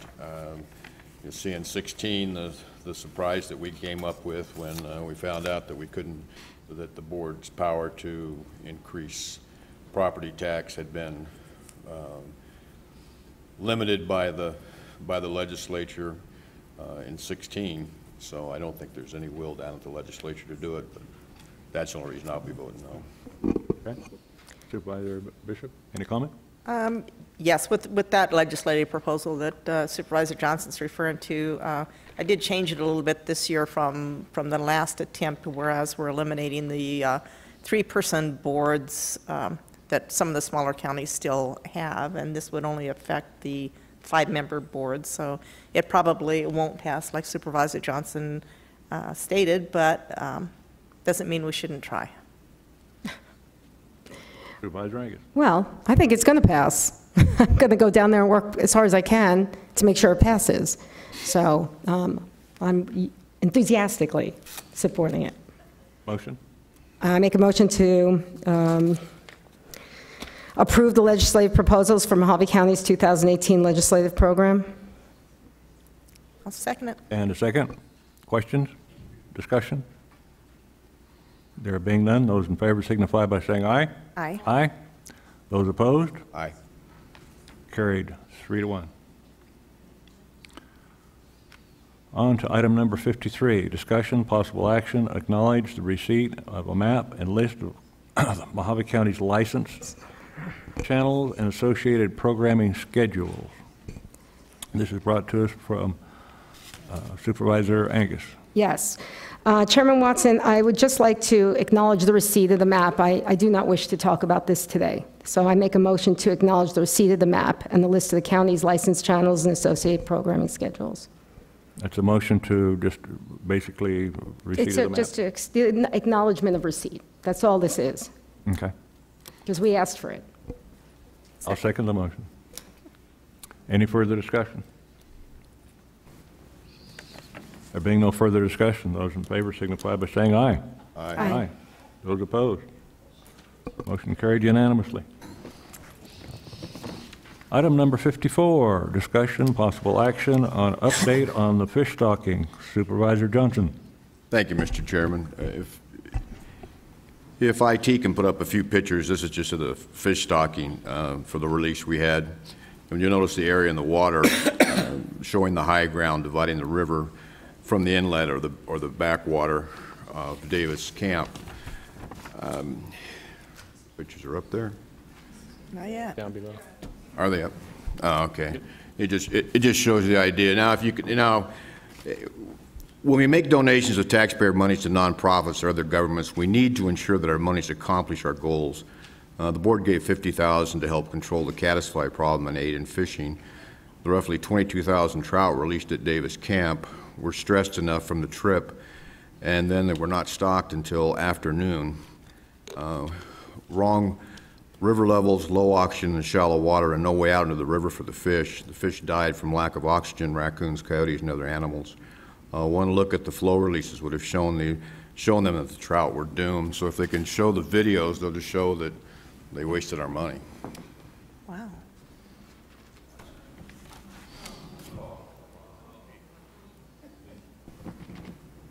They're just short videos. They're not very long. Is there more? There's 3 little short ones. Okay, but I mean, are you done with your report? That's all I had. Okay. Just say that I'm very intimately involved with the fish stocking, and since you asked for a report, and by the way, I want to remind everyone, this fish stocking was a one-time expenditure for $50,000, and it was taken from the Parks Department 2 years ago. 2 years ago, and there was a whole reason and a whole concurrence of events that started at the end of 2013 when U.S. Fish and Wildlife ended a 50-year-old fish stocking program that was going to devastate my district in Mojave County. Many people, including Mike Hendricks, Nick Hunt, Steve Lutoski, Congressman Gosar, and John McCain, and myself worked our butts off that year to overturn federal policy, which everyone told us we could not do, and we did it. And in return, U.S. Fish and Wildlife gave out almost $500,000. Arizona Game and Fish gave almost $500,000. And for our seat at that table, we gave $50,000 to stock fish that pretty much stopped the infestation of caddisflies that would have been devastating, another devastating blow, because the federal government did not do an environmental impact study, which they make everybody else do, but when they do something, they don't. So I asked Matt Schmiel from Arizona Game and Fish to come and maybe answer some of Supervisor Johnson's questions. And by the way, because I wasn't sure, because I read in the paper that you had a problem with it coming from the Parks Department, I didn't know that you had a problem with the amount of fish that you died. That always kind of dies. We have a little bit of a die-off from stress. I just wanted to show this, and you know what? Can you, yeah, pass this out. I asked for the beginning and ending balance from the Parks Department from fiscal year 12 through fiscal year 17. In fiscal year 15, which was the year that we did the $50,000 for the fish, and the year that we gave the $250,000 for the Mojave Valley Park, we ended up with more money than we've ever ended up with. And I know Hal Barton is still here. Every year, we are making more and more money in the parks. If the money's not being used for the betterment of the community, I don't know why we collect fees. Thank you. Matt, so you want to explain what the die-off was and how that all happened and what our contribution to this process led to today? All right. Chairman Watson, members of the board, thank you for giving me an opportunity to speak. So, the Mojave County Board of Supervisors gave Arizona Game and Fish Department $50,000 to stock trout in the Colorado River. As a result of that, pest abatement, as well as Clark County, gave us an additional $100,000 that year, and an additional $100,000 last year from pest abatement. So as a result of what I see as your leadership, it brought in, $5 for every one that you guys gave. Now, I don't like seeing dead fish any more than anybody else. That does happen. That is an exception, not the rule. When we're stocking 10,000 fish and you see, 100 fish is a lot, but it's 1%, right? If and you're that saying that 1% was is not 100 acceptable. fish, sir, you're drastically mistaken. That was the majority of the fish that were dumped into Davis Camp never made it into the river. You can see the shoal that's out there. They were dumped into that hole. Nobody checked the water flows. I had no problem. Obviously, I voted against spending $50,000 because that is not the county's responsibility to buy the fish. But once we do it, I want to make sure that it's done right. Those fish had no way to get into the channel. All you had to do was check the river releases from the dam, and it would have worked out fine. I was just pointing out that we're going to do something. It was for the board with decisions we're making today. Make sure that we're getting our money's worth, and we didn't get it on that one. So, Supervisor Johnson, we do check the flows. We work with Bureau of Reclamation. We make requests. They do not have to meet those, but to date, they have. If we stock fish at, say, 8 in the morning or 10 in the morning, which is when we try to target, usually, they will meet those needs for a period of time, but they will not meet them for a 24-hour period of time. And so when we're stocking 10,000 fish, many of those fish move out into the river because the water levels are up when we stock them. But 1 or 2 in the morning, those water levels come down, and sometimes we do end up with stranded fish. And we've tried to do different things since then. That doesn't happen every time. Oh, and I wasn't saying it happened every time. I was just saying, this was the one that supposedly we had because our people were there for the picture taking. Yep. And the videos were brought to me saying, you know, here's what you got. So I was just pointing onto the board saying it's something we need to do because the fish were brought over. We held it up till afternoon to make sure everybody got there to have their picture taken. The water level dropped because you can see this is the next day and the fish are there and the water level is completely down. And so I don't want to waste money at all. To give you an idea, I told you we took in $150,000 that first year. It would have been really easy for us just to spend all $150,000, but we tried to use that money the best that we could, and we didn't use it all. And last year, we took in another $100,000, and I still had a rollover. And so that's why this year I only requested $50,000 from pest abatement. At the end of this year, because I've reduced it to $50,000, we'll have used all of the money at the end of this year, but I haven't been using it all just to use it. We've been trying to be good stewards and to use it as wisely as we can. And also, Willow Beach did stock fish last year for part of the year, and this year they will be stocking 50,000 trout also. So I don't like seeing that either. We are trying to do our best, and we try to be good stewards of what we're entrusted with.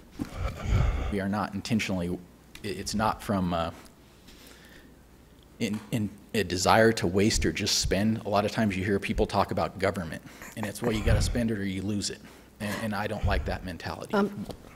Sorry. I was there that day when you stocked the fish, and we were there. The fish came a little late the day because they were coming from Utah or Idaho or something like that. And we were there, and I saw some of them and the way it was, but by your educated opinion, because this is what you do for a living, how many of those fish do you think died? I know it always looks like a lot when they're out, but you're talking 10,000 fish, and they did. I mean, we watched them scurry down the river. So I appreciate Supervisor Johnson's caring about how our county dollars are spent. I think it's kind of odd that 2 years after the fact you're bringing this up. But it gives me an opportunity again to thank Arizona Game and Fish, U.S. Fish and Wildlife, and all the people that helped what I think is one of our proudest accomplishments, is taking the leadership on the fish stocking and changing federal policy. So thank you again. Thank you, Matt. Thank you very much.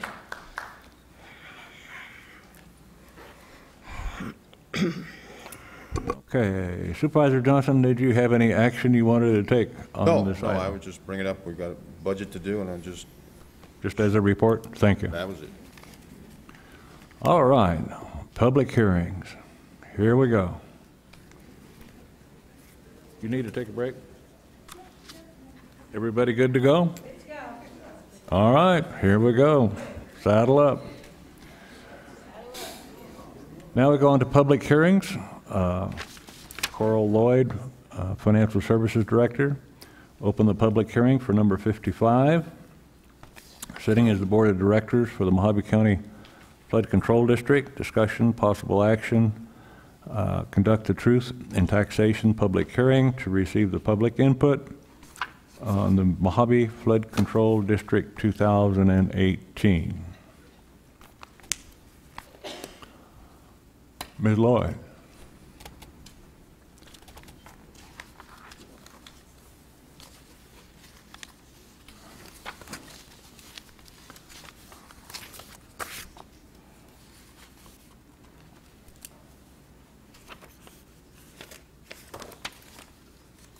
Good afternoon, Chairman and Supervisors. On this particular item, in regard to the Flood Control District, the truth in taxation rate, this is the first year that special districts have been required to hold truth in taxation hearings. So for this particular district, the truth in taxation rate, as calculated by the Property Tax Oversight Commission, the PTOC, is dropping from 50 cents to 48.77 cents. per 100 of assessed value. So this is lower than our current rate of 50 cents, and therefore the hearing is required. The proposed budget includes keeping the rate at the 50 cents. That level has been achieved since the year 2000 and forward. Maintaining the same levy with the 50 cent will achieve about $7.6 million, which is an increase of $199,000 above the PTOC rate. The PTOC rate is somewhat misleading, as the PTOC rate does not include any growth factor in the community, and it does, or in any of the communities, the countywide, and it also does not take into account that there would be any growth in cost, but based upon the statutory calculations and as provided, we draft the agenda item and the advertisement according to those statutes as laid out. So in doing that, it's important to notice then that according to the truth in taxation calculation, that maintaining the current rate would cause an increase, obviously, from the $48.70 of the tax to $50, which is the same $50 that's been assessed for many years on a residential property. So in line with the other hearings, you would need to open the public hearing and receive input, and then go to the next hearing. Thank you, Ms. Lloyd. I have no one signed up for item number 55. Mr. Chairman, we had no input from the cities as we share this revenues with the cities.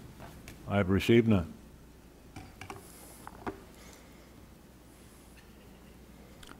Well, Mr. Robinson, nice to see you today. What did you sign up for? I didn't have time to sign up for this last item. I signed up for 3 or 4 others. So if I may, since you had called for other people during public hearings, I would... I see you signed up for number 1, and I'll give you a brief time. Thank you. First off, I want to say, well, my name is Steve Robinson, 3439 North Bowie Road in Golden Valley. I support the 50-cent rate, and I'll say this. I looked at the 5-year plan for investment or flood control work that was part of the project, and I did not see anywhere in the 5 years anything for Golden Valley. So I then went back and looked at the last 5, 10, 15, and 20 years. And for the life of me, going back through the minutes, I didn't find anything for Golden Valley. We've had the 50-cent rate since 2004. I thought it was longer. And I would love, Supervisor Bishop, to see some focus in putting some information, or putting some monies into Chairman, this is on Golden the rate. Valley. This is on the rate, not on where the work. Well, the rate supports that. So, well, I can wait till the next when they talk about the budget itself. So, but I do support the rate, but I would like to see money spent where it should be spent.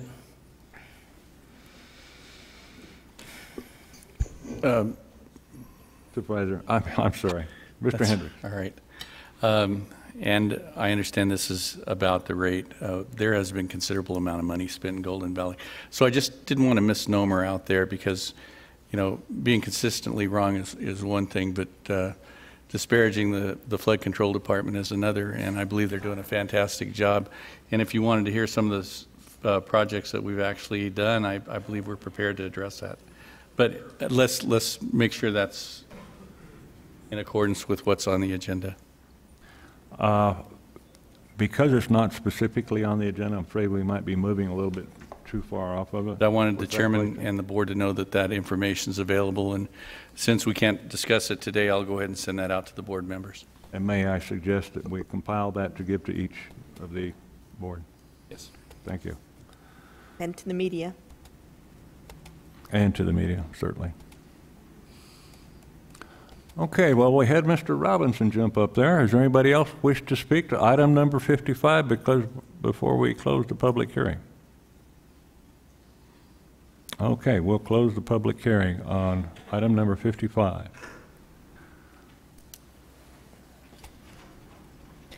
I don't believe there's an action on 55. Is that correct? No, it's just the public hearing. Okay.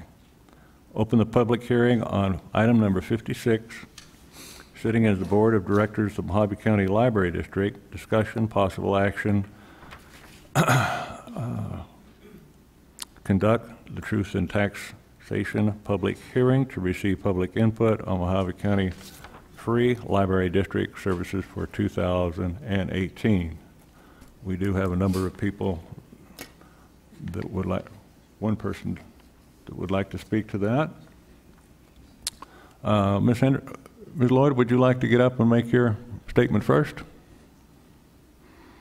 Certainly, Chairman Watson and Supervisors. As an introduction to this item, again, following ARS 48254, the truth in taxation as calculated by the PTOC for the library district is 0.2216 per 100 of assessed value, which is lower than the current rate. The current rate is 0.2236.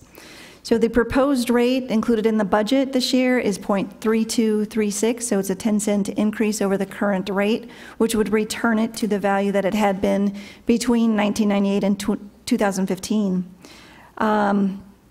In accordance with the library statutes, the board states that the board shall levy taxes that are sufficient to ensure payment of the expenses and upkeep of the library district.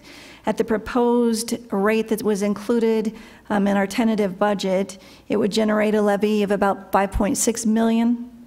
That is an increase over the past 2 years of about $1.8 million higher, and it is definitely above the TNT rate. Reflecting that the TNT rate as compared to the rate that was proposed in the budget would cause an increase of $10.20 over the TNT rate. So with that, I will turn it back to you, and thank you for allowing me to introduce the information. Well, thank you. Okay, we do have one person that would like to speak to item number 56, Mr. Robinson.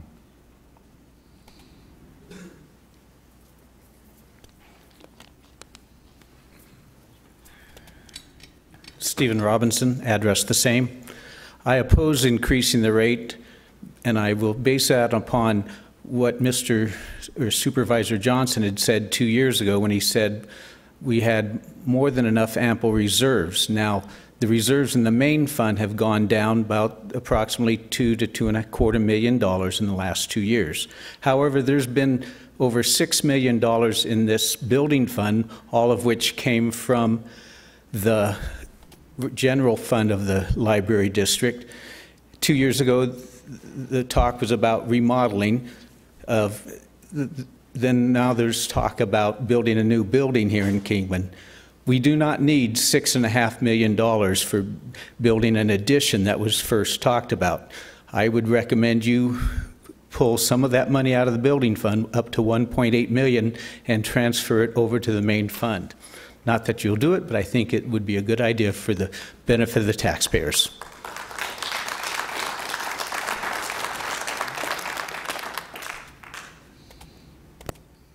Okay, I have no one else signed up on public hearing 56, but I will ask the audience if there is anyone that would wish to speak to item 56.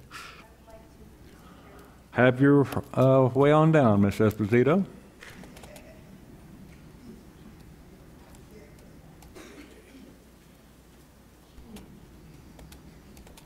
Please make your comments brief. You got it. Jennifer Jones Esposito, address previously stated. You won't hear me say this a lot except at budget time, but I agree with Steve Robinson. I oppose an increase in this, and don't get me wrong, I love the library. I'm a bookworm. I'm probably as well read as I am because I have spent so much time in libraries my whole life, and that would include the Kingman Library. I go in there and I buy used books from the Friends of the Library, and I think it's fine. It's fine for right now, and it's darn fine until you get the rest of the budget figured out. Thank you.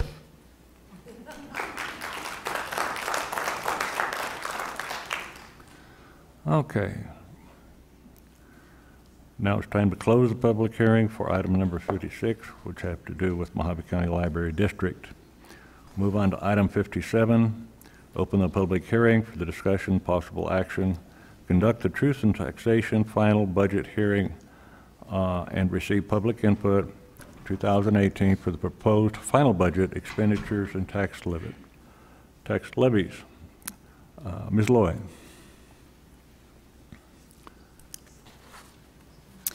Chairman Watson and Supervisors, so in this public hearing, this is for the primary property tax for the general fund. The truth in taxation rate as calculated by the PTOC is $1.95. This is per $100 of assessed value, which would be lower than the current rate, which is $1.96. The rate that it was included in establishing the ceiling for the tentative budget was a penny below the maximum rate. The tentative budget rate set the ceiling for the budget so the budget cannot exceed the tentative budget per statute, and that rate was $2.48. That would generate a levy of about $43.3 million, which is an increase of about $9.3 million, and it is 27% above the PTOC rate.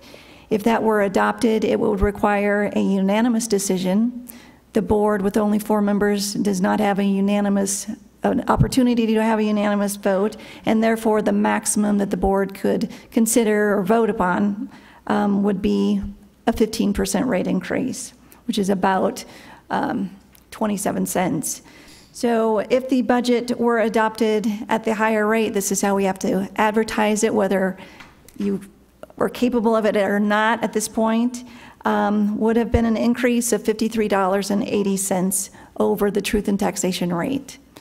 It would have been a $52 increase if it were possible to have a unanimous decision over the current rate.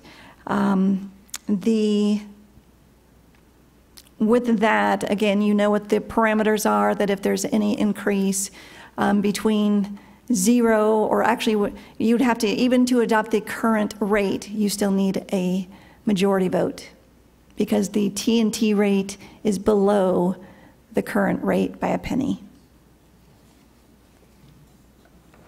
Does that make sense? Majority or unanimous? Majority. Okay. A unanimous decision is only required above a 15%. Above the 15%.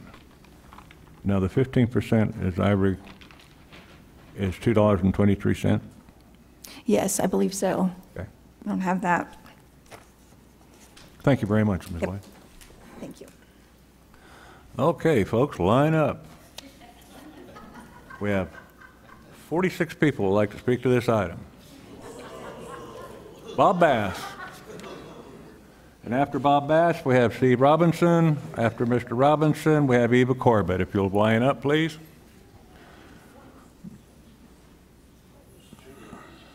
Thank you, Mr. Chairman and Board of Supervisors. Bob Bass, address the same as mentioned before. I am here representing our citizens of Mojave County in reflection also through the Kingman Golden Valley Association of Realtors. Kingman Golden Valley Association of Realtors Board has given me a little statement here. Our board does not just want you to consider the taxes, but consider the fact that services are needed, but taxation is always a requirement, and it's how we pay for our services. So we'd like you to consider the least harmful method by which to raise the needed funds. We do not support a current tax rate on the property increase. We support a sales tax increase where we can actually bring in funds from those who visit our county and use our services, and will help relieve our taxpayers and our property owners from bearing the entire burden.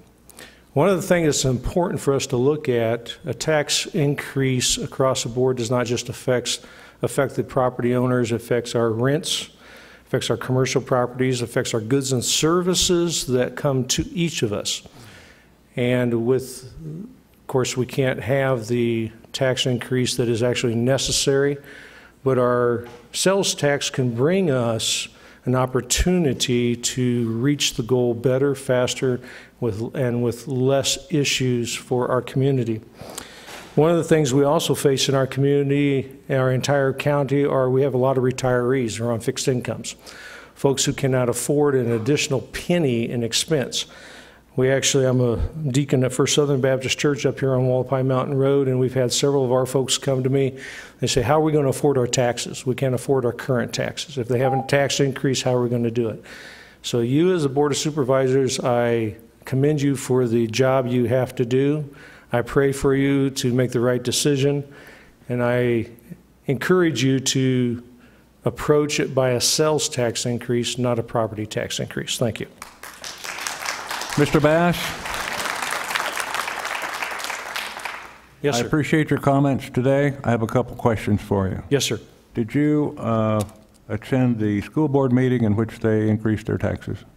I was not available. I was out of town at that time. Did you attend the community college board meeting when they increased their taxes? Actually, I was sitting down in Phoenix in a government AER meeting that day. You live in the city of Kingman, I suppose? I do. Okay, so then you're not exposed to a fire district. So thank you for answering those questions. But I will comment on the fire district. As we deal with a lot of folks, that's a taxation that does create a higher cost for people who buy property. Yes. That's where 75% of your taxes are in those three entities, so. I understand. Thank you. Thank you. Mr. Robinson. Stephen Robinson, Golden Valley. Chairman Watson, Supervisors, there's much to say, so I'll be quick. First, there is no $2.8 million liability, and here's why. The $1.3 million pension costs from the Hall and Parker lawsuits are the state's liability, not Mojave County's. But the two pension plans must pay those liabilities through the employer per the IRS regulations. However, the county can choose to reduce the employer payments to the pension by the equivalent amount of what they have to pay out to the employees, the elected officials and the public safety employees, by that same amount. Instead of doing that, and it would be a wash if you reduced the payments to there, and there would be no need for the increase of that $1.3 million. However, the county's budgets of that means it's a wash. Next, the county budgets a $2 million general fund contingency. However, the county has sequestered the $20 million general fund carryover, not using one dime of it for contingency. Instead, they're choosing to raise property taxes by $2 million to cover that amount. No other county restricts all of its carryover and then raises property taxes. Even the county management that existed before the current management would take that full, whatever they reported as the full carryover, they would report that as the liability or the expense for contingency. No longer has that happened in the last 5 years. The solution then is reduce the general fund's unbudgeted balance by $2 million on Schedule A, and increases the total resources by that $2 million. That lowers the deficit. Those two simple steps will create a $400,000 surplus, not a deficit. Second, the pension lawsuits cost $1.3 million to pay the employees. The county's liability is $39 million. However, mismanagement at the state level has resulted in that. So the PSPRS and them owe the money, not the taxpayers. They caused the problems. But the county wants to take that money from the taxpayers. Yes, it will add to the unfunded liability, but why worry about $1 million more and ignore the ASRS $60 million liability? 3 sitting supervisors will receive refunds and increased future benefits from the EORP due to that lawsuit. Are you telling Mojave County taxpayers, pony up your money, we're not taking it from the state? Do you really want to use taxpayers' money instead of the state's? Last, you complained about the state sweeps without your blessing. Well, here's your chance to sweep money from the state with their blessing. Please take the money from the state, not from the general fund. Thank you.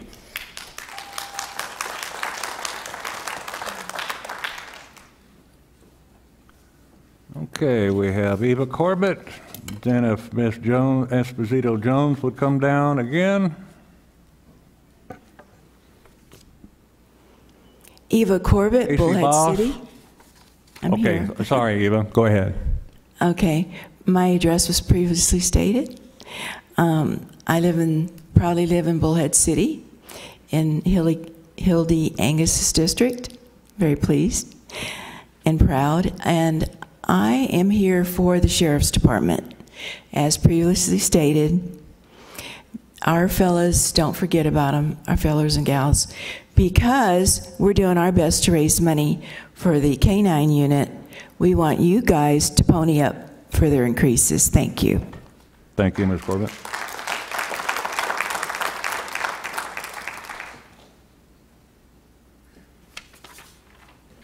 Jennifer Jones Esposito, address previously stated. I am not a revenue opportunity. The people behind me are not a revenue opportunity. You have to budget for what you have and not for what you want to spend.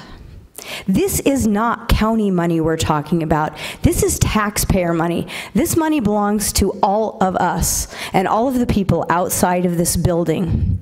There are some funds in this county budget that have surpluses so far beyond the standard 25%. I mean, one of them has like 1,200%. I mean, hundreds of percentages over what is the standard for contingency fees. And you have the opportunity to shift those funds. And I really think you ought to take advantage of that opportunity, because that money should not be sitting in a county bank account collecting interest for the county. It should be sitting in the bank accounts of the people sitting behind me collecting interest. It's not your money. We send you here to manage it for us. And I know for a fact that everyone elected to this board is a Republican, and the Republican Party platform is lower taxes and smaller government. But somehow, in the last few years, Mojave County government seems to be growing by leaps and bounds. So if you're not going to do your job as good Republicans and take out a scalpel and cut the pork out of this budget and make it work for this year, then I strongly suggest you go down and change your voter registration and declare yourselves as Democrats and just be honest with the voters of this district.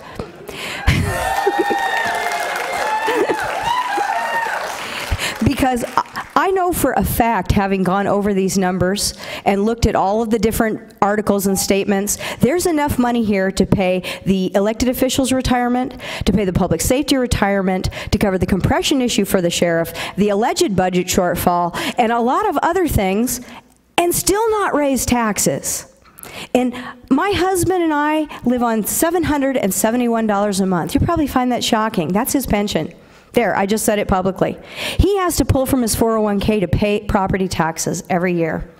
So I'm going to end with a quote from Victor Hugo, Les Miserables, 1862, and the same holds true today. When the population is suffering, when there is a lack of work, when trade falls off, the taxpayer, constrained by poverty, resists taxation, exhausts and overruns the delays allowed by law, and the government spends a great deal of money in the costs of levy and collection. It may be said that the poverty and public wealth have an infallible thermometer, the cost of tax collection. No taxes. Ms. Esposito, I have a question for you.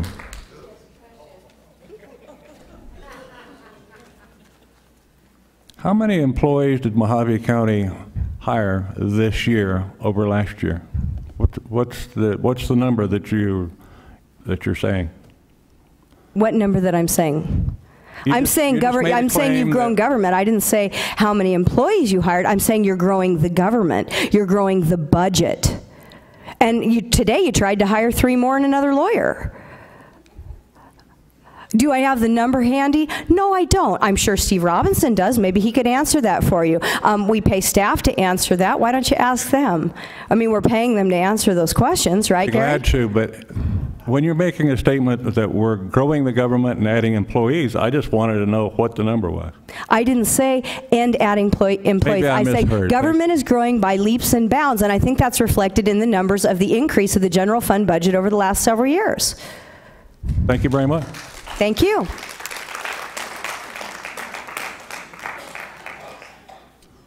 Okay, we have Casey Boss, Lynn Patrickin, and Paul Ferguson. Good afternoon, Mr. Chairman and ladies and gentlemen of the board. Let me give you my name. It's Casey Boss. That's with one S, not two. I had to leave my wife at home this morning, and she wouldn't let me take the second S. I live at 2429 Smoke Tree Avenue in Lake Havasu City. I've been retired for the last 17 years from a major West Coast law enforcement agency, and working for that agency, there's one thing that always stuck out for us. We had all kinds of management philosophies, management styles. The one that worked best was doing the right thing. And that's what I'm here today for, is to ask you to do the right thing. I have been a volunteer with the Mojave County Sheriff's Boating Safety Officer Unit for the last 12 to 15 years. Let me give you an example of the shortage of Mojave County Sheriff's Office. Ironically, just this morning, while I was sitting here waiting to speak, I received a text from one of the deputies, one of the waterway deputies. He asked me if I could come in and work today because they're doing some type of a boat retrieval of a fatal accident out on Lake Havasu last night. By the way, do you know that that was the 8th victim in Lake Havasu in the Colorado River just this year? As a boating safety officer, I'm a volunteer. I don't have any law enforcement powers. The only thing I can do, and I do that very well, is to look good. We have a good-looking sheriff, and we can all emulate him and look good. Okay, I get a couple extra seconds, right? Okay. What I'm asking you to do, folks, is do something and do the right thing. What I'm asking you to do is pass the budget. If you don't pass the budget, what happens? My understanding is it reverts back to last year. Is that correct? Do we want the same problems we've had the past year? Do we want the same problems that we've had prior to Sheriff Schuster becoming the sheriff? I really think that for you to do the right thing is you got to pay attention to not just law enforcement, but this year, particularly to law enforcement. Again, you can hire or ask all the volunteers in the world to come and give you a hand as far as law enforcement. No, you can't do it as law enforcement. Like I said, all we can do, we don't have any authority. All we can do is look good. I support the sales tax. I do because based on my experience for the last several years, the victims that the sheriff's office responds to are not Arizona residents. They're visitors or tourists or what have you. Let them pay for part of the services that they demand from us.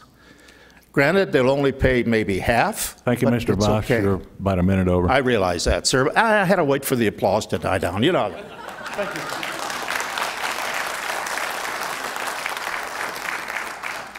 Mr. Bosch should be looking fine. Keep it up. Thank you, sir. Lynn Ponican? Ponican? How would you pronounce that?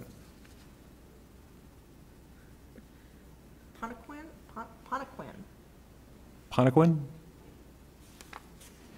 I'll hold it on the side, just in case. I do know it is L-Y-N-N is the first name. Do we have any Lyns out there that would like to speak right now? All right, going once, going twice. Paul Ferguson. Paul Ferguson is our Commissioner of Fire from Yucca. He had to go earlier, but I'll be speaking what he wanted to say when I get up. Come on down then. Okay. What's your name, sir? My name? He's on the list. It's on my driver's license. My name is Wayne Basie. I reside at 16489 Loma Linda in Yucca, Arizona. I am the pastor of the First Southern Baptist Church of Yucca. I am here in support of those guys. Those guys back there. I don't know how you guys do it. My hat's off to you. I mean, you have a lot of hard decisions to make. We in Yucca, about 2 years ago, we were very frustrated because we would make a call. We had murders, we had drug problems, all kinds of things. We would call and we'd have a 2-hour response. Then a man ran for sheriff and he came to us and he said, if I am elected, and they hear this all the time, if I am elected, I'll make sure that Yucca has coverage. Well, we got behind this man. He got elected. Don't see much of him anymore, but he's here sending people out to us. He even put a man right in our house, right where we live, not in our house, but his name is Sammy Rick. We just call him Sammy. He goes to my church. He takes care of people. He walks around and he makes sure that people are protected now in Yucca, Arizona. Now, I don't know what you have to do. I'm a pastor. Praise God.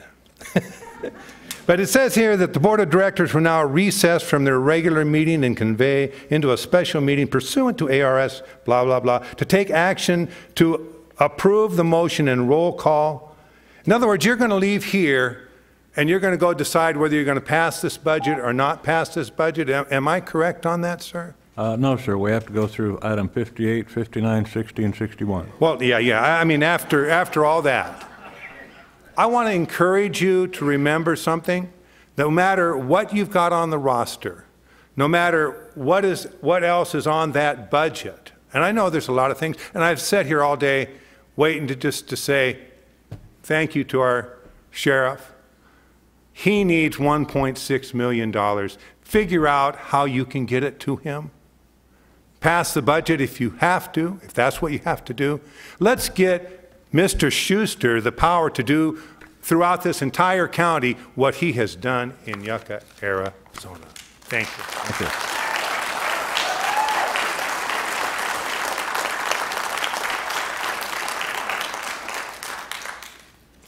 Carmen Johnson.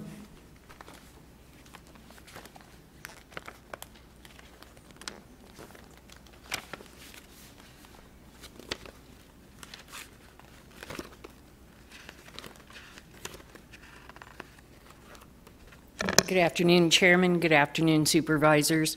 I'm here today to stand against the property tax increase. I see no reason for it. Can you give us your address, please? I'm sorry, sir. 1162 South Drake Road, Golden Valley. Thank you. I stand in support of Supervisor Angus's ideas on accessing what you already have. There was a comment made earlier about offering a hand up. I'm afraid your constituents see you as having your hands out. We already have enough tax. I had a nest egg, little over $2,000. My life doesn't allow me to let it sit in the bank account. I now have $300. You guys have money sitting in the bank that you're doing nothing with. Be good stewards of what you've been given. That's what we ask. Thank you. Thank you.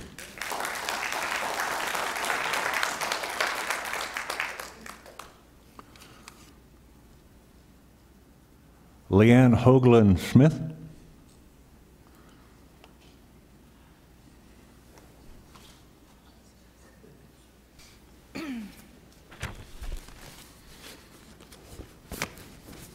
Good afternoon, Mr. Chairman and Supervisors.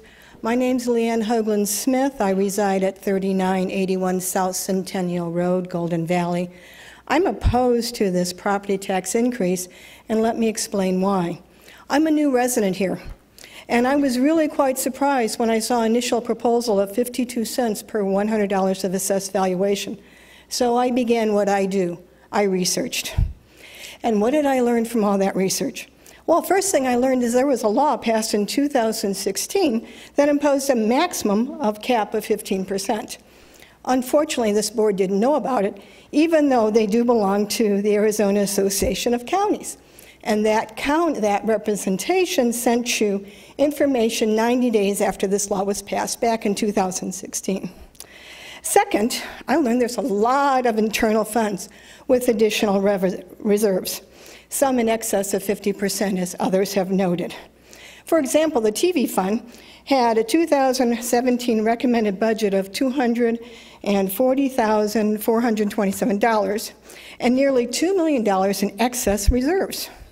And yet, this board is considering a 2-cent proposed tax increase, even though the budgets from 2013 to 2017, the expenditures never exceeded revenue.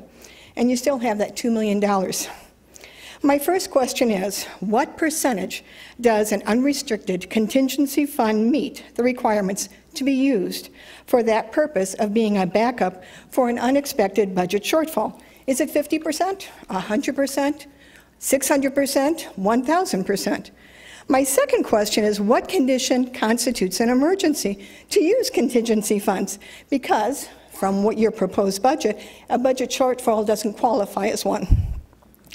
When it comes to raising taxes, and I was a former elected school board trustee, I always ask myself this question: is it necessary and sufficient?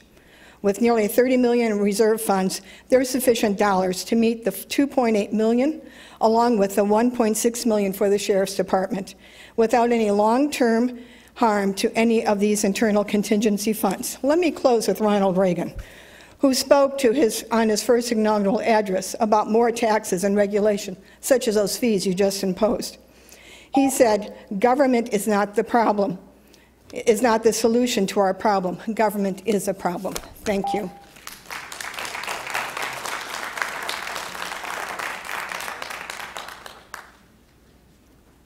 Ray Pitts.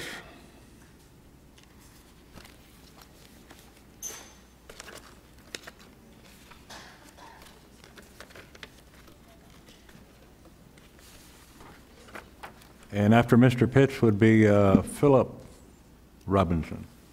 My name is Ray Pitts. I live at 6570 Nielsen Way in Golden Valley. I'll try and make this quick. First of all, I looked it up on the internet and various sites. I found that Mojave County has a 22% poverty rate. Common sense says that you could probably add 10-15% to that to people just over the poverty rate. So that puts us as a pretty poor county. A lot of people with low income. Golden Valley Improvement District, the budget last year, I may have had this number a little wrong, but it's pretty close, was $625,000. This year, it's scheduled to be $3 million. That's a 450% increase. That's just, I can't hardly wrap my mind around that. That's just amazing to me. Water, I don't know if this water bill passed or not, but it was supposed to go up 100 to 200%. Again, that's just hard to wrap my head around. That will be at least $400 extra a year for me, just for water, just for water. So you've got $3 million or so excess funds in the various departments, but you don't want to use it. If I went to buy a truck and I said, hey, can you loan me $10,000? And I said, I've got $5,000 in the bank, but I don't want to use it, you'd slap me. That's just terrible. So let me go over some things I found on the assessor site yesterday. My improvement value on my house went up $10,000. Scheduled to go up another $10,000 in 2018. My full cash value went up $10,000. Scheduled to go up another $10,000 in 2018. My limited cash value went up 5%. That's the max by law. And coincidentally, it's what you go up on my property every single year. Every single year. So this year, that will put me an extra $50 on my already $770 a year tax. That's an extra $50. Well, I'm not sure the number, but I understand there's over 200,000 people in Mojave County. So let's just say 125,000 of those people own houses, own property. That's over $6 million that's extra for the county. Before you come asking me and other people for our money, you need to delve into your own pocket, your own funds, and use some of that money. And maybe consider, if you're going to raise the property tax sum, I agree, the sheriffs need extra money. I get that. But if you're going to do that, consider that sales tax to where Joe Blow going through here has to pay too. Because the chances are someone making $700 a month or $1,600 a month isn't going to go buy a big boat. So it's not going to really affect them as much. Thank you. Thank you.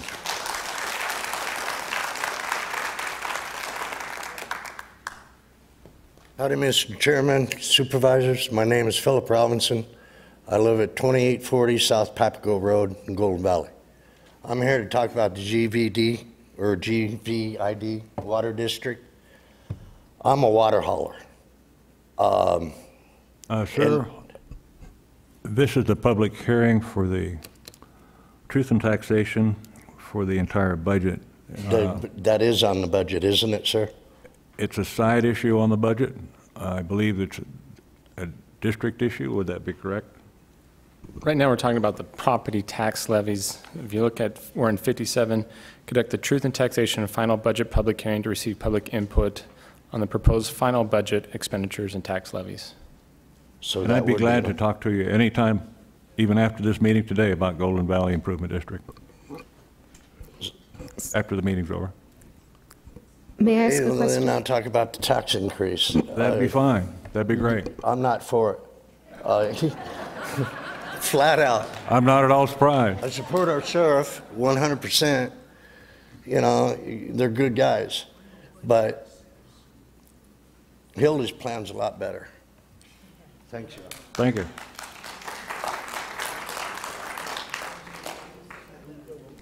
Linda Hollins. And after Linda Hollins, we have Humberto Padilla.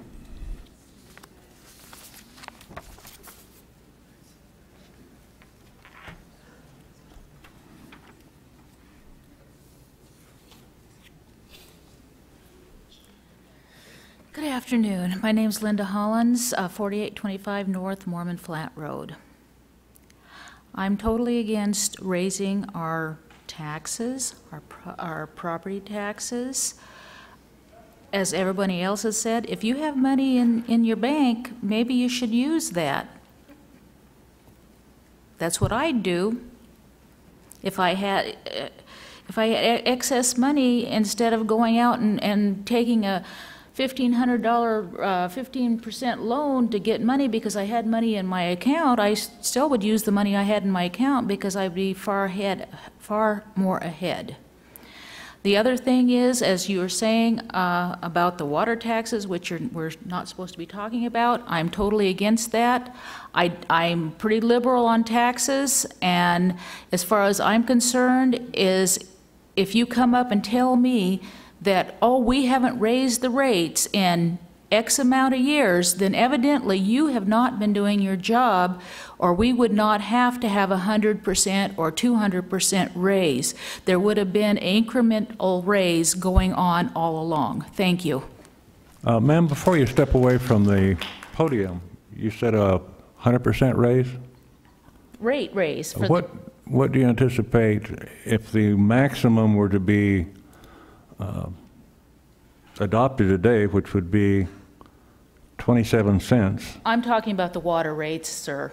I'm not talking about the... We can't talk about the water on this issue. I just did, so thank you.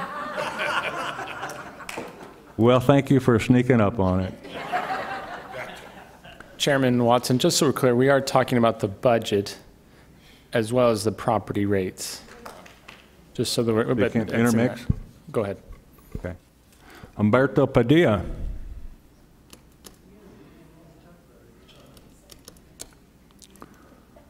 Okay. Sandy Bassi?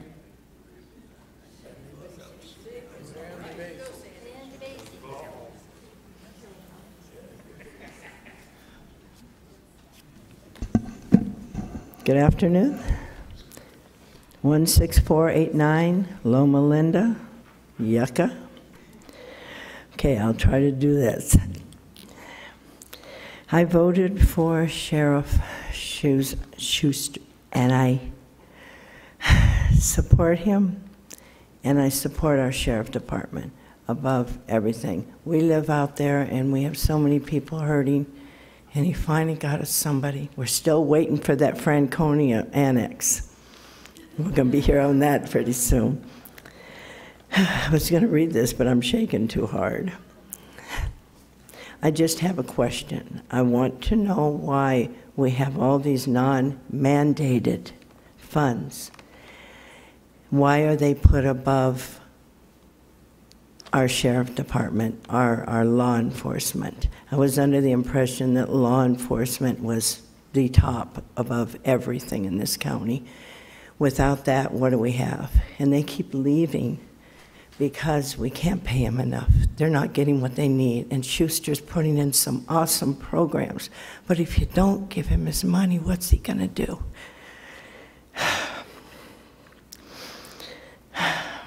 Take a deep breath and relax. I just really ask that there's some way you can cut some of these things out that we really are not mandated, so you can really help them. I hope you can do that instead of the taxes. But if you do the taxes, please make it a sales tax. But I'm willing to pay tax. We live on a set budget now, but I'm willing to pay the taxes, whatever we have to do, to help these sheriffs. These men and women risk their lives every day for us. They go out and they risk them for your families and you and for my family. And we don't even stand behind them. Should they not be our top priority? Thank you. Thank you.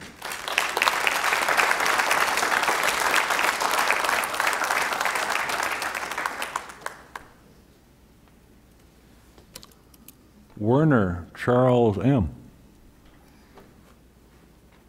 Or Charles Werner.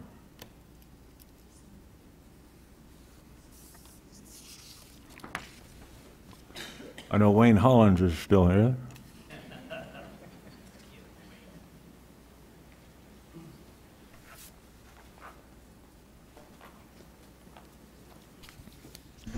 Wayne Hollins, 4825 North Mormon Flat Road, Golden Valley. I'm looking for a place to rent.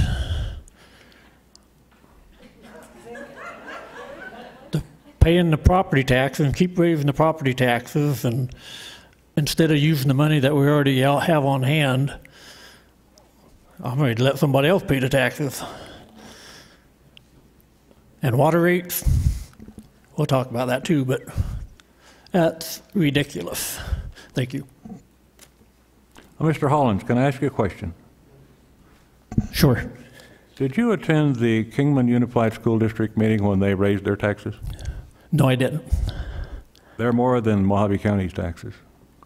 Did you attend the Golden Valley Fire District meeting when they increased to their maximum $3.25? I did.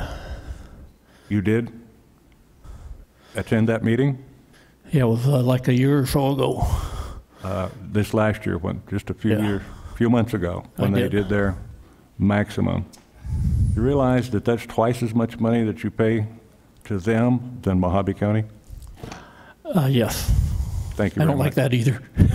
You pay twice as much to the fire district than you do to Mojave County. Thank you very much. That's why I don't need to pay any more. I just want to make sure you're going to the other meeting. Barbara Pape.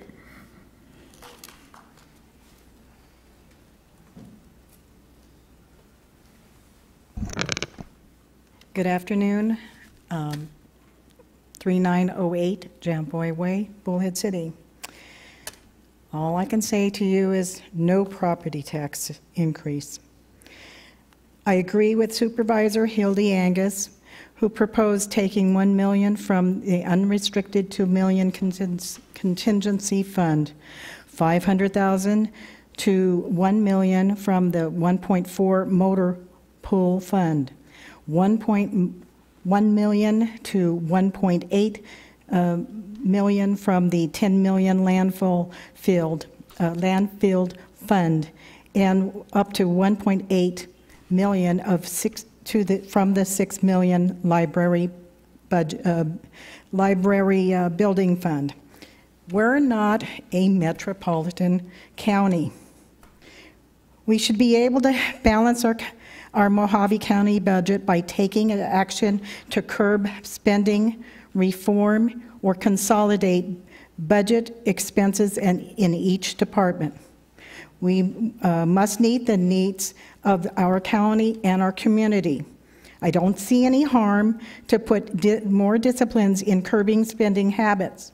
All directors and managers should be committed on the goal in balancing our county's budget. All we want as citizens is your action to fight, battle for your constituents, and request that that's all we want. Thank you very much. Thank you.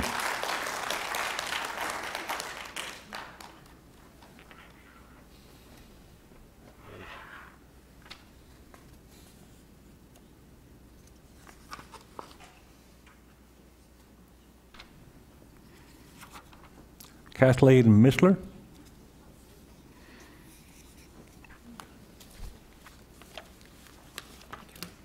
Kathleen Mishler, 5485 North Laguna Road, Golden Valley. And I had this all done up for Golden Valley Improvement District, but I'm glad I don't have to read it because I printed it way too small. I just want to say I just don't see a reason to raise taxes this year.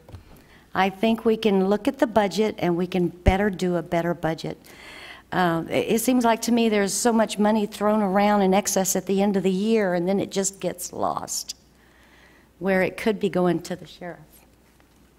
So I like Hildy's plan, and I think most of the people in this room do. Thank you. Thank you.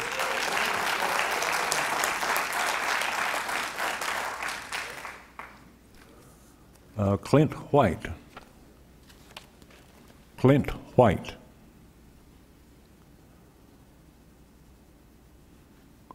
White Clint.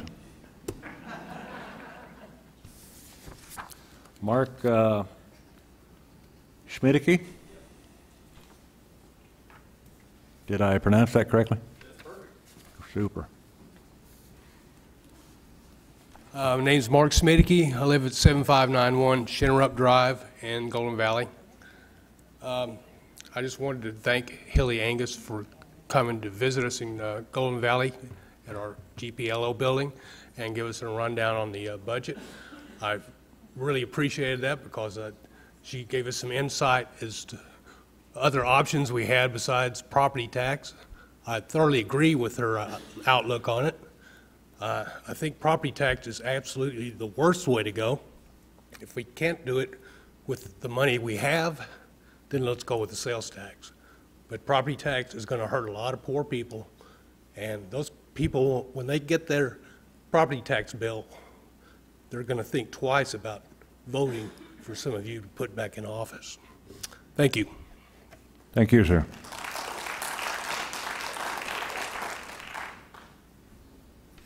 Wayne Smith.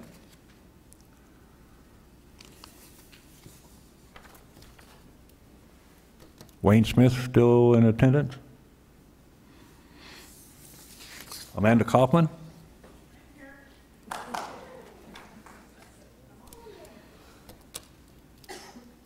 Thought I saw you standing back there. Yep. Amanda Kaufman, 6615 East Flagmine Road. I'd like to do this again. It's been 6.5 hours, and I would like anybody here in the audience that supports fully funding the sheriff to please stand and stretch. 6.5 hours, these guys. Thank you, everyone. 6.5 hours these people have been here because it's very important that the sheriff gets funded. Good afternoon, not morning anymore. One of my concerns in raising taxes is in the event that we are basically short one representative. We have 1/5 of our county right now that has no representative for them to kind of talk to about how they feel about these taxes. I highly encourage you with this budget not to pass any tax increase. I strongly believe that we have funds in our rainy day funds and our reserve funds, whatever you want to call it, that we can get by with what we need this year. That when we bring in number 5, that we can work together as a county and come up with a plan for next year. I understand it's too late to do a sales tax to achieve our goal right now. I know we can probably have a group of people try to put it on the ballot for next year. I know as a group, if there's a way to pass it through the Board of Supervisors, it needs to be a unanimous vote, and we've tried that, and it's not going to work. I really believe that our shortfalls this year are minimal, and we can recover it through the funds that we have right now. Back to the sheriff one more time. I think it's very important that we completely fund the sheriff. We've heard last year about the compression issues. You know, we get these guys in, we train them, we get them out there, and Kingman steals them, Bullhead steals them, Phoenix steals them, somebody steals them. They are our first line of defense. And it is their services that the sheriff and his deputies provide that's a key player in maintaining and increasing our property values, which your budget, with this budget, is based on. So if he can continue his current staffing with the competitive compensation, there would only be positive gains to our county. Again, I respectfully ask that each of you vote to fully fund the sheriff with this budget. Thank you for your time. Thank you.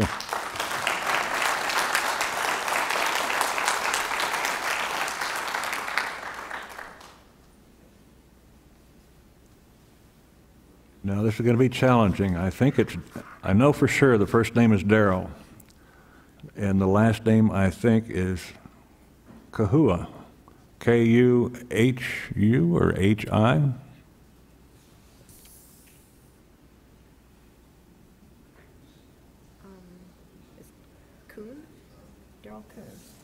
Darrell Coons? Do we have a Darrell Coons?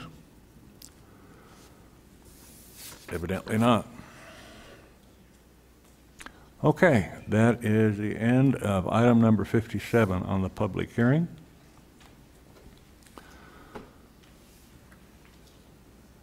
Now we'll go to the regular agenda. So we'll close the public hearing on item 57. Move on to the regular agenda, item number 58. Sitting is the Board of Directors of Mojave County Flood Control District. Discussion, possible action, adopt the Mojave County Flood Control District tax rate of 50 cents per 100 of assessed evaluation and the levy of $7,658,034 for the fiscal year of 2018. Motion to approve? Is that how we do it? Okay, a motion to approve? We have a motion I'll second it. and a second. Discussion? Only discussion, Mr. Chairman. We don't want to stay at put it to the 48.7 where we'd bring in the same amount. The motion was. You may want to address that to Ms. Lloyd. Why is it 50? That was just mine, but the 48.7 would bring in the same amount, right? 48.7. One moment.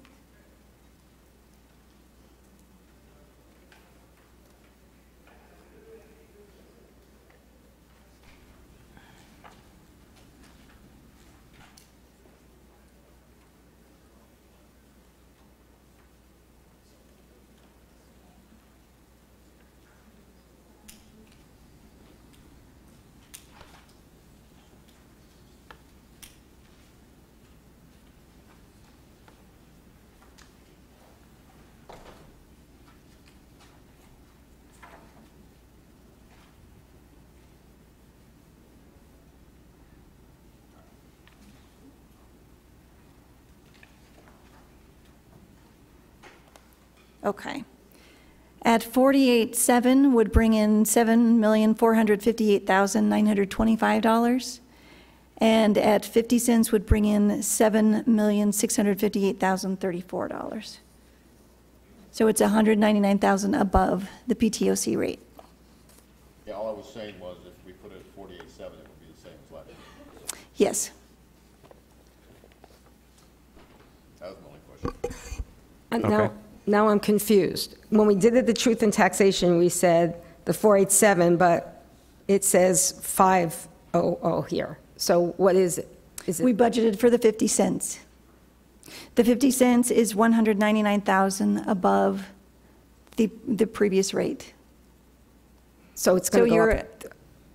I'm sorry. So it's going to go up about 3 cents? No, the rate would stay the same, but the impact on the homeowner would increase slightly because of a slight increase in assessed value. Oh, okay. I got it. Okay, we have a motion and a second. Any further discussion? Roll call? Supervisor Angus? Yes. Supervisor Johnson? No. Supervisor Bishop? Yes. Chairman Watson? Yes. Carries 3-1.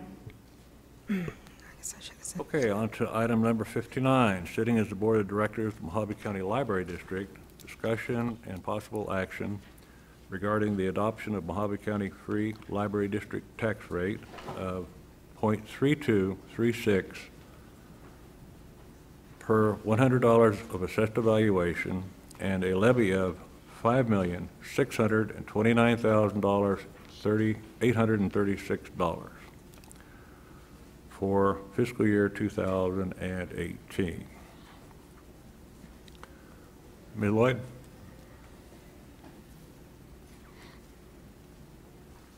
All right, for the library district,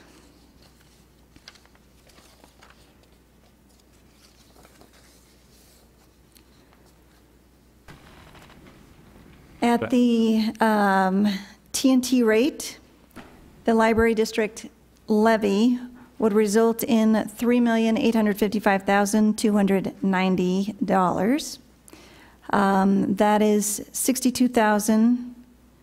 about $62,500 higher than last year. At the rate of proposed 3236, it would bring in $5.6 million, which is about $1.8 million higher.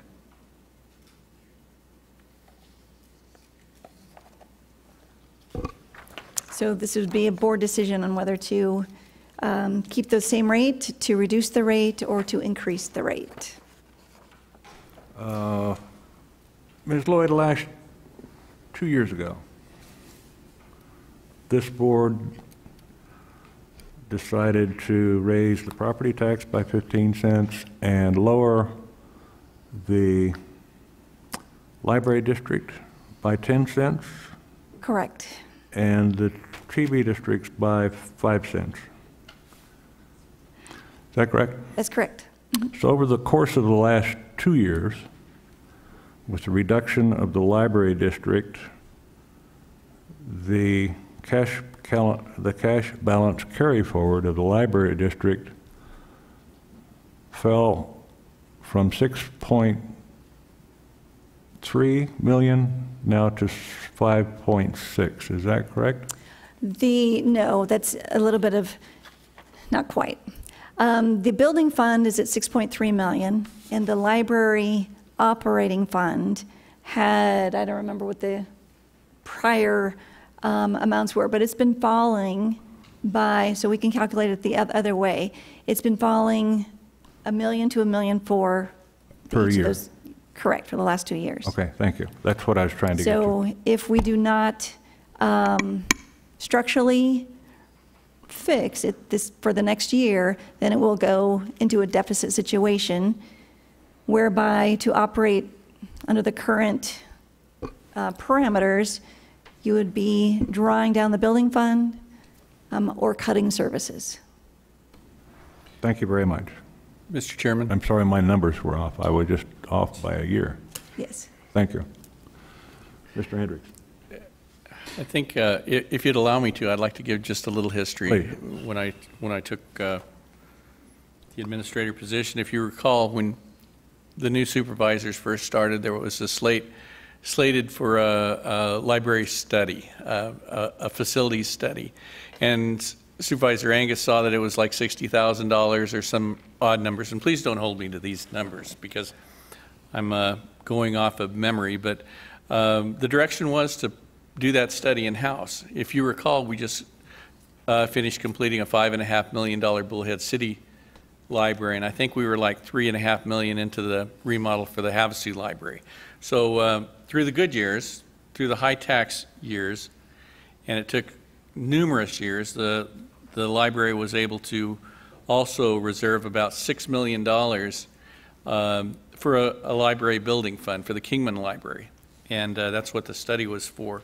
The library also had a healthy contingency because of the good years of, I'm going to call it $3 million of contingency money. So they were doing fairly well.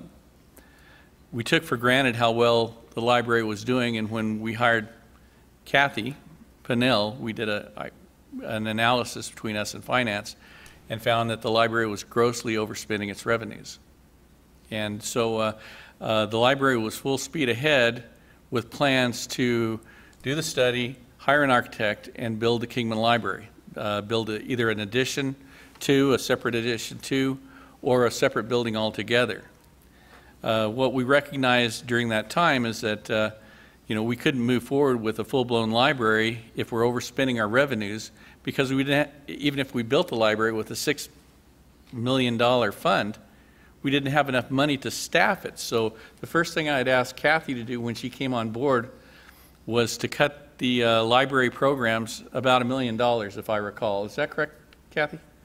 We reanalyzed how much budget she had at that time and realized that she was still overspending by about $1.2 million. And that was without any reduction. That was at the current existing rate. So I told her that during the budget process that we cut another, in addition to the $1 million, about $1.2 million out of her budget, reducing staff and doing employee freezes.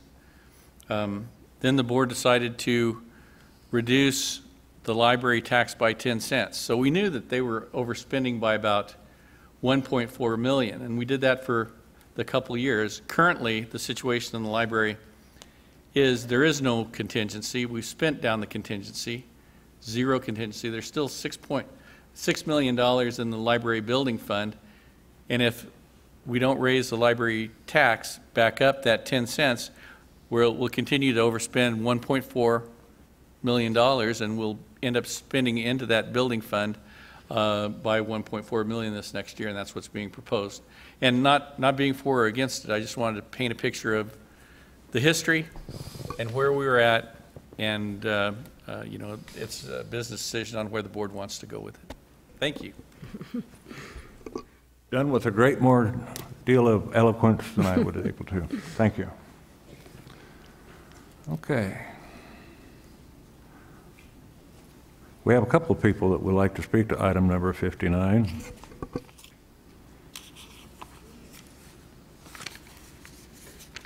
I'm sorry, only one. Wayne Hollins.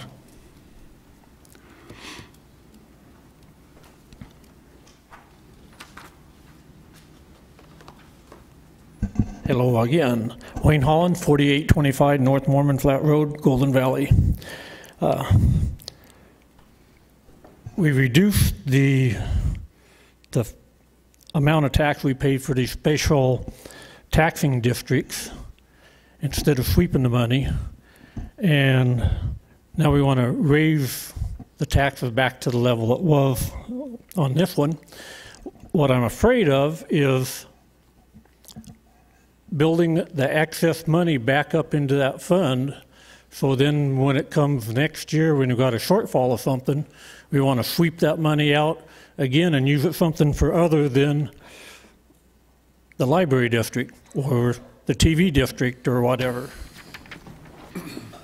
To me, it was told that those monies are to run that district. They're not to run the fire department or planning and zoning or whatever. You told me there's going to be taxes for that. If you want to use them at a later time, need to rename them to the Mojave County Slush Fund. And at least I would know what they was going to be used for.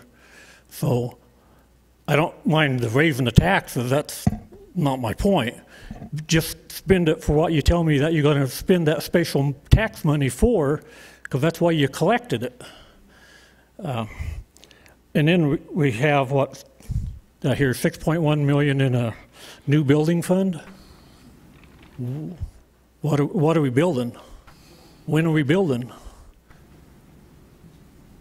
Just going to sit there and wait until we use it for something else other than a building? Or are we going to build a building? Are we going to remodel a building or whatever? So, and my comment, I am signed up for the next one too, and it's basically the same thing. Spend the money for what you tax me for it, or give it back to me. I got use for it. Thank you. Thank you, Mr. Hollins. Chairman Watson? Yes, Supervisor Bishop. Mr. Hollins does bring up a good point. Do we have an estimate of what this new library addition is going to cost? Mr. Chairman, Supervisor Bishop, it was always stated that the library was going to be around the $6 million figure, and that was based on the Bullhead City Library being over $5.5 million. So that was what was guessed. We haven't done when we did the internal needs study, I don't believe the staff had the capability of actually putting a dollar amount to it. They just talked about space. We wouldn't have an exact figure. We know roughly the size of the library building that would be proposed, what was being desired to be constructed, and actual costs would be through an architect's estimate. Okay, so am I understanding that we have enough to build the addition that we need, but if we don't return part of that 10 cents that we removed 2 years ago, we'll dig into that building fund? So, Mr. Chairman, with my rough math, and that's the point. The board is with this tax levy. The board's making a conscious decision on whether they want to increase the levy, and then plan on moving forward with construction of a library, an addition, or a new library in Kingman, or if they're going to eat into that fund and utilize it for something else, basically, because you're going to be eating into it about $1.4 million, and that would leave 4.6 left, right? So Coral, can you estimate how much increased tax on the library would make them fiscally sound and not dip into the building fund? Just enough to get by with so that we don't dip into the building fund. What would that amount be? 10 cents. 8 cents. The 10 cents. It would take the entire 10 cents, or it could be 9 cents. 9 or 10 cents. Mm-hmm. Not 8? No. I believe it's 9 or 10. 8 cents is $1,360,000 about. So more or less, I mean, that would be, you're going to have some delinquency, so you wouldn't receive the full amount. I think that their budget is showing at the full 10 cents that the fund balance is going to stay roughly the same, about $900,000 and change. So 8 cents would come close, and they're, I don't know, if there's any ability to have additional savings there. We do budget for full compensation, but there would have to be some consideration then of eroding that still, because I know that there were repairs that were put off the last few years. And that's an old building. Yep. And not to cut you off at all, they are anticipating significant expenses on that old building that are unanticipated right now. I can't help that. But significant expenses to actually work on that new building, if our old building, because it's old. You know, I don't remember the exact year that it was constructed, but that was a concern of the library that they expressed to me. Okay, thank you. I can support an increase in the library district, but not any more than what's necessary to just keep it status quo and not dig into the building fund, because I think the library does need that double wide replaced that they're using as administrative offices. I mean, it shakes when you walk in, and it's pretty bad. So I would like to see the money, as Mr. Holland said, that was taxed for that purpose be used for that purpose. I have a question for Ms. Lloyd. Ms. Lloyd, what is the current library district tax? 22 cents. 0.2236. I'm sorry. 2236. 2236? I had 2216. Thank you. The 2216 is the TNT rate. That's the TNT rate. Thank you. Okay. So, in order for us to run the district without going into the building fund, it would require 10 cents, which would be 3236. Correct. Thank you. Chairman Watson? Yeah. Thank you. Supervisor Angus. I think you touched on it at the beginning of this particular item, but I want to repeat it. The reason we're talking about this is 2 years ago, we were in a similar position. The board wanted to raise property tax 15 cents. It was very contentious. Same kind of thing. A lot of people showed up, and at the last minute, right before we were going to vote, I remember this like it was yesterday because I felt a little ambushed, to tell you the truth, at the time. Supervisor Johnson made the motion to lower the library district 10 cents and the TV district 5 cents.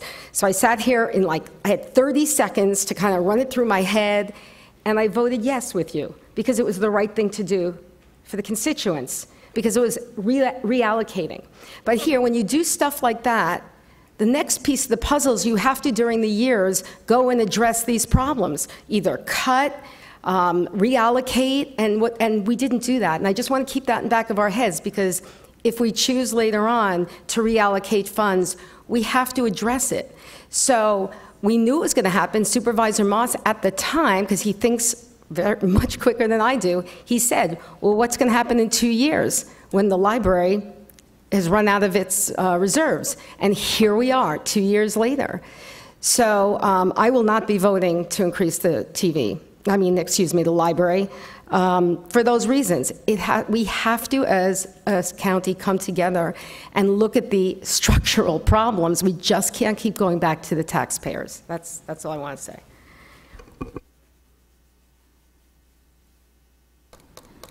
Thank you. Thank you.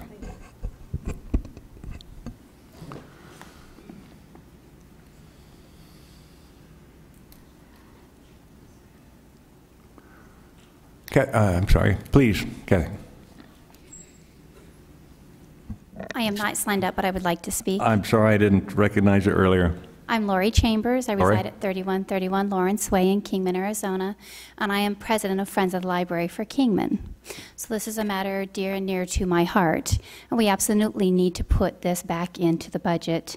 Kingman Library has not been remodeled like Havasu Library has and like Bullhead Library has. And for people that don't know, the library is more than you think it is. It is a social center now for the entire community, and it's not just books. You go in there any given moment and you have people on fixed incomes, retired people, low-income people that don't have access to a computer, that is their computer access. That is their link to the current world, our actual available computers at the library. And the library is too small as it is, crumbling down, staff's been reduced.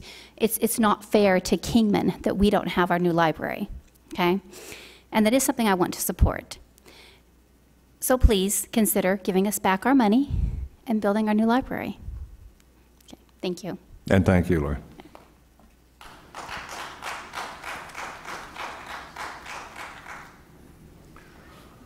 Okay. Chairman Watson, I'm ready to make a motion. Okay, sounds great. I would like to make a motion that we return 8 cents of the money that we removed from 2 years ago. And I'm not sure what that tax levy would be, but Coral, if you could put a number on that, I can put that in my motion. 1.3, isn't it? It'd be 2.436. 0.3036. 0.3036? Yes.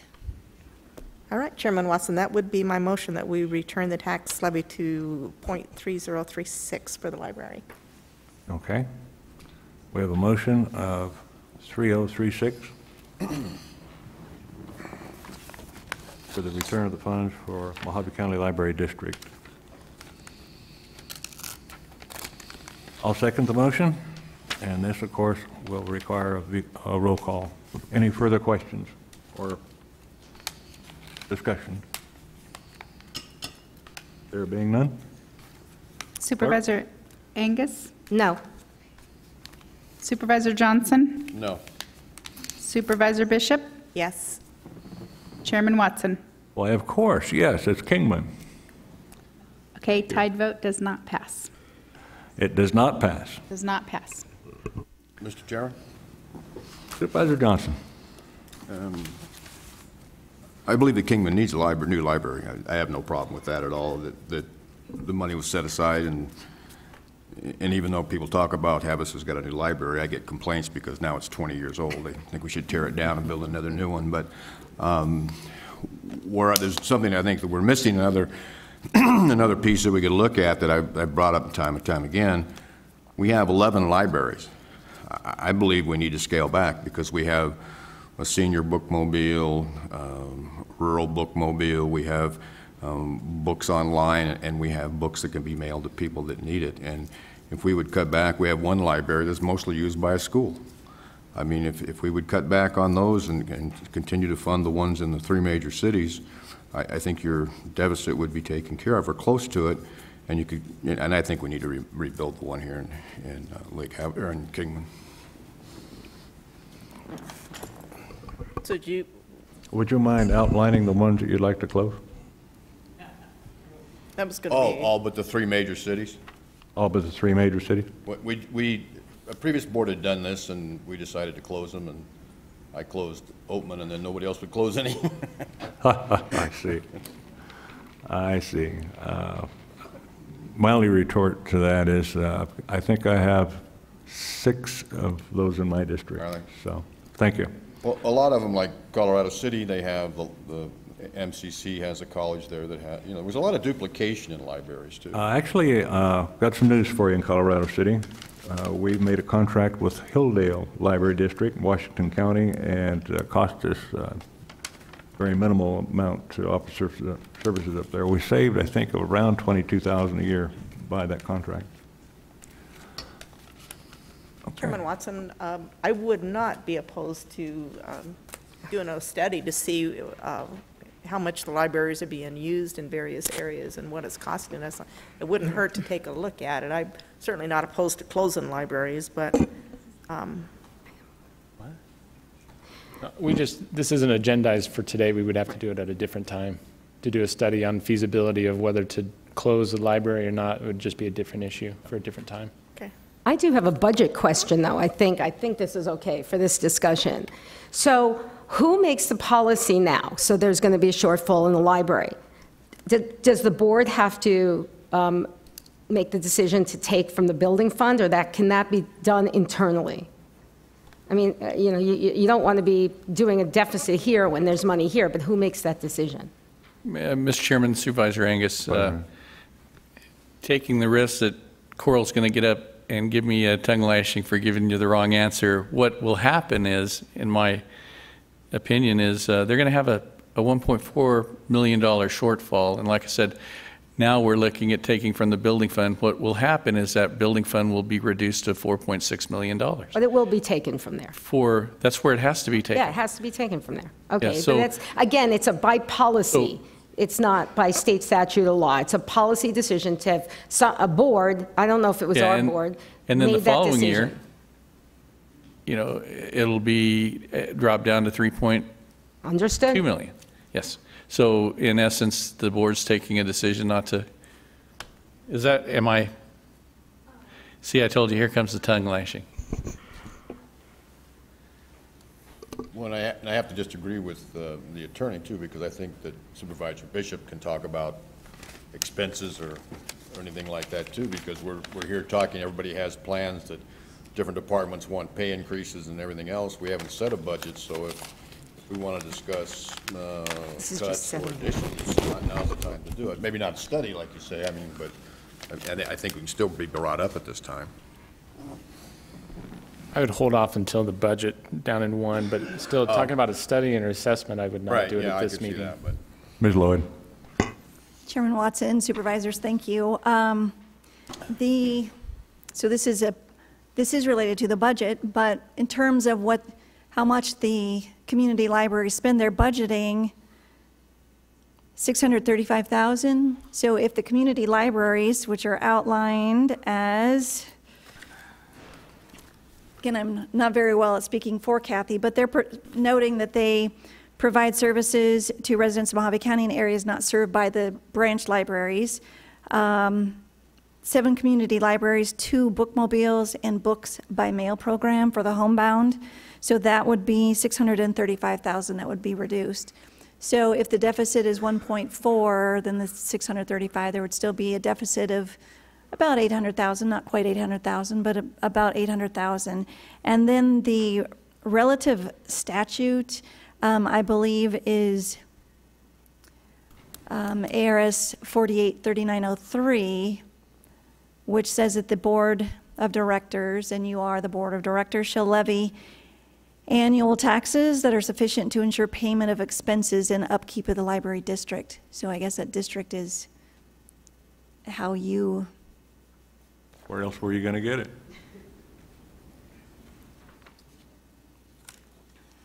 Answer your question?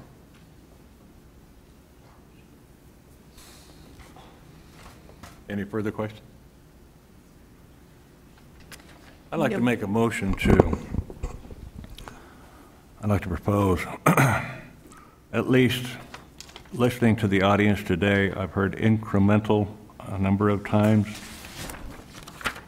and I'm very much an admirer of the entire library district, but I'd like to propose at least 5 cents to the current 22.26 as recommended by the Truth and Taxation hearing. I think at least a step forward in trying to solve the problem is the correct thing to do, and I don't believe that that's going to be a hindrance or a huge burden on any taxpayer. It's one of those districts in which many people of Mojave County share and enjoy, and broadens their horizons, gives them many years of entertainment. So I'm proposing a 5-cent increase over the Truth and Taxation, which that number would be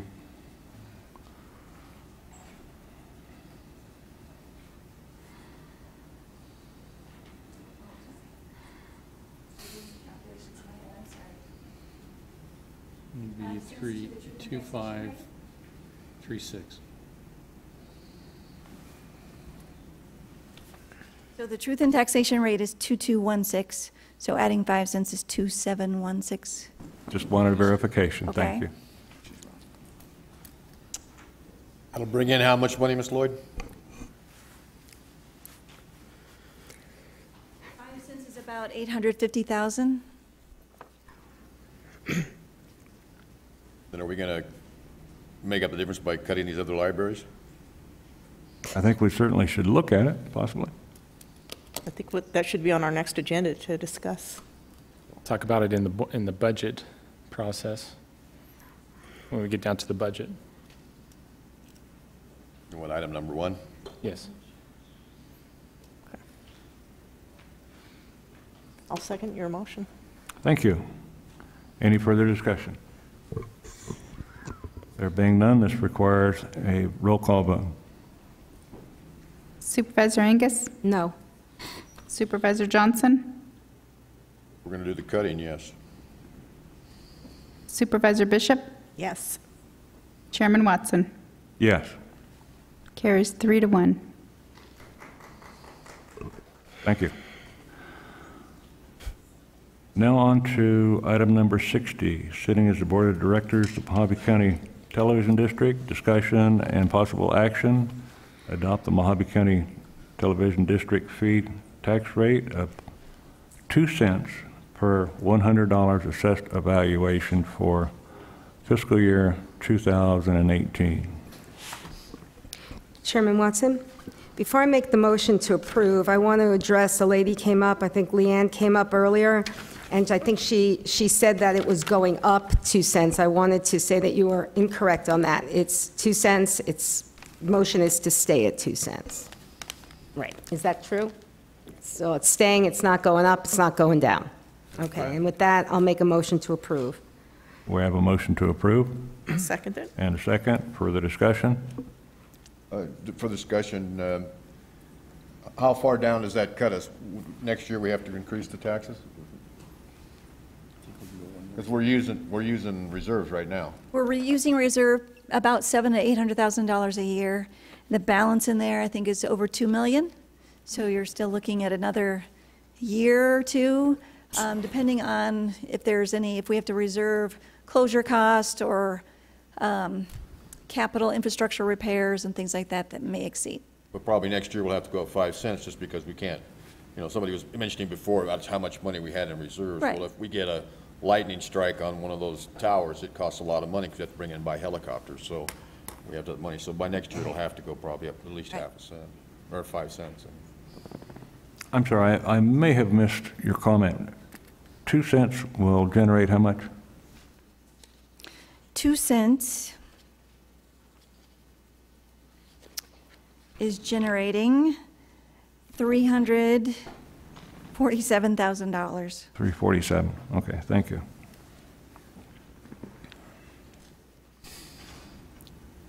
And the operating cost?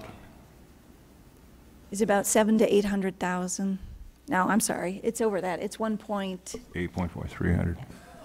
It's about a $700,000 loss, so it's 1. So we have about 3.5 years left. Okay. And Mr. Chairman. This certainly needs to be, if we don't address it this year, we need to address it again next year, just in case there's some contingency that happens. Mm-hmm. Yes. And just wanted to throw out, and thank you, we've also got to keep into consideration that if the board, like previously, in years past, the board did consider closing or shutting down the TV district. If that happens, we need closure costs because those are, for the most part, lease sites, and there would be considerable expense at reclaiming that land, I believe, unless it was sold or there could be some other options. Thank you. Chairman Watson, after 5 years of going through this, I want to tell the public we're not shutting down the TV district, right? Don't call your supervisors and complain. That's not what's happening here. Just the libraries. Just the library. Okay, we have a motion and a second. Item number 60, I have 2 people that would like to speak on that issue. Wayne Holland.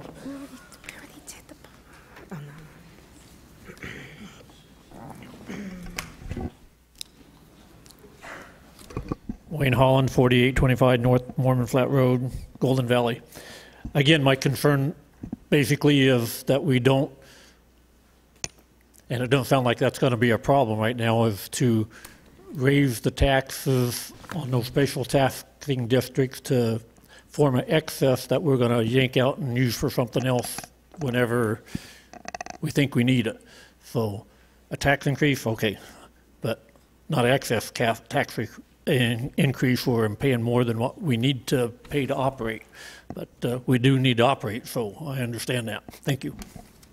Thank you, Mr. Holland. Mr. Robinson?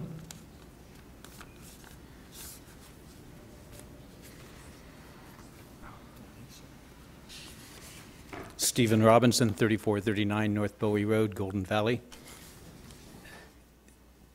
5 years ago, there was over $10 million in this fund because they'd had the 8.67 cent rate since '97.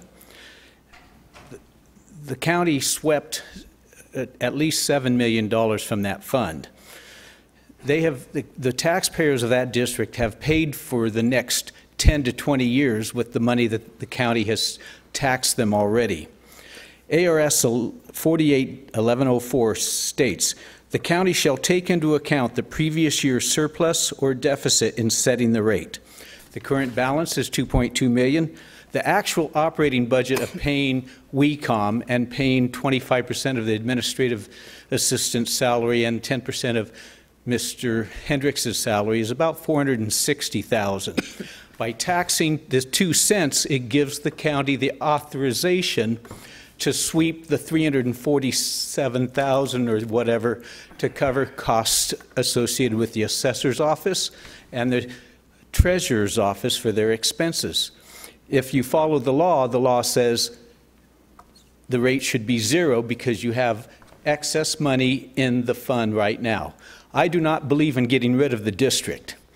The county owes it to the people of the county government owes it to the people to keep that in for the next 10 plus years. But I do believe in getting rid of the district and the tax because it's a hidden tax on the people. So my recommendation is, not that it'll be given heed, is reduce the tax to 0, use the funds that you have in there, and stop sweeping the money because, as Supervisor Bishop stated, she hates sweeping monies from these local districts. And we've been sweeping about $1.25 million a year for the last 15 to 20 years. And this district is time to stop this, end the district, keep the service for the people. Thank you.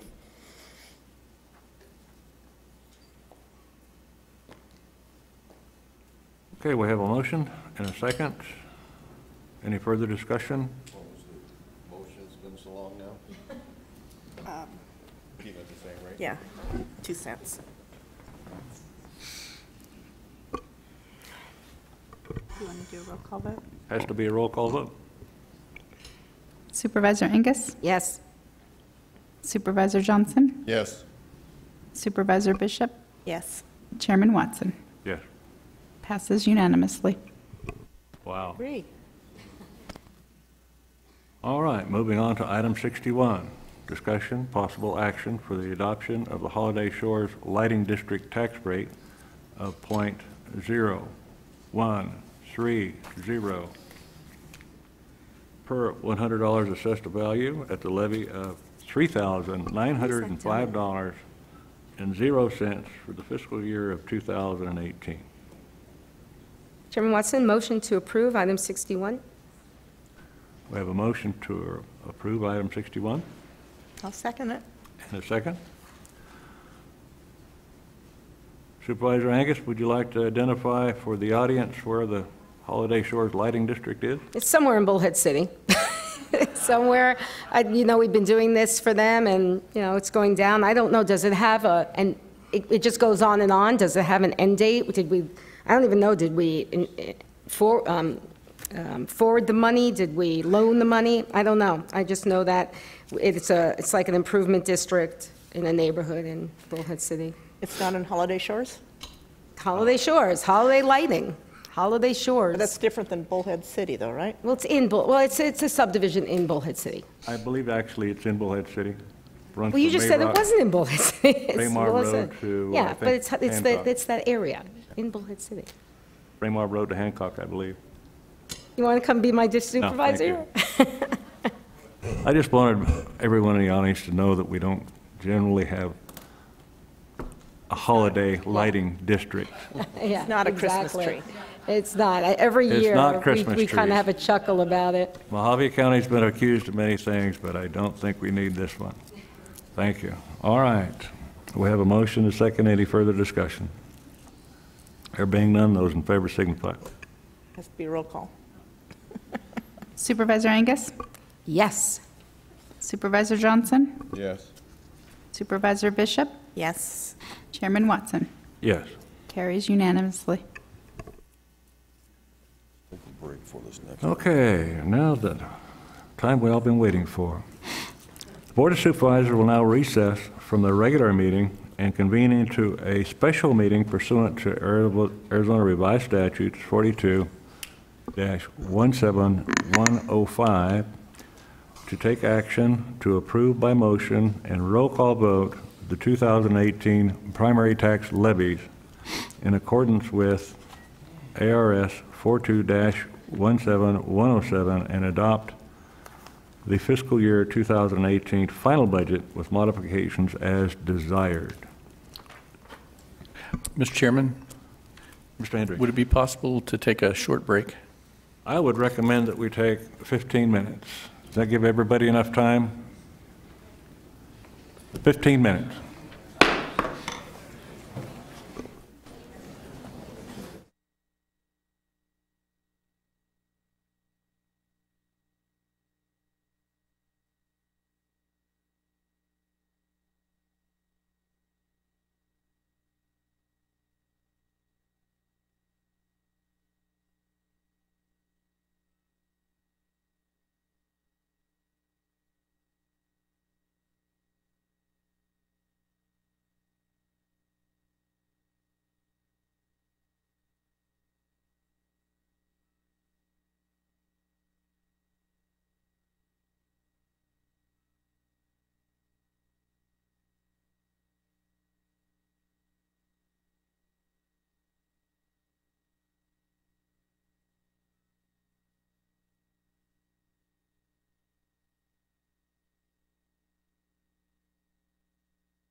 Okay, we'll reconvene the special meeting.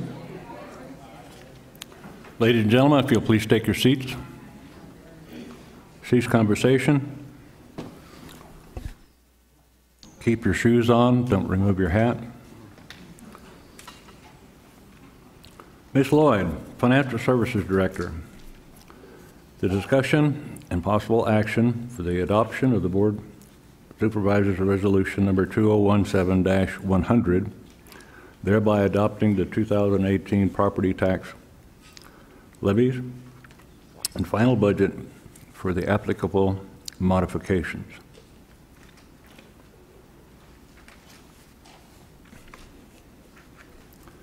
I know that we have several supervisors that have made an attempt to identify those wishes. So I will start today on my right-hand side with Supervisor Angus. Okay, well, thank you, and thanks to everyone who's been sitting here a long day. I think this is the record for the longest meeting since I've been on the board. Okay, to the budget. You know, I think we all pretty much know where we all stand, so I'm just going to put it out there. I'm not going to vote on any property tax increase. I believe this year, we can get through this year with what we have.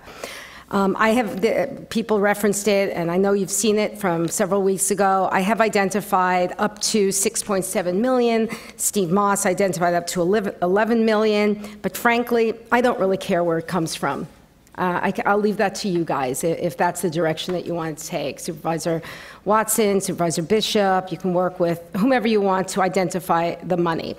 All I know is that I believe the 2.8 million can be covered and the 1.6 for the sheriff, and I will not vote for any budget that doesn't have 1.6 million for the sheriff.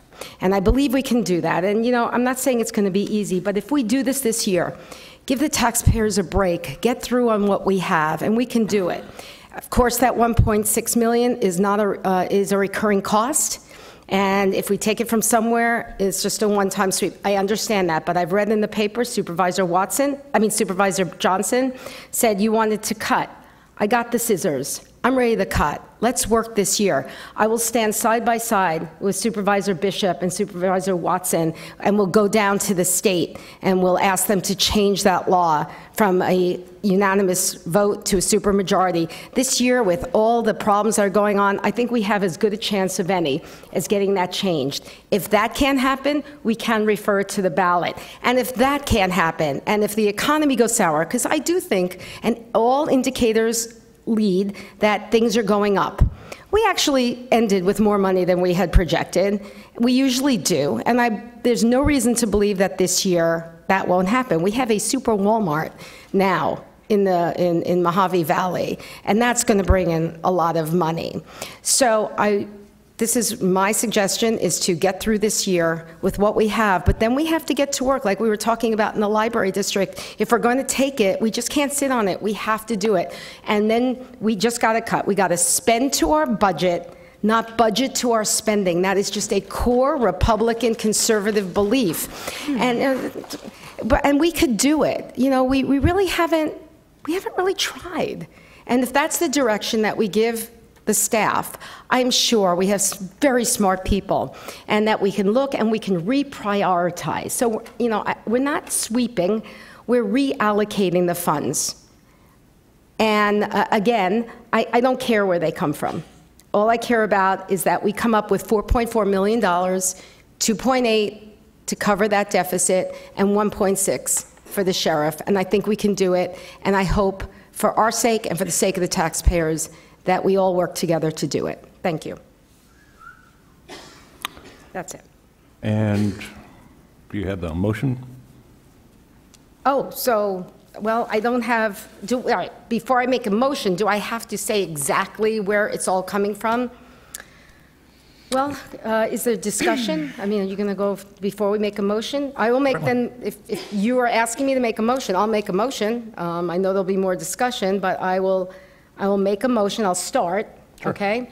So I want to take $1 million as a trust holiday from the EBT, $1 million from motor pool, and $1 million from the general fund contingency, so that's $3 million. Then these were what Mike Hendricks identified to me. That would be administration's proposals. From that $600,000 from that sitting in economic development, that is a mistake. I don't even think that should be in there. Janitorial services, $100,000, leaving $288. Environmental health, take $200,000. That leaves a healthy $381,000, so you could take more from that if you want. And then the landfill administration, take $500. Oh, sorry. Environmental health. Environmental health, $200,000. And then the landfill administration, $500,000. So what are we up to? Because I have the whole thing. And landfill, how much? $500,000 from the landfill administration fees. Now, interestingly enough, for the 1.8 restricted funds, I put the landfill post-closure fund because, you know, we've always sort of disagreeing whether that's a restricted fund or not. Doesn't really matter for our purposes. They say that we can take 1.8 million. So I say $1 million from the landfill post-closure fund, and then $800,000 from the library building fund. And that would leave 5.2 million. But again, there's other things. This was just my suggestions, but I'm open to anything that you guys want to take. And so what does that come up to? I haven't been keeping track. That's 4.4? That's it? That's what we need, 4.4. I don't believe the 4.4 included your post-closure. I'm sorry, You, at the very end, you had post-closure? I had the post-closure as, I had it under the restricted funds, and I had $1 million coming from that, and that leaves 9.97 million. And the other one was? The landfill is it's a different fund, right, Mike? It's the administration fund of the land fund, and that's what Mike Hendricks suggested. There's some more, but if that gets us to 4.4 for this initial opening. After post-closure of one, what was? I said 800,000 from the library building fund. Thank you. Thank you.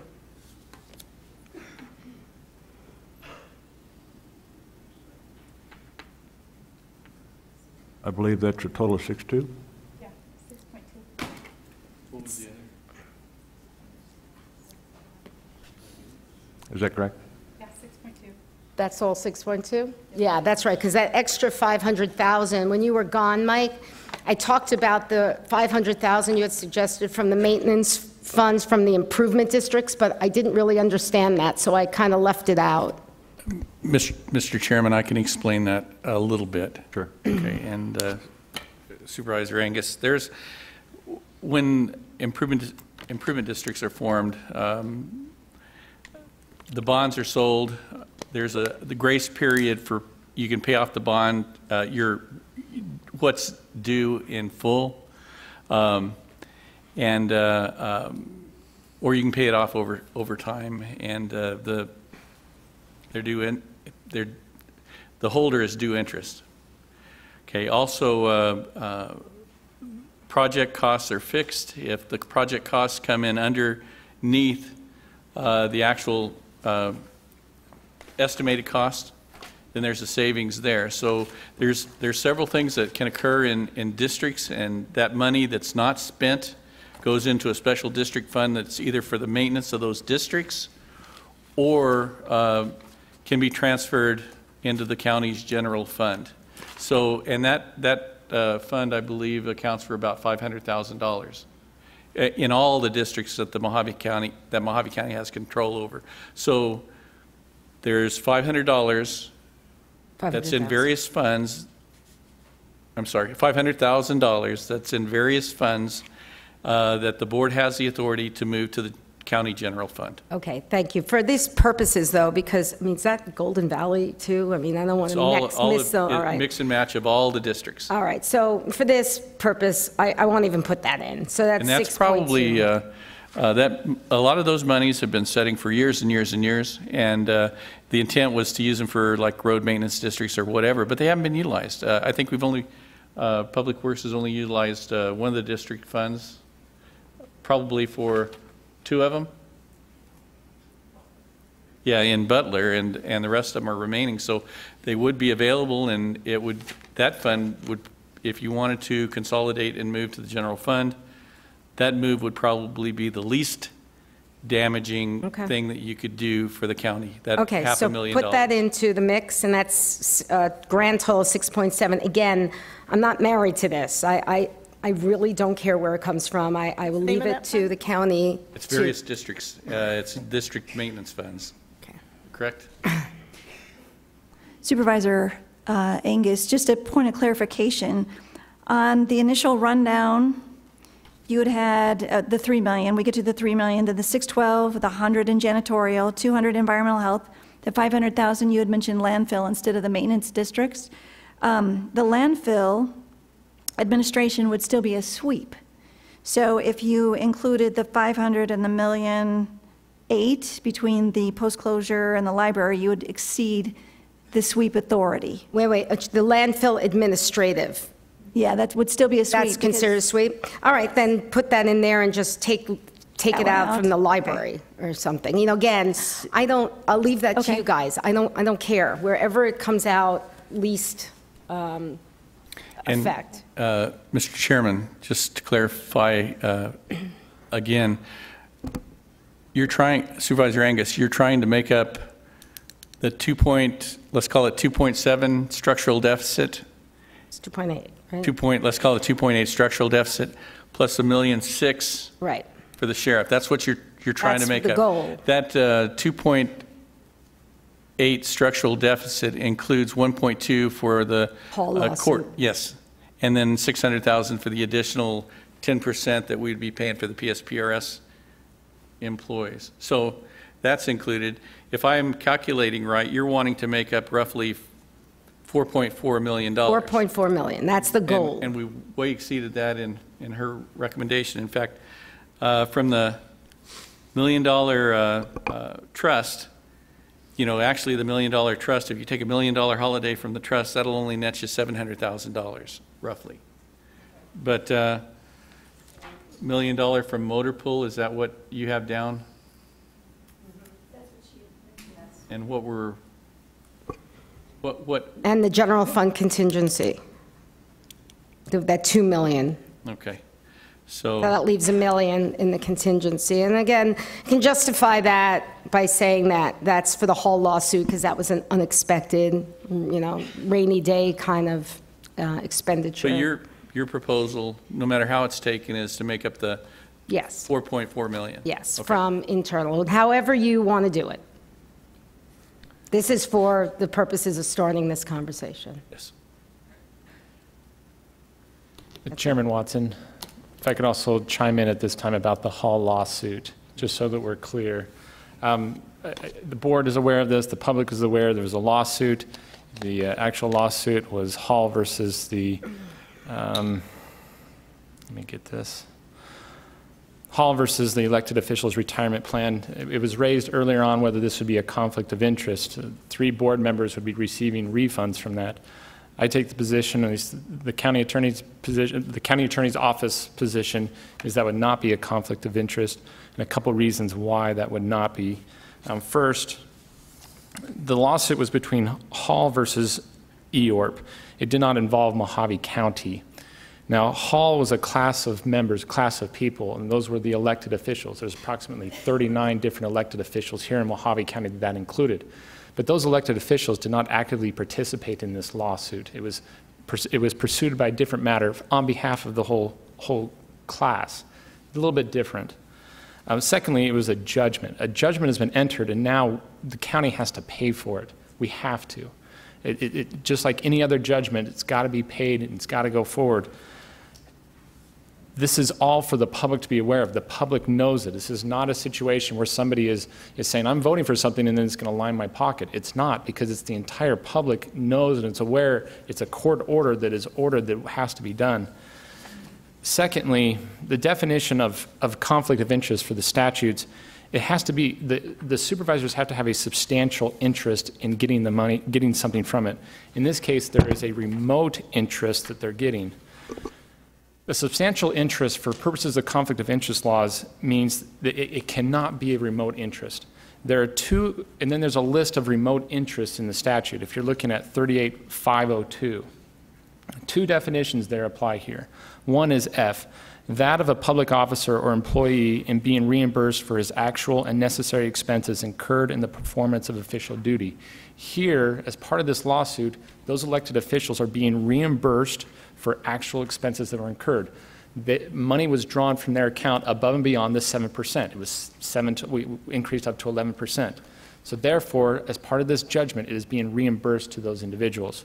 Secondly, it is not a conflict of interest because it is a remote interest, because under J, they are a member of a class of persons consisting of at least 10 members, which is no greater than the interest of the other members of that trade, business, profession, or class. Those elected officials would get the same percentage back of what is coming. So therefore, again, it is a remote interest and not a substantial interest. Finally, under 38508, this is the authority that public officers have whenever you're in a situation where you cannot act because there's a conflict, and so therefore you've got to come together and there's got to be some kind of act done. Under subsection B, if the conflict of interest prevents a public agency from acting as required by law in its official capacity, such action shall not be prevented if members of the agency who have apparent conflicts make known their substantial interest in the official records of their public agency. So here, everybody, the public knows, everyone knows that pursuant to this judgment, elected officials, 3 of which on this board, will be reimbursed from that judgment.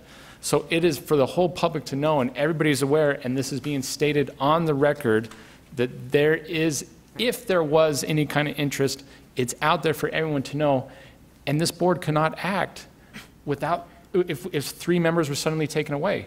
We would have one person, Supervisor Angus, the only elected official on this board who this doesn't affect. Even if we filled previous Supervisor Moss's position, we still couldn't do it. Right. We'd be stuck this way.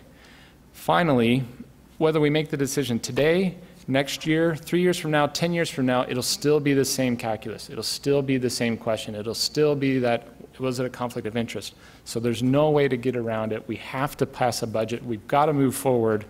So 1, it's not a conflict. 2, even if it was, we'd be protected under 38508 because we have declared it, and there's no other way to get around it, and we've got to act.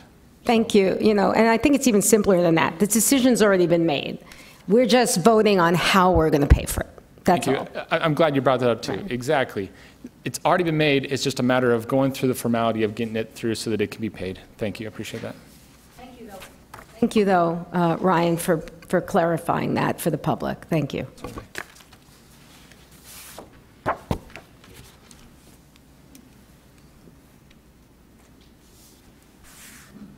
Okay, clerk, do you have a defined motion?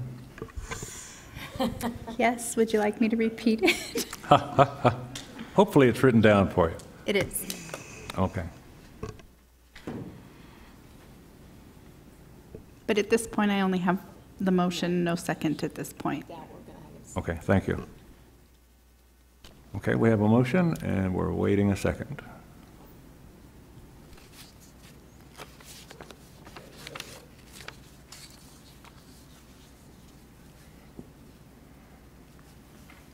Valiant effort. Valiant effort. Fails for lack of a second. Supervisor Bishop, to my left. Okay, I'll take a stab at it. I'm going to be proposing a 10-cent per $100 of assessed property values to cover the budget deficit of $2.8 million. That includes the $1.2 million payable to the state pension system that Ryan's just described, along with moving several of the identified fund balances that Supervisor Angus listed. I won't be recommending any sweeping of funds, but I do agree that we could take, and these are the numbers I came up with, the Employee Benefit Trust Fund, $700,000, Environmental Health, $200,000, Janitorial Services, which was identified earlier as $200,000, Economic Development, 600,000. The motor pool, 600,000. And then the district maintenance funds that were just identified as a $500,000. With those funds being moved into the general fund and a 10-cent property tax increase, I propose a 9-cent increase for the sheriff's office compression issues that will raise $1.6 million. And then I haven't forgotten probation compression. They have the same problem. A penny for them, that's $200,000. And with the sheriff's office compression, $1.6 million, that would also include the jail. So that is my motion.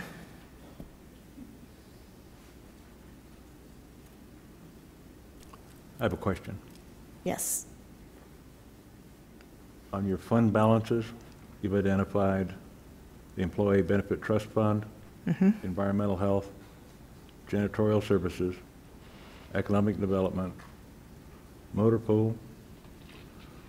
And I added the district maintenance funds. District maintenance of 500, is that correct? Yes.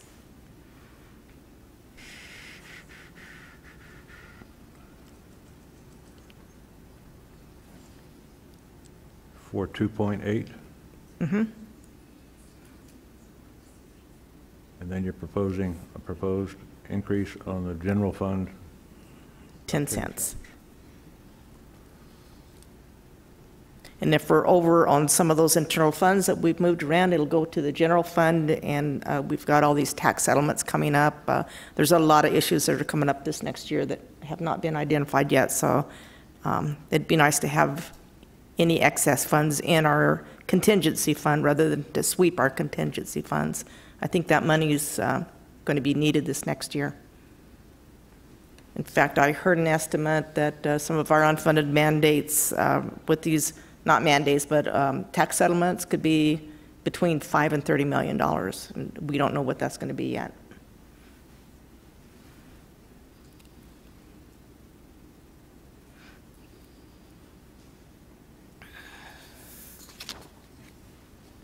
Supervisor Bishop,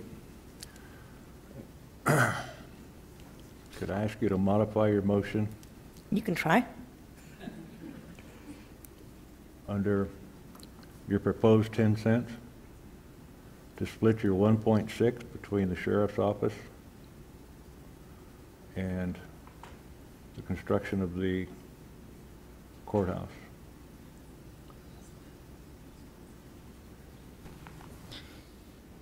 I would be in agreement with that because some of the internal funds that would be moving around could still go toward supporting the sheriff's office if we determined that there was extra money there. And I think there would be, because that's 2.8. Okay, I'm understanding that your sheriff's office compression is 1.6. That's right. My proposal to you is 0.8 for the sheriff's office and 0.8 for the completion of the courthouse. I will amend my motion to reflect that. I'll second your motion. I have a question, Mr. Chairman. Certainly. Supervisor Happy Johnson. thing, everybody keeps talking about raiding the EBT. I've seen nothing from the EBT board saying, you know, you don't have to make a payment. We're kind of taken for granted that the EBT is going to allow us not to make payments. That's true. Supervisor Angus is on that board, so since it was her recommendation, I assumed that that. I'm pretty sure, but he's right. You know, I mean, technically he's right. So we probably have to be contingent on that. So I would make sure we have like a $700,000 cushion there above it. So just in case something would happen, but I'm fairly confident this board will do it, but I just wouldn't worry. So that's an iffy. And the only other thing, I mean, it's not so much to do with the budget, but if we're going to continue to raid the EBT, we should give the employees a holiday at the same time on that, because they keep putting money in and we keep taking it out.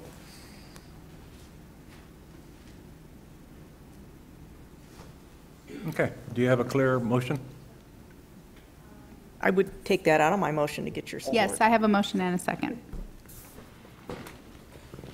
Nice try, Gene. I think you can probably keep it. Okay, any further discussion? Supervisor Angus? No. Supervisor Bishop? Yes. Supervisor Johnson? No. Chairman Watson? Yes. Tie vote does not pass. Not pass. Okay, down the line, Supervisor Johnson, your turn.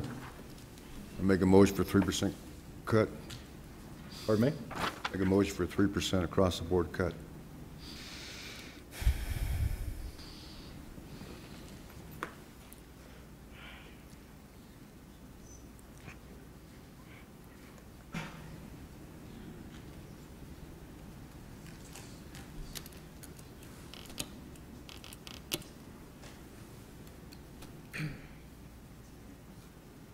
It appears the motion dies for lack of a second.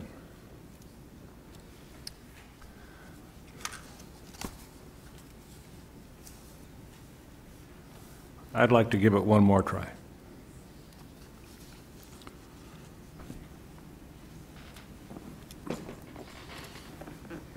I'd like to point out to the audience that our property taxes collected each year in the neighborhood of, I think it's around $44 million, is not enough to fund the sheriff's office and the courts. It still lacks about $12 to $13 million a year. So with that, I think everybody needs to understand that at some point in time, if you want a larger, more effective sheriff's office, if you want a very reactive court system, at some point in time, you need to address the property tax or enacting a quarter-cent sales tax. But at some point in time, you need to address these two issues. I don't know that it's going to happen today, and I kind of doubt it. But we're $12 to $14 million short in funding the sheriff's office and the courts, and that is abominable. It's a shame that Mojave County finds itself in this situation. Had we simply increased the property taxes 2% a year for the last 8 years, we could have achieved all the things that we've tried to achieve today. That's my only statement that I'm going to make, and I guess I'll get off my chair here. But I would like to propose some thoughts, if Ms. Lloyd will give me a hand. Ms. Lloyd was generous enough to work last night into the midnight hours and has outlined what we believe we can do without raising the property taxes. From what, and Supervisor, Mr. Chairman. Mr. Hendricks. I was in hopes to listen to the board and take what you all said today, and given the options that we have to try to come up with a proposal if there was a true impasse, a true no avenue to go forward. But with what I've heard today, unless there's some give and take on the board by the board members, it's been said that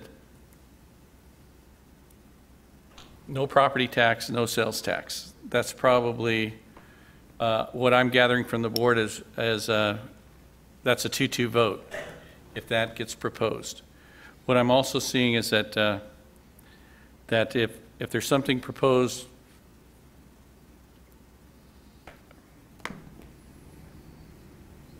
so whatever we move forward with would have to have no property tax and no sales tax.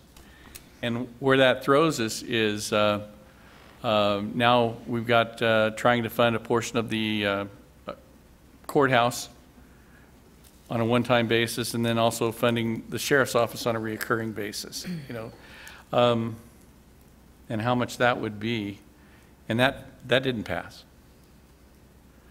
So if I was going to take that, those seem like the deal killers that were thrown out, or it was property tax. I was hoping the board could give us a little bit more that we could work with, because we can put the numbers together fairly quickly. But to ask Coral to come up with a solution, I don't know if you have a solution, because with what was presented by the board, at least up to this date, I don't have one. But you're much brighter than I am. So. Oh, boy. But what was talked about, let's discuss that. And can I join you? Yes. You know where? This is 4.1. We believe we've identified approximately $4.1 million that would be the least damaging to Mojave County, and it would sweep about 1.5 million. Okay, so what we would, from an administrative perspective, we would recommend, if the trust would allow, $1 million holiday, which would generate about $700,000 from the trust. Motor pool would be $500,000. The district maintenance funds would be $500,000. Janitorial would be $100,000. Environmental health would be $200,000. Economic development would be $612,000. Let's call it $600,000. Talk round numbers. And then we would talk, and we can do it. Then we would talk. Our sweeps would be landfill admin at $500,000. And then knowing that we're not at least currently doing the code enforcement, I feel a little bit more comfortable in closure, post-closure. So we would sweep $1 million from that. And that would add up to $4.1 million that could be allocated.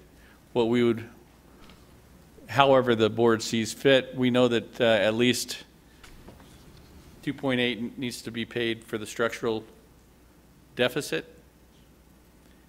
And you know, the rest could be divided however the board saw fit. That's what we would propose. So you're proposing sweeping funds to add additional debt to next year? No. We made a recommendation back that we would increase taxes to pay for the structural deficit, and we weren't addressing the liability, the $80 million liability of PSPRS and EORP. And that was one thing that we wanted to do, but staff recommendation wasn't voted on and wasn't approved and wouldn't be approved today.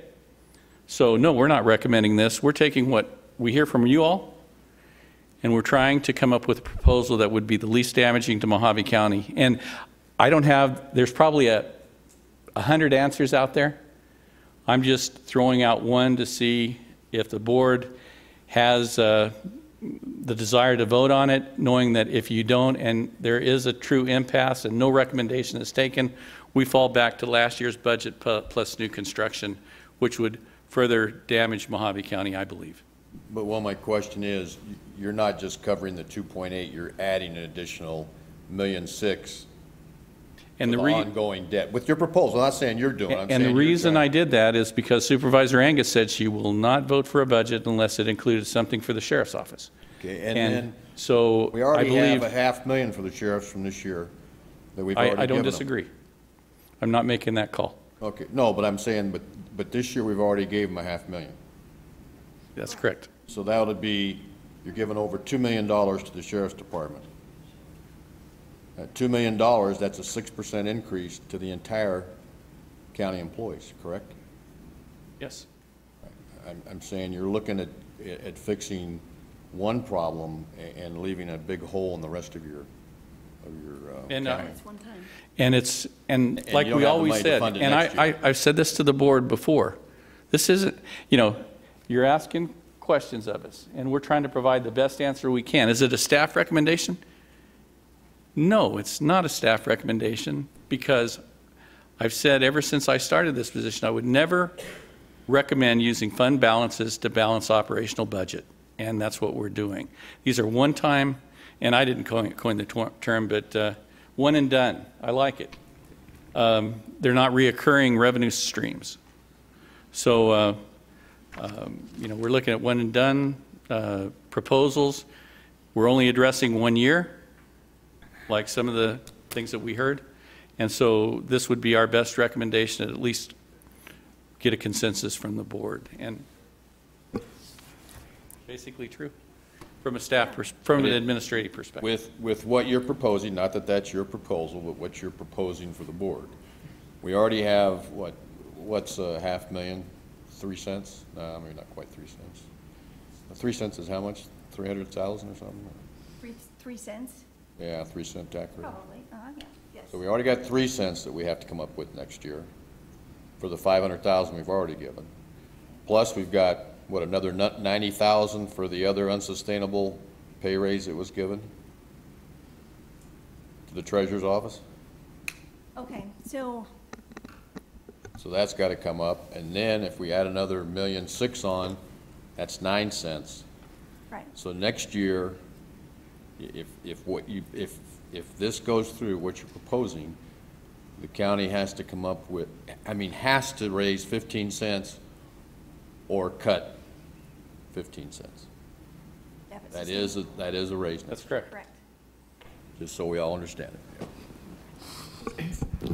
And Supervisor Johnson, you keep promoting across-the-board cuts. Yes. Would you be willing to work with us and work with the county for some targeted cuts? Because I am not against cuts. I just think at this late date, the across-the-board cut isn't feasible or smart. So, but I'm not adverse to cutting. What this does is, yeah, I know exactly what this is. I'm not stupid. But it's going to force us to pretty much, do something we haven't done in 5 years, which is look at the county, reprioritize, do some cutting, and then next year, there's going to be a whole different set of circumstances and things that we have to pay. That's why we budget year to year, because we don't know what's going to happen next year. This gets us through. It makes us look and makes us maybe come up with a different, philosophy of this government when we should be flexible like that, instead of just growing and growing and growing. It's just not going to work anymore. Mr. Chairman, let me address some of the comments that were made today about the county. We're tired of the county growing. Administration hasn't grown. In fact, we've cut our costs. We've been budgeting. We started budgeting when I started to look at utilizing vacancy savings to balance our budget. We started budgeting, not looking at budget numbers, but looking at actual expenses from previous years to cut the department's budget to where they're down to actuals. We've also required certain cuts down, and we haven't grown. We've actually shrank government over the last several years to where what we told the board was what I believe. Certainly we can do drastic cuts and eliminate services, but most of those services are mandated, and like we talked about, 65% of the cost is in the criminal justice system. But administration has shrank. We've gotten smaller over the years. And and we've done our job. We have looked at our budget and reducing the budget and done it and not provided raises. But, to think that we're going to go in and cut huge amounts next year, can it be done? Yeah. It's going to drastically change the way this government looks and what we can provide. You know, you're going to be getting calls from development services saying, yeah, we're backed up. We're not approving permits for 60 days. You know, or the sheriff not being able to do the calls. But, you know, when you talk about cutting government, now we're going to be giving the sheriff $2 million, and it might be deserving. But in the same breath of saying I want to cut or I don't want to raise taxes, yet we're growing government by the tune of $2 million. You know, or like you mentioned, over the course of this year. So you can't really have it both ways. And that's the difficult thing for us from an administrative perspective to do, is to put your wishes down and to try to promote something that we believe could get a majority vote. And that's the difficulty I'm experiencing right now. But we'll do the best we can. You know, we work for you. We're not sitting up there. You guys, like Coral has said many times, have the toughest job in the world. You're making extremely, incredibly tough decisions. And I feel for that. So if you can help us out a little bit, get us moving in the right direction, give us something that we can wrap our arms around, that you believe we can get a majority vote from a concept, and we can put it together very, very quickly, I believe. Thank you, Mr. Hendricks. I think it's time for us to really look at trying to solve this problem. And I've put together some numbers along with Coral over the last number of months. Last night, she verified those numbers late in the evening. What I'm going to recommend is what I would never recommend to any government or any business with all the experience that I've got. We're facing over $40 million in pension debts.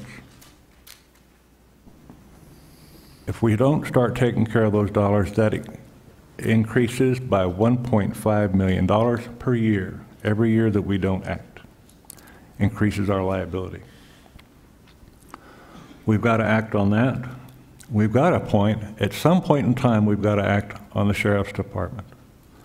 At some point in time, we've got to act on the courthouse.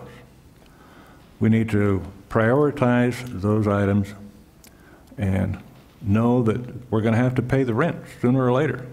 These things will not go away. We can't wish them away.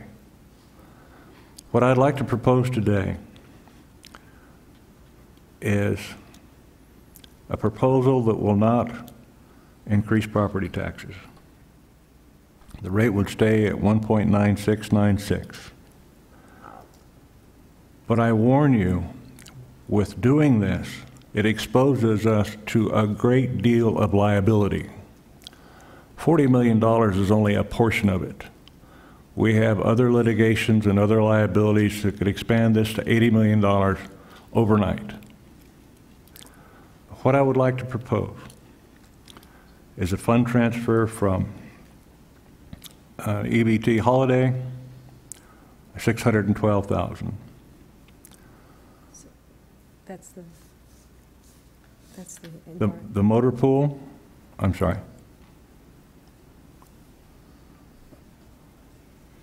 Motor pool, I'm sorry.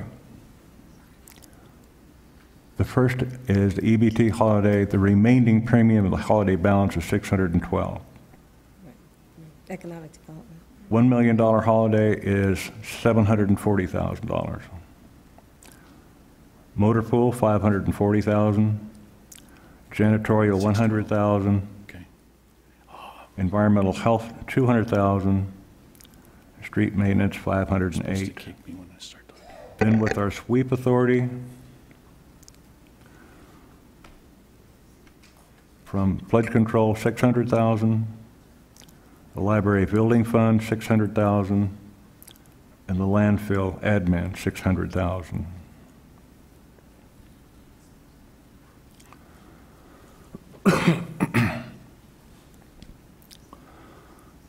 Now, that will take care of the shortfall and give us a few dollars to do these things.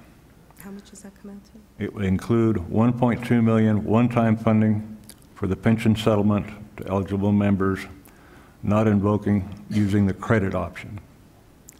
Includes $600,000 annual PRS employer contribution rate with incremental rate from 42 to 52. Does not include funding for additional payments on the $39 million liability. Does not include Sheriff's Office compensation. Does not include anything for the courthouse. It does include $500,000 for additional incident defense costs. It includes $300,000 for major building maintenance. It does include $766,466 in the state cost shifts, excluding HERF. And the contingency reduced in the final budget from $2 million to $1.9 million due to the legal funds appropriated by the board on July 17, 2017. So what I'm outlining to you is no increase in property taxes. I'm afraid it doesn't solve the sheriff's problem, nor does it solve the courthouse problem, but it does pay for the current liability on the two pensions.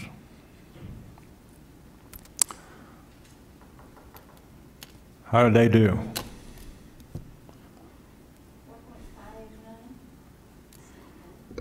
That added up to 4.5 million? I believe. Okay. Mm-hmm.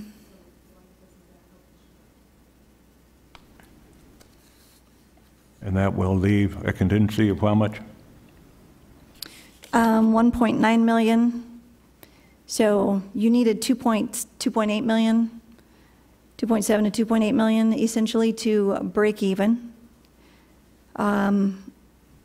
which you identified through your first list when you added the 600 from flood control, 600 from the library building fund, 600 from the landfill administration. That was 1.8 million. Correct. Then how are you planning to allocate the 1.8 million? So I'm $200,000 shy? No, you've got 4.5 million. So for the structural deficit was 2.8 million. So we've got 1.8 in addition to that 2.8 structural deficit. Right.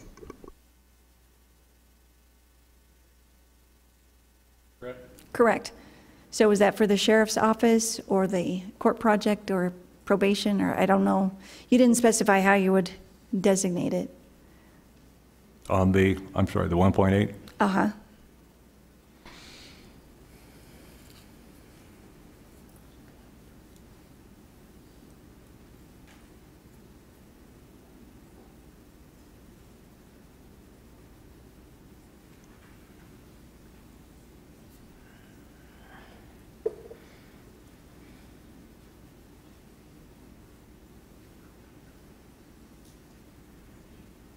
Okay, concerning the 1.8, I'd like to adjust the sheriff's department to 900,000.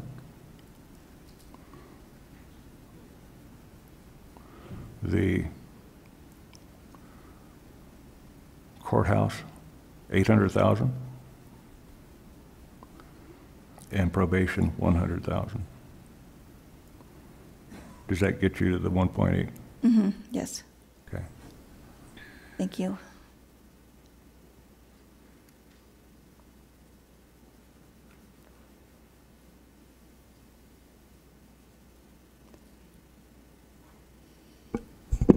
Okay, do you have that in a motion? Okay, that is my motion to solve this year's budget Okay. situation. Before we go for a second, I have one more thing. So 900,000 for the sheriff. Can I have Sheriff Schuster come down, because he has some ideas within his budget, how to make up the rest of it, and I think it has to be done within this format. So you would need to make the 1.6, you would need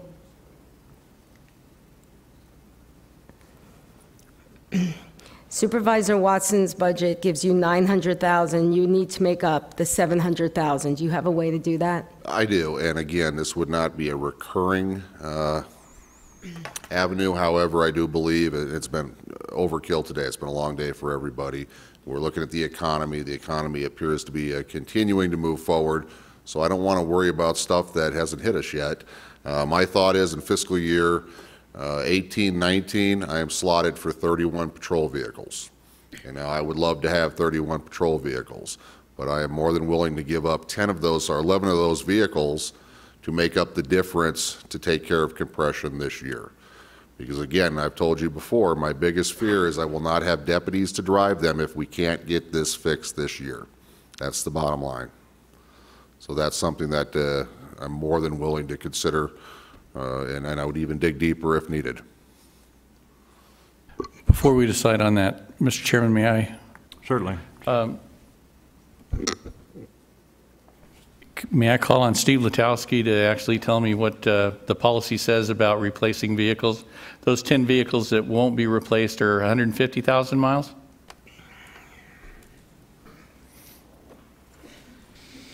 I'm getting older and my memory's getting worse.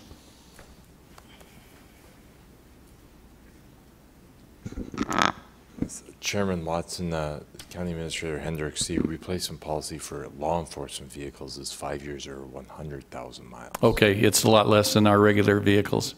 So we would be keeping them past the 100,000 miles. I just wanted the board to be aware of that. Thanks for correcting me. I appreciate it. But that's going to put us right back to where we were when I came on with asking deputies to drive vehicles with 200,000 miles on them. I agree to a degree, Supervisor Johnson, but you know as well as I do, having a law enforcement background, these guys at this point will ride donkeys to work if we can get their pay up. Okay, so it's nice to have the cars. We started with a bunch of junkers. We made it work. If I have to make a choice between vehicles and personnel, I'm choosing personnel every day of the week. Okay, so you have, what, 92 allotted slots for personnel? 87. 87?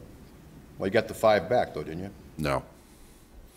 And I was curious about the 500,000. I wasn't understanding where that came Sure from. that came back. I have to ask Coral. What happened was, Head came to us and said he'd give up 5 people, and we'd give him the money, $500,000, and he would give this compression issue that's being brought up now. Yes. So so the board, obviously I didn't vote for that, but the other board members voted for that. And so they gave him that money, so that was $500,000 for between 87 guys. And then I thought at the beginning of this year, I have to look back at my notes, we came back and freed up those 5 because you said you needed the 5 deputies back. No, I've never regained those positions, and they were pulled, obviously, before my tenure. It's nothing that I Right. would have supported. Pretty sure, didn't we bring those back? But I'll take them, thank you, if that's a motion.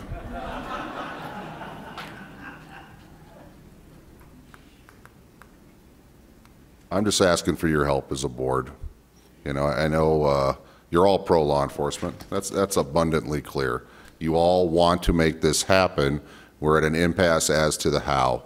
The money is there. Let's avoid taxation for this year because worst case scenario, we may have to look at it next year, but we're not there. Let's look at the funds we have. Let's make the cuts necessary to take care of business, because I promise you this, if we don't fix this compression problem, internally we're going to spend a lot more money hiring deputies, and the product we're going to produce are all going to be rookie officers for years to come. You want to keep your experience, you want to keep your tenure, you've got to pay for them. Thank you, Sheriff. Thank you.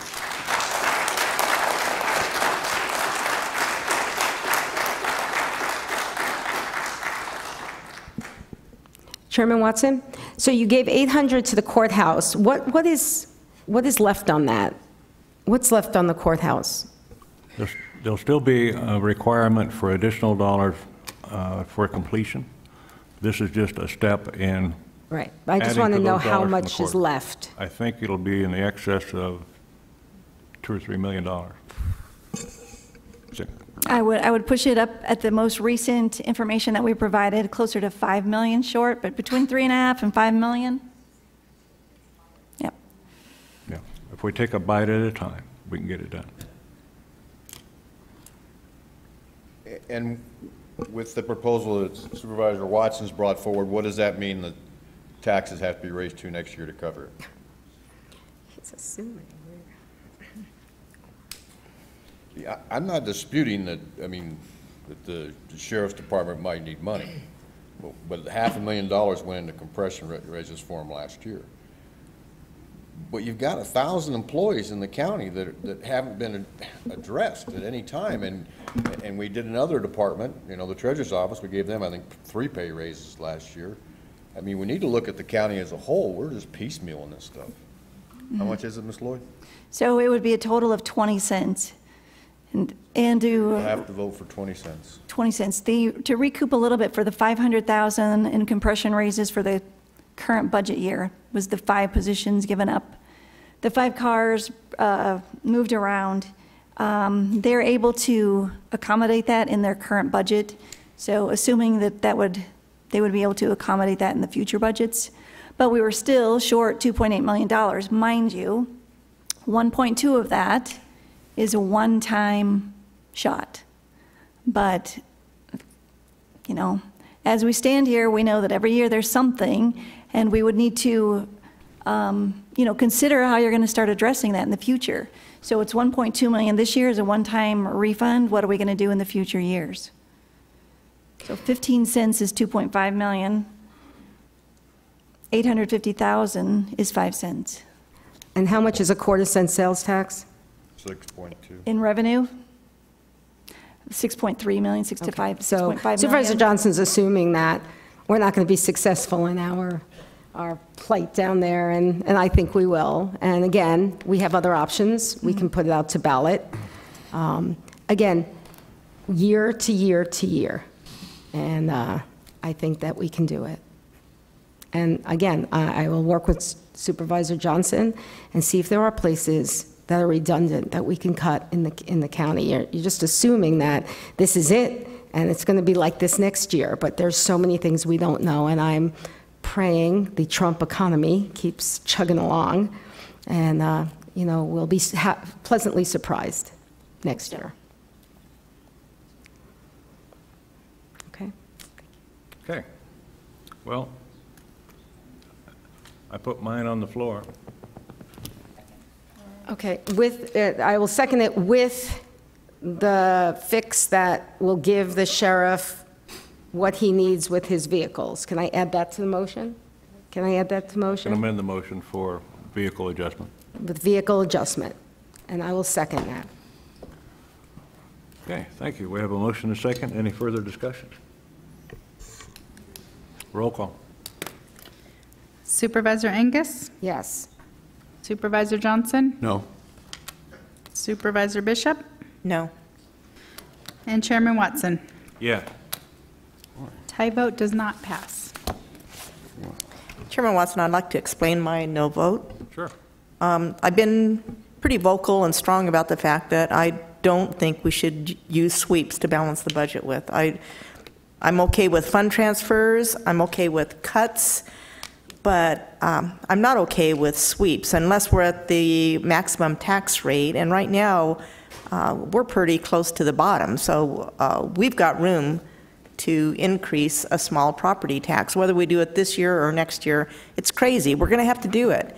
We have to pay for the sheriff's office. We have to pay for all of our departments, and we have to be responsible in it. The 2 sweeps that were recommended by county staff was a $500,000 sweep from the landfill and another $500,000 from post-closure at the landfill. If we can figure out some way to get rid of those sweeps, I could support it. And we could do that by a 6-cent property tax increase. So with your recommendations, Ms. Lloyd, with the fund transfers that you mentioned, minus the 2 sweeps. 3 sweeps. Was it 3?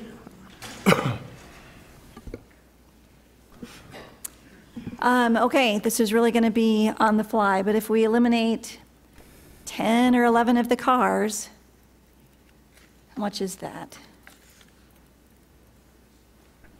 We'll have to look that up. The initial recommendation, hang on just a second.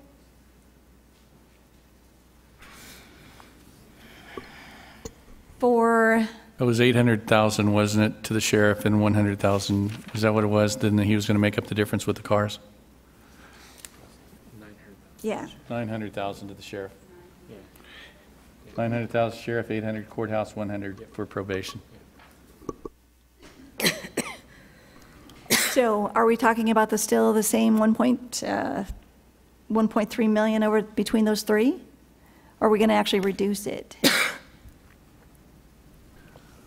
So if his costs go down, if we can reduce the sheriff's office budget by the cars, I mean, you're catapulting that because at some future year, they're going to need to catch those up, but that's somewhere in the future, I suppose, hopefully. The motor pool, the estimate was 500,000.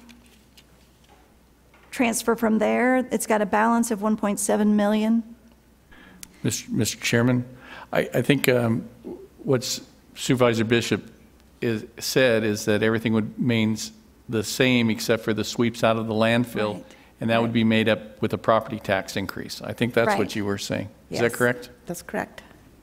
So everything the same as what was proposed previously, except for the sweeps would be made up with the property tax. And how much would that be? She said 6 cents is what I guessed. Thank you, Mr. Chairman. Yeah, 6 cents, it's about 7 cents. 6 cents, I have about $1 million. So 7 cents is about $1.2 million.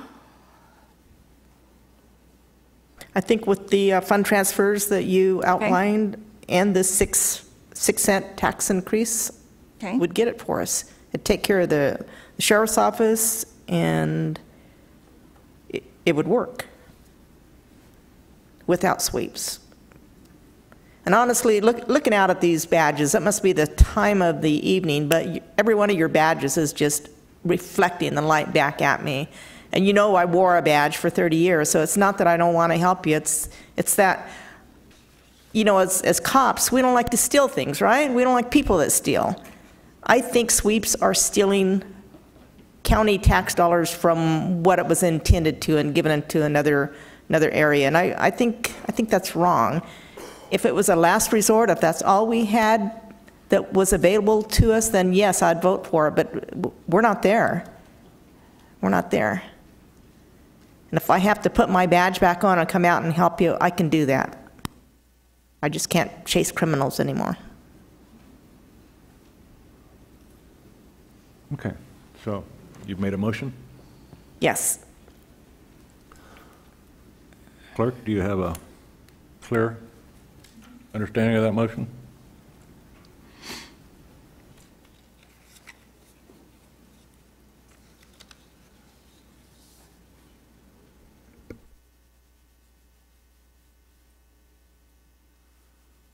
$0.06, is that correct? Yes. 6 cents. Was that a Happy Meal or less? On a $100,000 home is not even a Happy Meal. And on a $500,000 business, it's more like 10 filet mignons.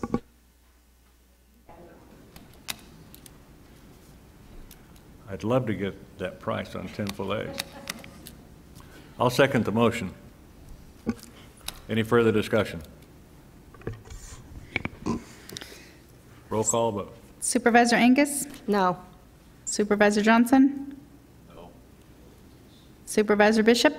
Yes. Chairman Watson? Yes. Tie vote does not pass. Okay.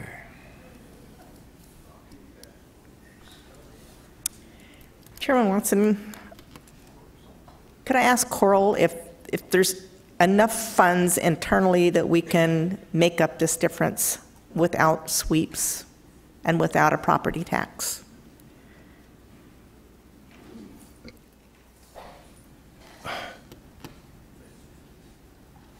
So it's $1.5 million that you're looking for, correct?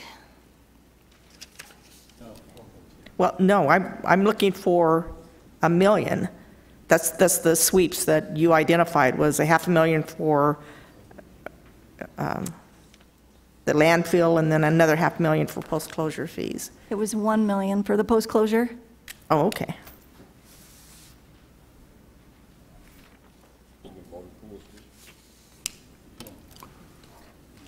Are there services, unmandated services, that we can cut and make up the difference?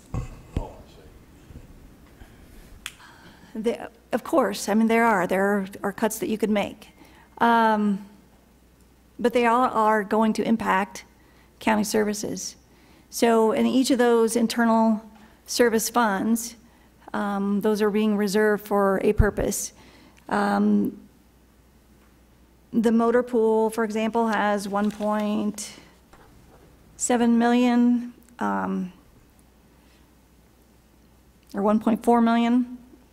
They operate with them 1.7 million expense. They need at least to keep $600,000 in there. We were recommending to pull $500,000. We're not really recommending that, but that, based upon the discussion, if $500,000 went out of there, if a full $1 million came out of there to make up the difference of the $500,000, would drop that fund then obviously to about $500,000. So you're right at you're below probably what they really need to retain to have their 60 to 90 day of operations and their capital improvements and some contingency, but you're close. The janitorial fund has about $286,000. We were discussing taking $100,000 out of that. So we're looking at, I mean, we're talking, is this the direction that you're interested in, going $100,000 at a time? Again, the impact of that, we probably need to bring perhaps the departments to have any other, I mean, the impacts of those, and if something occurs. Environmental health, we've already talked about taking $200,000 out of its $550,000 balance. So in each of those types of funds that you have that are internal, that are county related, they're designated for and set up for specific purposes. So without sweeping, you're getting very limited because we've already utilized transfer authority for the prior 2 years. So we've already moved out of those funds about $4.6, $4.8 million over the last 2 years. So in our discussions already, we were identifying another 2.8 million. And then if we have to find another $1.5 million. And the alternative is that we go back to last year's budget and we have to do the same thing anyway. Yeah. Would have to cut. And it'd probably be even worse. So in that case, I'm not sure which is, I mean, you're going to have to weigh that. What's worse, sweeping or draining some of those balances below a recommended amount? And Mr. Chairman, 2 points. Draining those funds is akin to saying, okay, we're going to drop our contingency down to $500,000. That's what we're saying. When staff provided a recommendation on what we believed was least damaging or least detrimental to the county, that's why we recommended the sweeps. So to try to accommodate what the board wanted, and that was our logic on doing so. So, you know, where we are, you know, there was some discussion earlier today that county has $18 million plus $2 million in contingency. That $18 million is fund balance that's necessary to do operational throughout the year. So that's needed. And no, we're not going to recommend getting a line of credit so that we can go into debt further, you know, like, say, some of the other counties are that were discussed today. And that would be bad business. That would be terrible and place the county in a terrible position. So, again, like what was discussed with Supervisor Johnson, what we're recommending is not staff recommendation, but what we believe to be board wishes that would be the least detrimental to Mojave County, and that's why we were looking at fund balances. That's. Thank you, Mr. Hendricks. Thank you. Well, this is not my wish, but I'm going to give it one more shot. And that would be to propose balancing the budget and still maintaining the primary property tax rate of 1.9696. What we would be doing is using the fund transfers as I've already initiated above, which equals $2.7 million, which equals our current estimated deficit. That does not entertain funding for the sheriff, the jail, probation, a number of other things. But it's better than going back to last year's budget, which would be, in essence, about a 3% reduction. And that is my motion.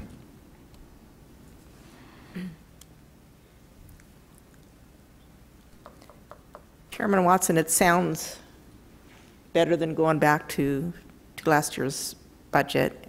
It's not the budget that I think any of us wanted, but if we can't agree, it would get us through the next year. And Supervisor Angus assures us that everything will be fine next year, and I hope she's right.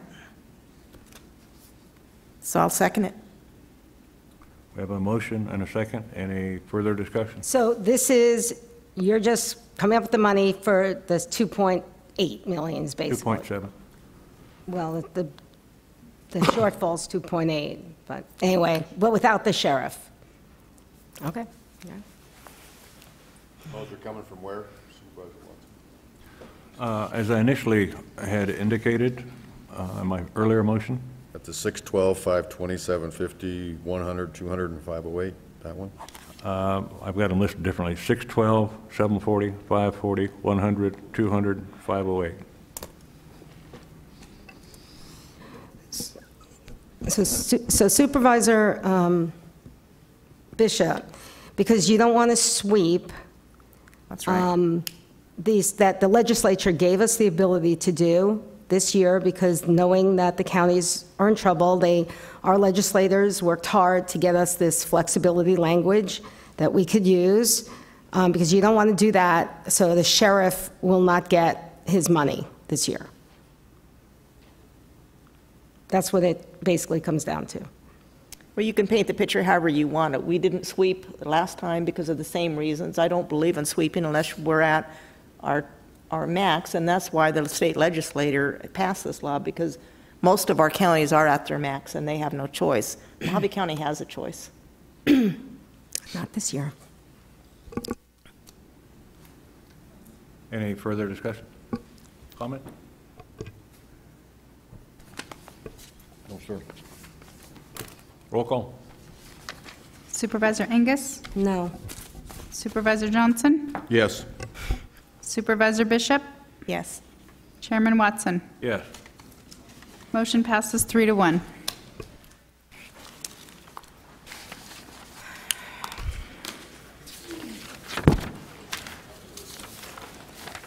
Chairman Watson, you have to come out and then adjourn again.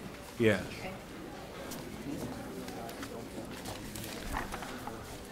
Board of Supervisors will now adjourn the special meeting and resume and adjourn the regular meeting. Hey, Mr. Chairman? And entertain a motion for getting the hell out of here. I need those numbers again. What you